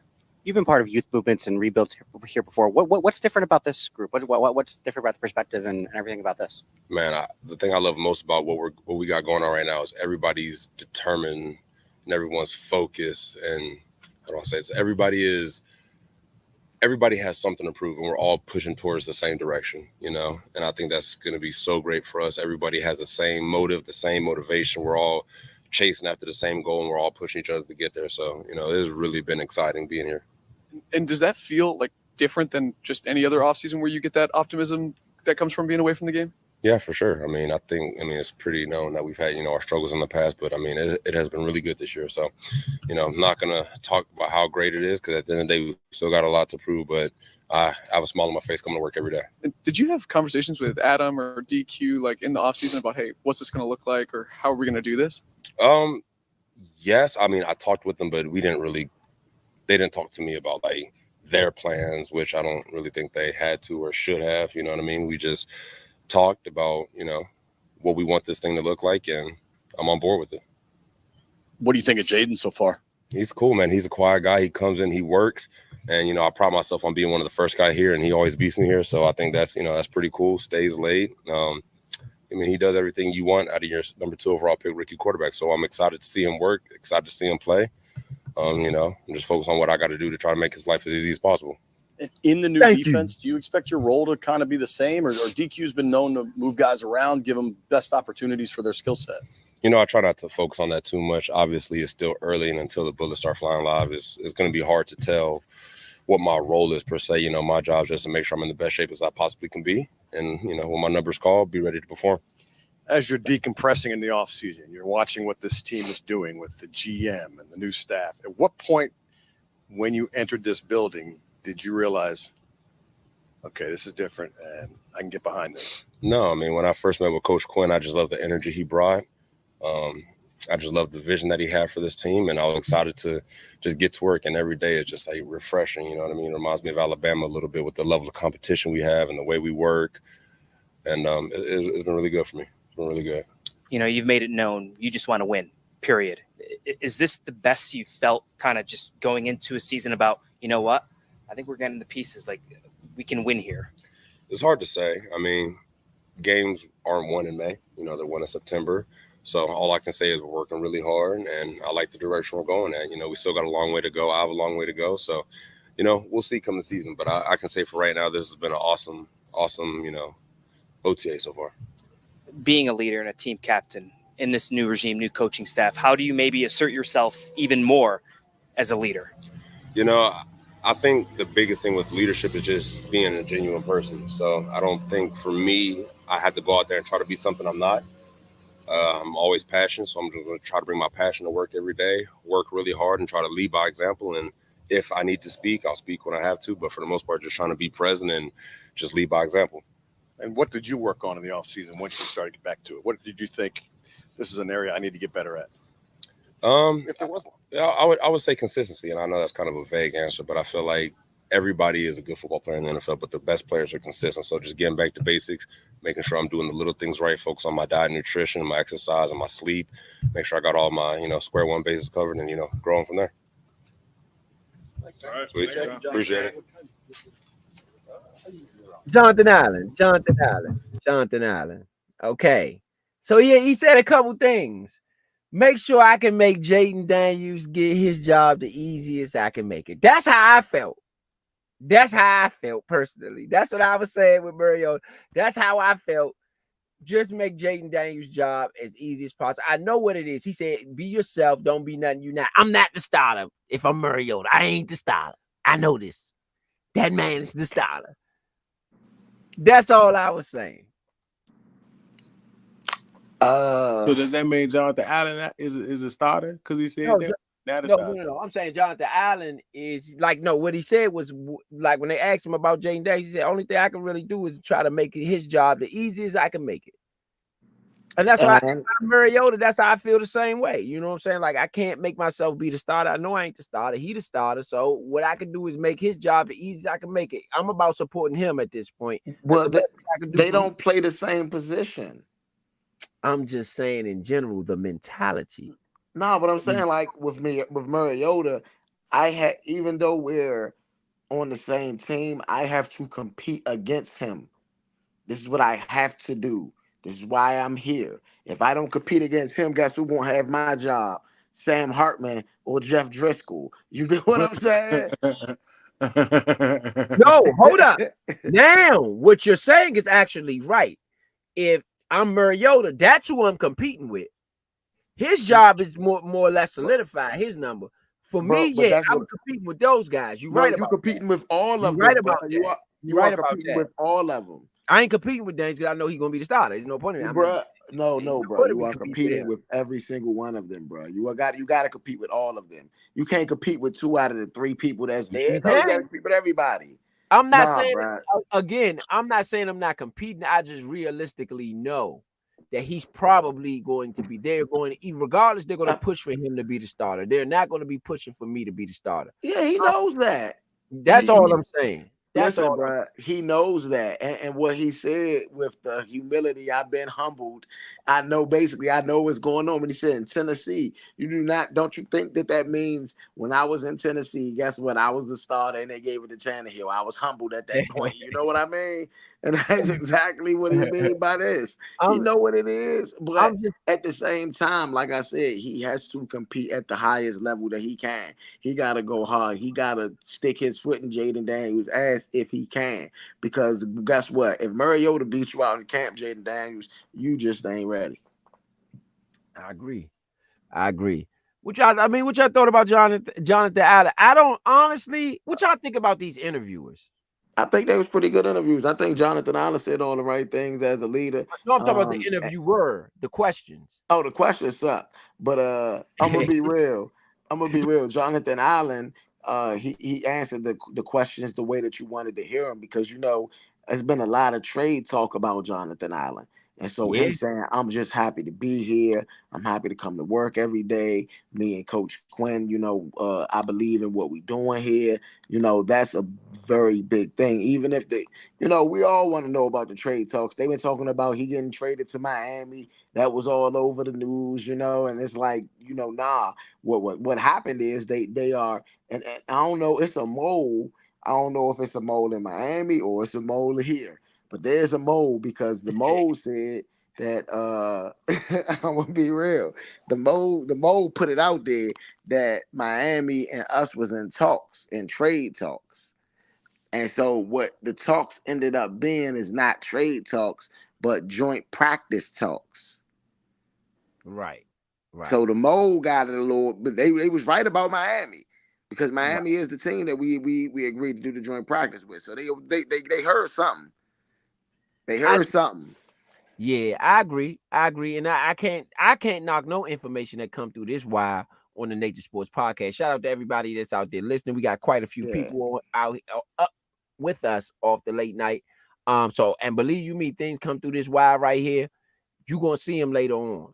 So I'm not about to dispute nothing that come through this wire. About trade talks. I have seen it's been trade talks about him ever since last year at the end of the season, when he said the statement of he didn't want to start over. And I agree with him. I don't think we should be rebuilding from scratch either. I don't think this was a team that you had to blow up per se. But they did. And they did a good job of it. They blew up the front office and the coaching staff. I will say that. They blew up the front office and the coaching staff. But the players, you only brought in really one receiver. You kept Crowder. Crowder is a staple here at this organization. I think he's the longest tenured Redskin other than Allen. Him and Allen, maybe. No, he's not. He's been off. He's been on other teams a bunch. No, I say he's been on other teams. I'm just talking about he originally came here. Yeah. So the wavy way, man. Wavy way, man. I'm gonna call that man the Tress wavy way. Yeah, right. You're right. It is Tress way. It's Tress way. Okay, so I'm just saying it's some staples that you left there, some pieces you left there. You didn't totally obliterate the fort. You left some pieces. It's only 13 returning players. I can see that. Yeah. I can see that. That's but it's still 40. 13. It's still 13 though. That's 40 players gone. That's 40 players gone. You didn't obliterate the fort. But what I'm saying is you got 40 players that is gone. That is a lot. That's a lot. A lot of them needed to go. Wild Goose needed to go. Barton needed to go. Needed to go. Facts. I'm just saying. Sly needed to go too. Sly needed to go. Yeah. No, I don't know about Sly.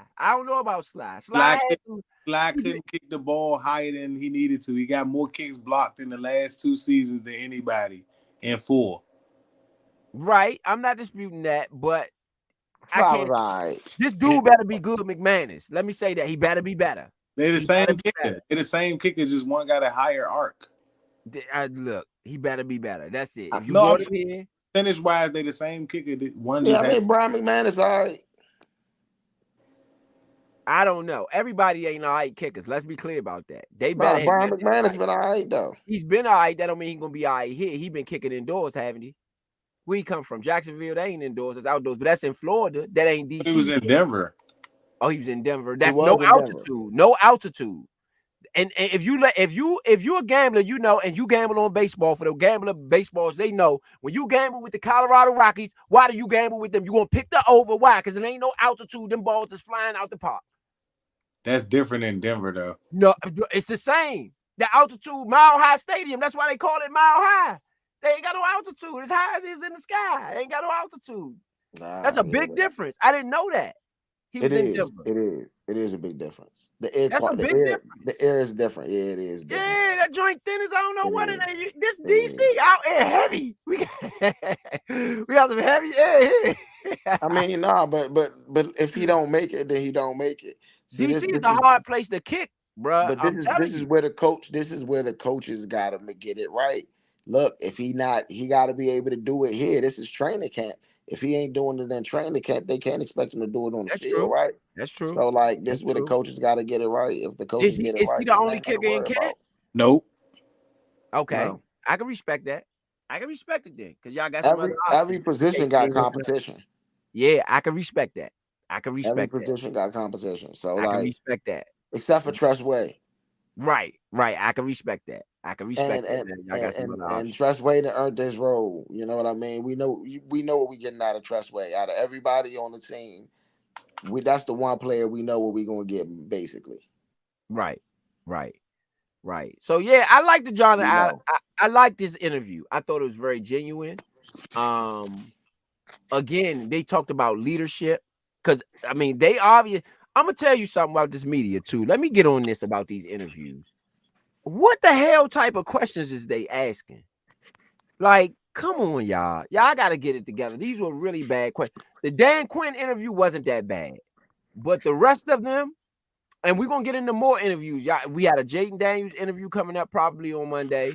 We have a Kliff KingsBury interview coming up probably on Monday. We have a Brian Robinson interview coming up. So we got some more interviews coming up. So far, it seems like I don't like the drama questions. Oh, even with Mariota. Oh, don't you? I know you would love to start. So aren't you? Shouldn't you be a mentality of start? Like, come on, bruh.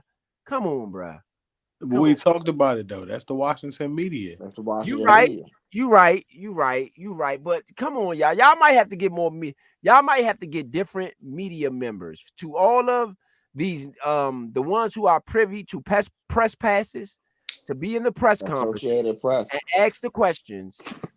To be honest, y'all might have to get different members in there who might know a little bit. Any followers that we got watching the show, if any of y'all want us to be able to get apply for our press passes and get in there and ask them questions, man, just share drop some lights. Yeah, absolutely.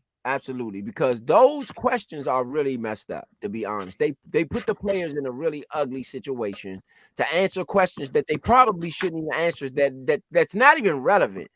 It's not relevant, a lot of the stuff that even Johnathan Allen, oh, we know that you didn't want to be there. It's like they start to try to dig for drama. This ain't no damn reality show. Well, these at the same token, these are interesting questions for you to ask in the off season, so that when the season is going on, they're not a thing. Yeah, right. You know what I'm saying? It's the first time, if I'm not mistaken, this is one of the few times that they've had to interview these guys since the end of last season, outside of being in their feelings because of how the season ended. You got a new regime in, you got new coaches in, you've got to meet people, you've got to come in and be with some of the young guys. Because remember, the veterans didn't have to come in. Right. They came in, they were with the team. Like I said, there's a lot of energy in the house. Even if those guys didn't practice, a lot of those guys were there. They showed up. I don't know if Terry McLaurin caught passes, but I know Terry McLaurin was there. It's just things that the building hasn't had. And just, again, like I said, regardless of what the team does, I believe that changing the culture has already started. They need to change what happens on the field will be what will help our fans and help people continue to believe. I think that's what the city needs. I almost am willing to guarantee you that if the city is, if the Washington Commanders / Redskins are doing well and can go to the playoffs, I almost guarantee there's less violence in the city. I can agree with that. You know Let me say this though. Let me say this. I'm going to list some of the questions I would have asked Johnathan Allen. For me personally, if I hadn't said, if this is just me, I would have asked him. I'd have said, have you met with Joe Witt? What do you feel about what was those conversations like? What do you feel about Joe Witt? In regards to do you know his resume, some of the things that he's done? What type of job do you feel he's done in Dallas? Have you met with Daryl Tapp? How do you feel about Daryl Tapp? That's your position coach. How do you feel about that? Ryan Kerrigan. even with Ryan Kerrigan being on the staff. Hey, Ryan Kerrigan's on the staff. How do You you used feel to about play Ryan with him. Like, how do you feel him being a former player? You see what I'm saying? Like, come on, bro. Y'all sat there and asked that man the worst, most uncomfortable questions that you could possibly ask him. You never judge a man. This is what I say. You never judge a man by his worst day.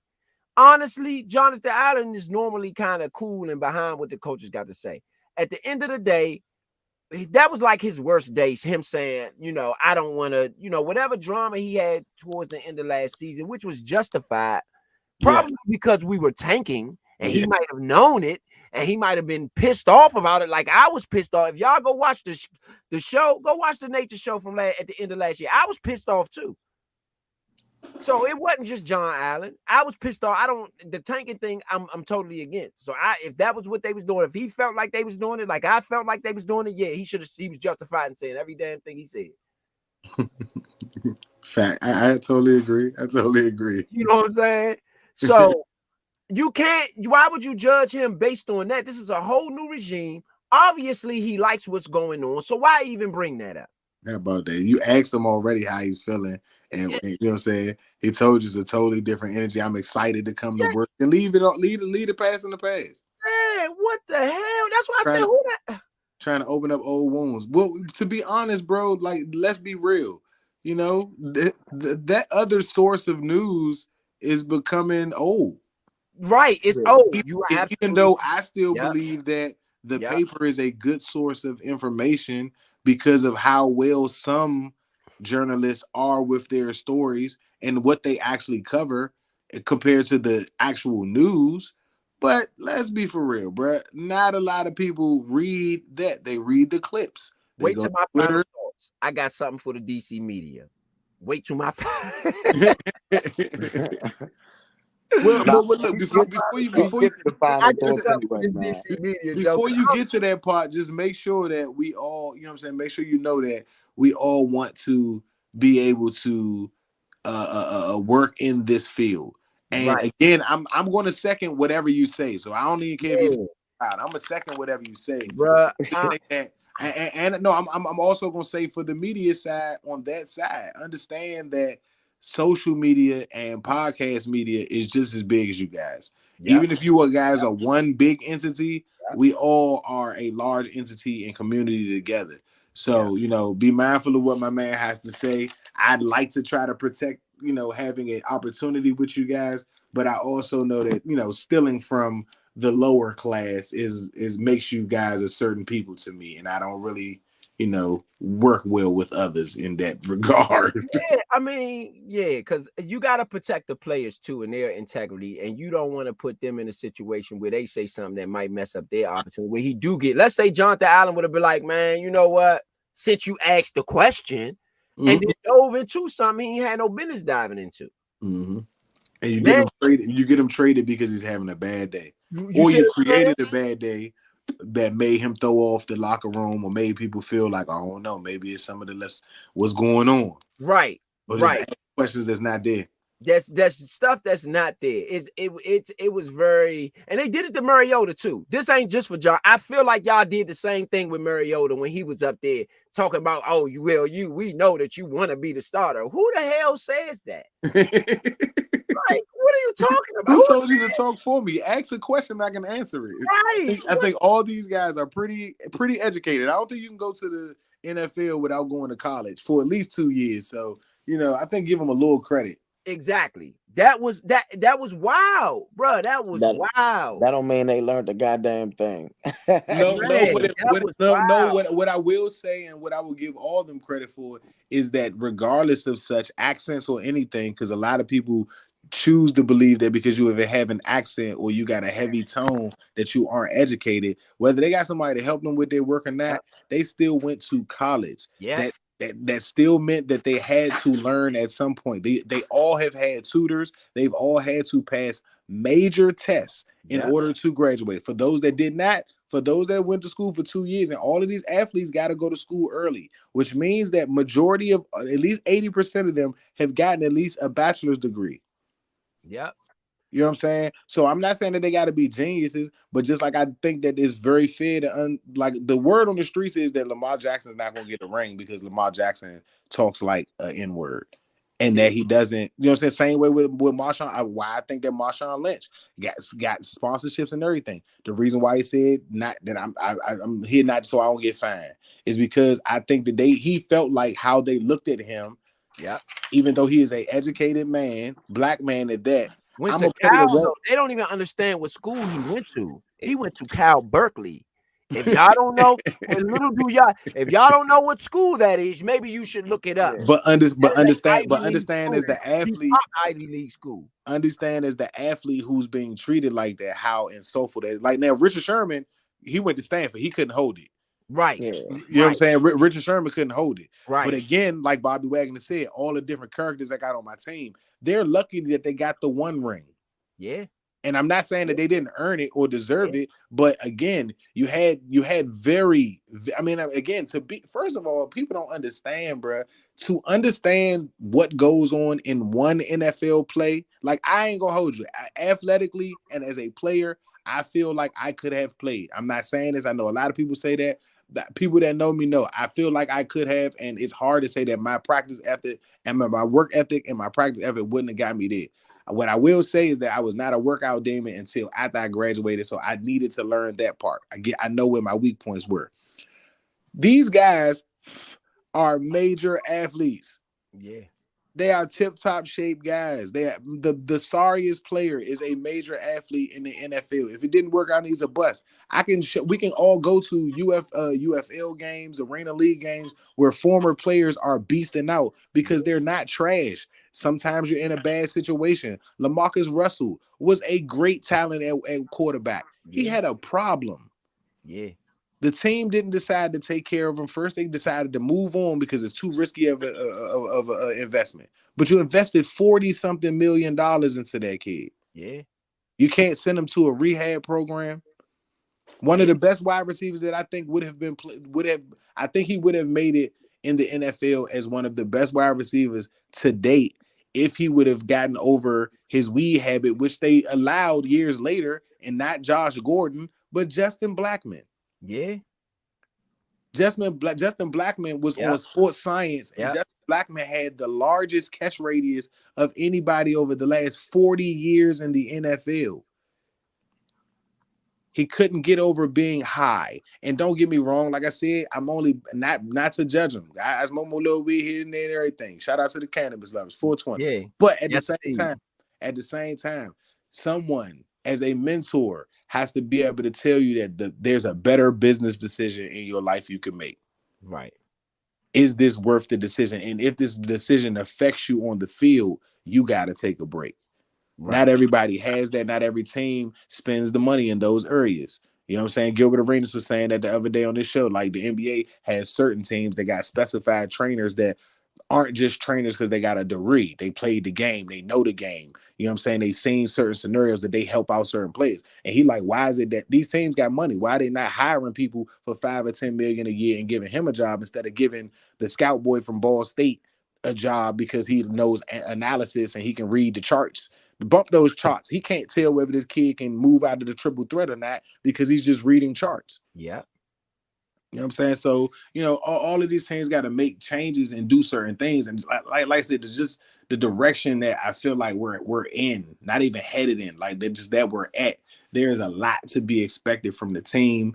The media does not do a good job at all in bigging up the team. But if you had a franchise that was bad for 20 seasons for the most part and didn't give you a reason to be hopeful, or when they did, they ended up turning around and still being bad, it's hard. Like I said, I understand why it's hard to believe.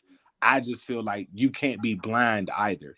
Like you can't be blinded. Like I said, the resumes that we went down. Like I said, some of these other channels and other sources haven't really dove into the logistics. They haven't broken down to how much these guys have football experience, how certain scenarios that you've watched over the last 5 to 8 years.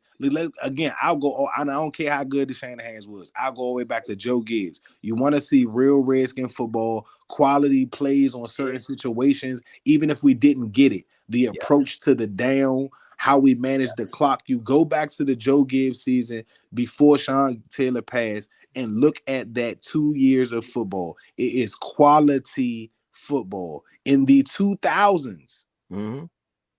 Not in the 80s. We ain't talking about the glory days or nothing like that. It's quality football. And I believe with Sean Taylor on that team, we would have gone to the Super. I ain't gonna say win. I feel like we would have won because it's my team. I'm gonna say that. But I do honestly believe, with every belief in my heart, that we would have been in the playoffs to go to the Super Bowl at least 2 or 3 years if Sean Taylor would have stayed alive. It's the only reason why Joe Gibbs retired anyway, why we got them badass coaches, is because he couldn't handle Sean Taylor's death. If it wasn't for that, we were in the Super Bowl within 3 years. The only team to beat us in the playoffs with 2 years, the year after Sean Taylor passed, and we got that lucky kickback that I think that Sean Taylor blessed the ball back to us for us to get it, was the Seattle Seahawks. Mm-hmm. Both years they went to the Super Bowl. Yeah. There's nobody beating us if it wasn't for them. Yeah. I agree with that.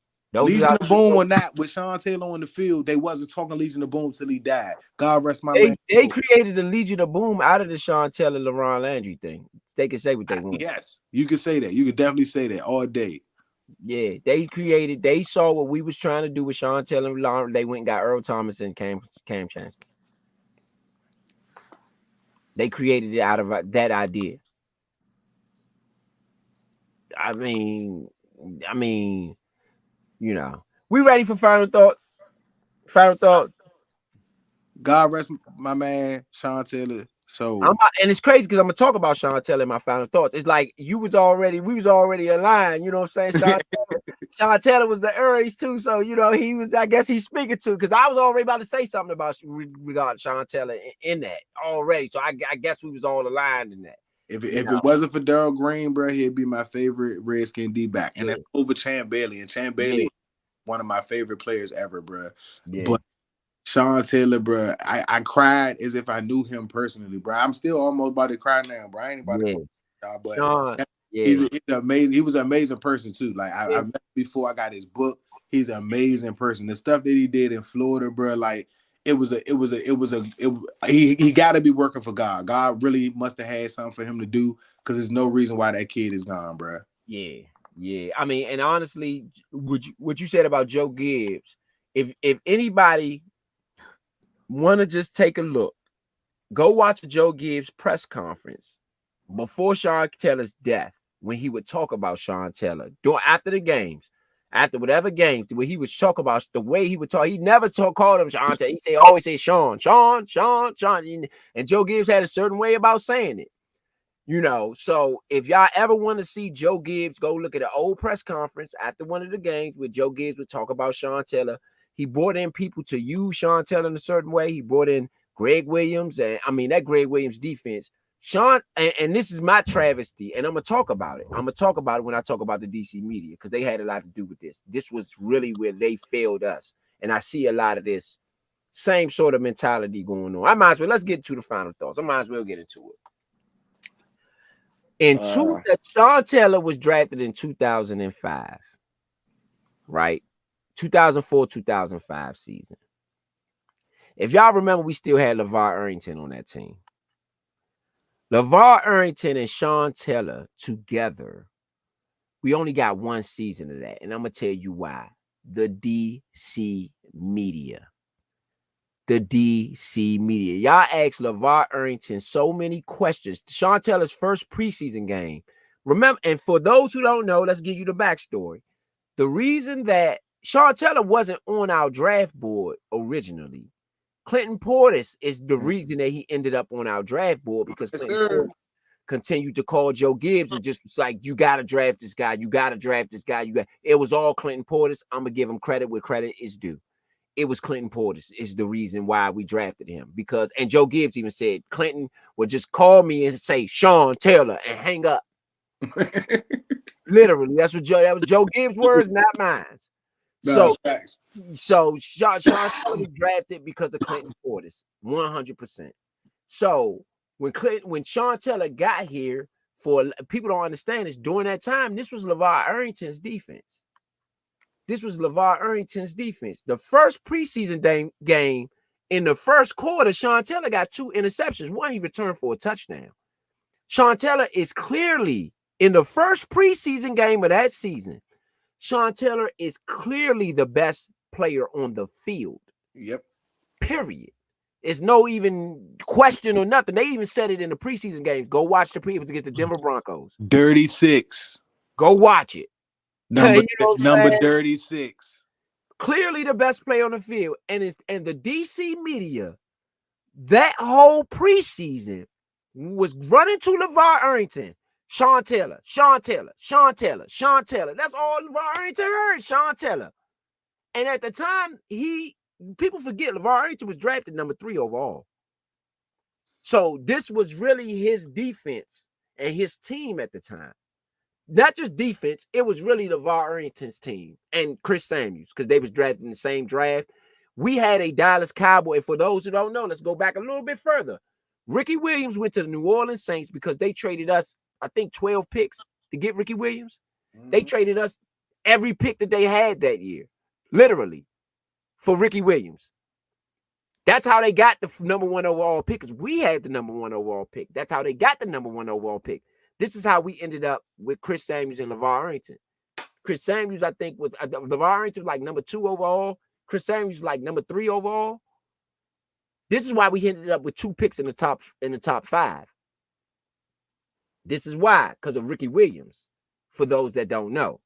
Fast forward. LeVar Arrington had a couple seasons with us, had some decent seasons. Not super dominant. It wasn't bad, but he had some decent seasons with us. Joe Gibbs come in the building. Draft Sean Taylor. Okay, now Sean Taylor, of course, is masterful, like Clinton Portis predicted. He's everything Clinton Portis predicted, but we didn't know about Sean Taylor here in DC at the time. This wasn't someone who we had all said, oh, this guy's going to be great. We didn't know. I did.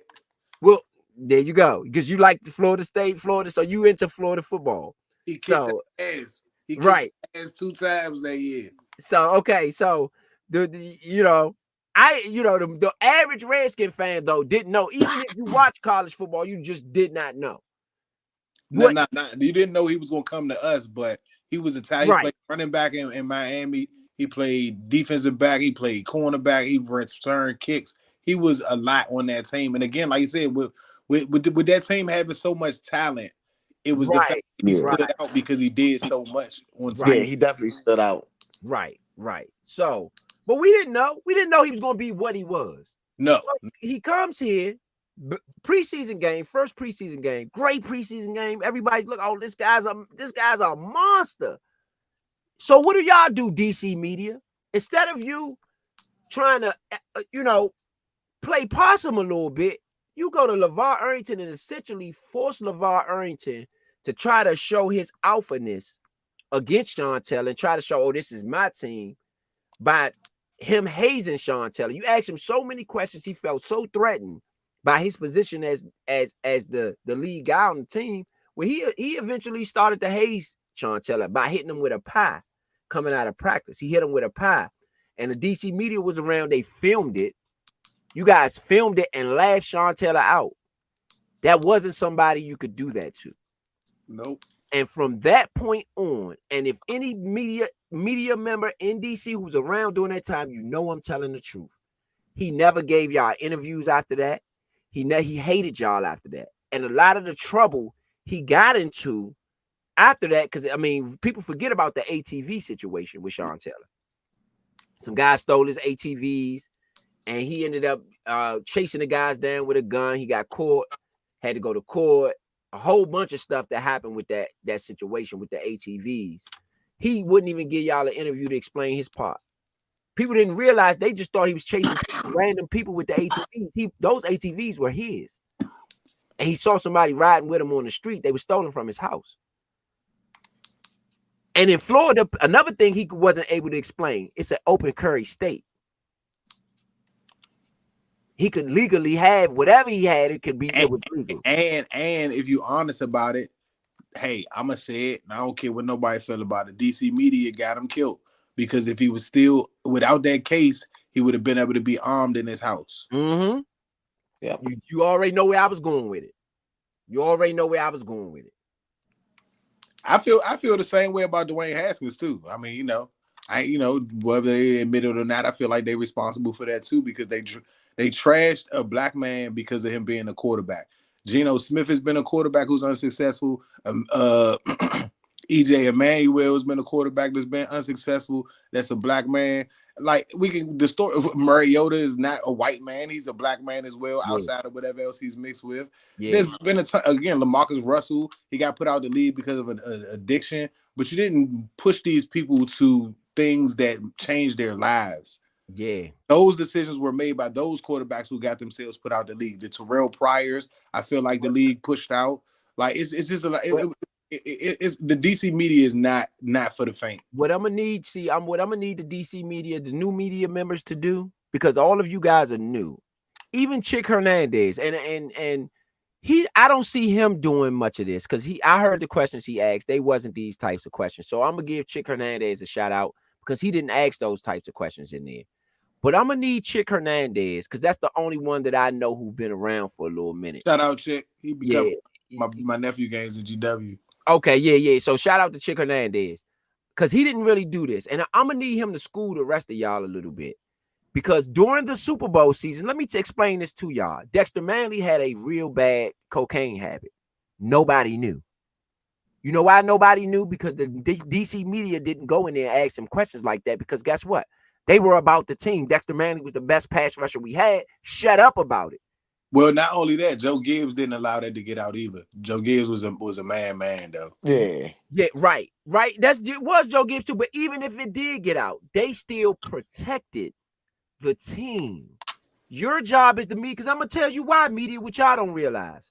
Guess what? If this team goes to the Super Bowl, guess what? You go to the Super Bowl. How about that?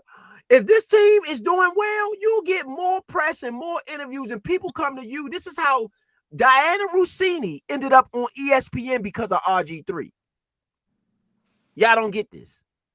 Go, if y'all think I'm playing, go ahead and go when she got on ESPN, when she transferred, she was on Channel 4 News, doing the regular, she was a regular beat lady for the Beat Sports. Guess what happened? RG3 blows up. She's on the national media. David Wilbon, Tony Kornheiser, Around the Horn. Guess what? They are there because of the 80s, and they were Washington Post regular writers. They're there because of the Redskins' success. That's why they got national press. Even more because of RG3, because they didn't get that show until after RG3 got There you go. So, and even Skip, if you want to say Skip Bayless, until that RG3, don't get it twisted. If y'all go look at the time, because First Take was out before that, 2007. But the success of the Dallas Cowboys is what got him, because he used to cover the Cowboys. It's what got him First Take. Y'all have to ease up. You are with the team, not against the team. Those questions were inappropriate. Those questions were wrong. You don't want no drama around this team. Your job is to go in there and keep things quiet.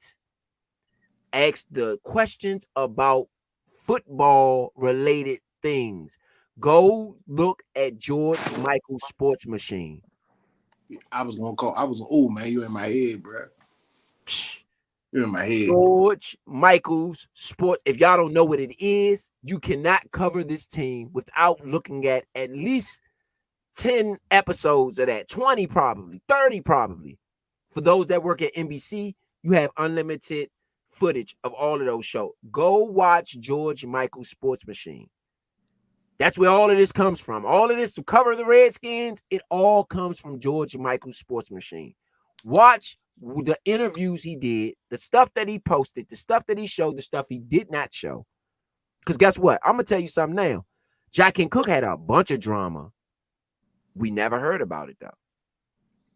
There was a bunch of drama surrounding around Jack and Cook and his son and Kerry Rozelle. If y'all want to keep it real, Kerry Rozelle, a.k.a. Pete Rozelle's wife, a.k.a. the former Miss John Kent Cook.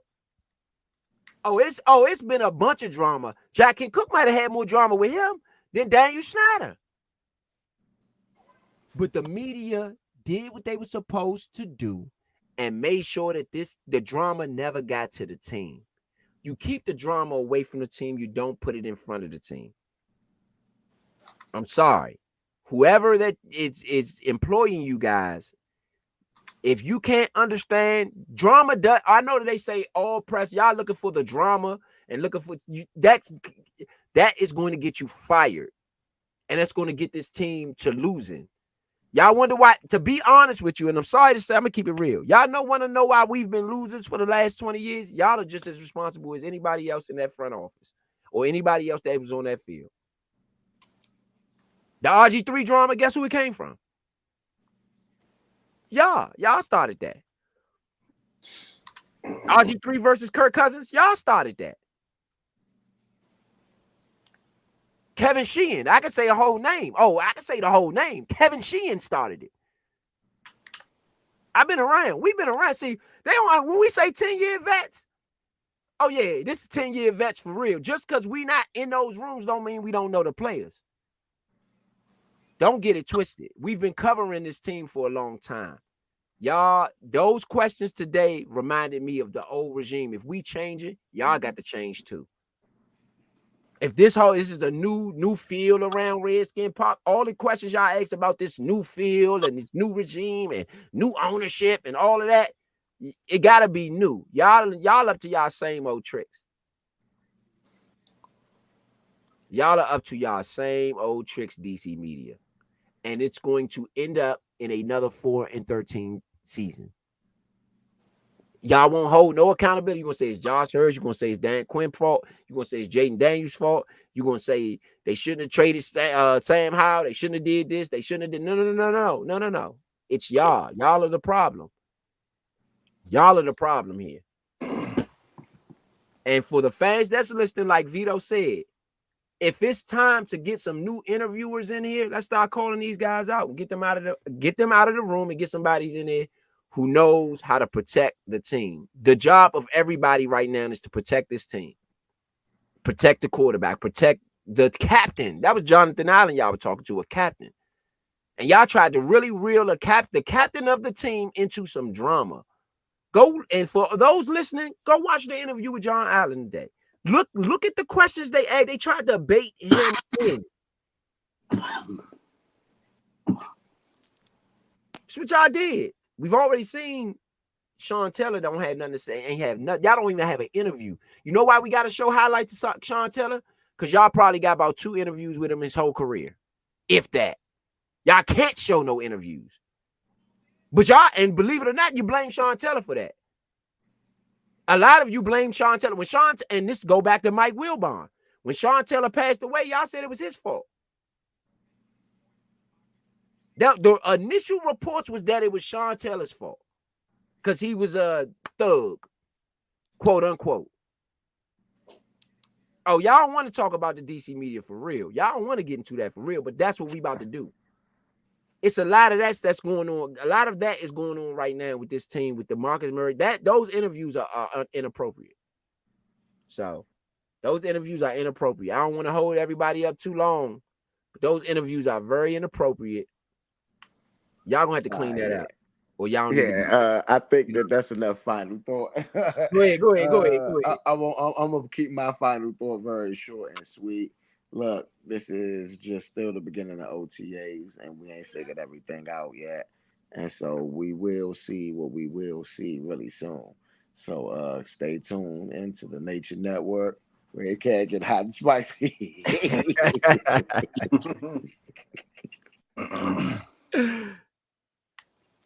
What you got, Vito? Final thoughts? Enough was said. I can't. I just second it. I can't say no more. That make it no better.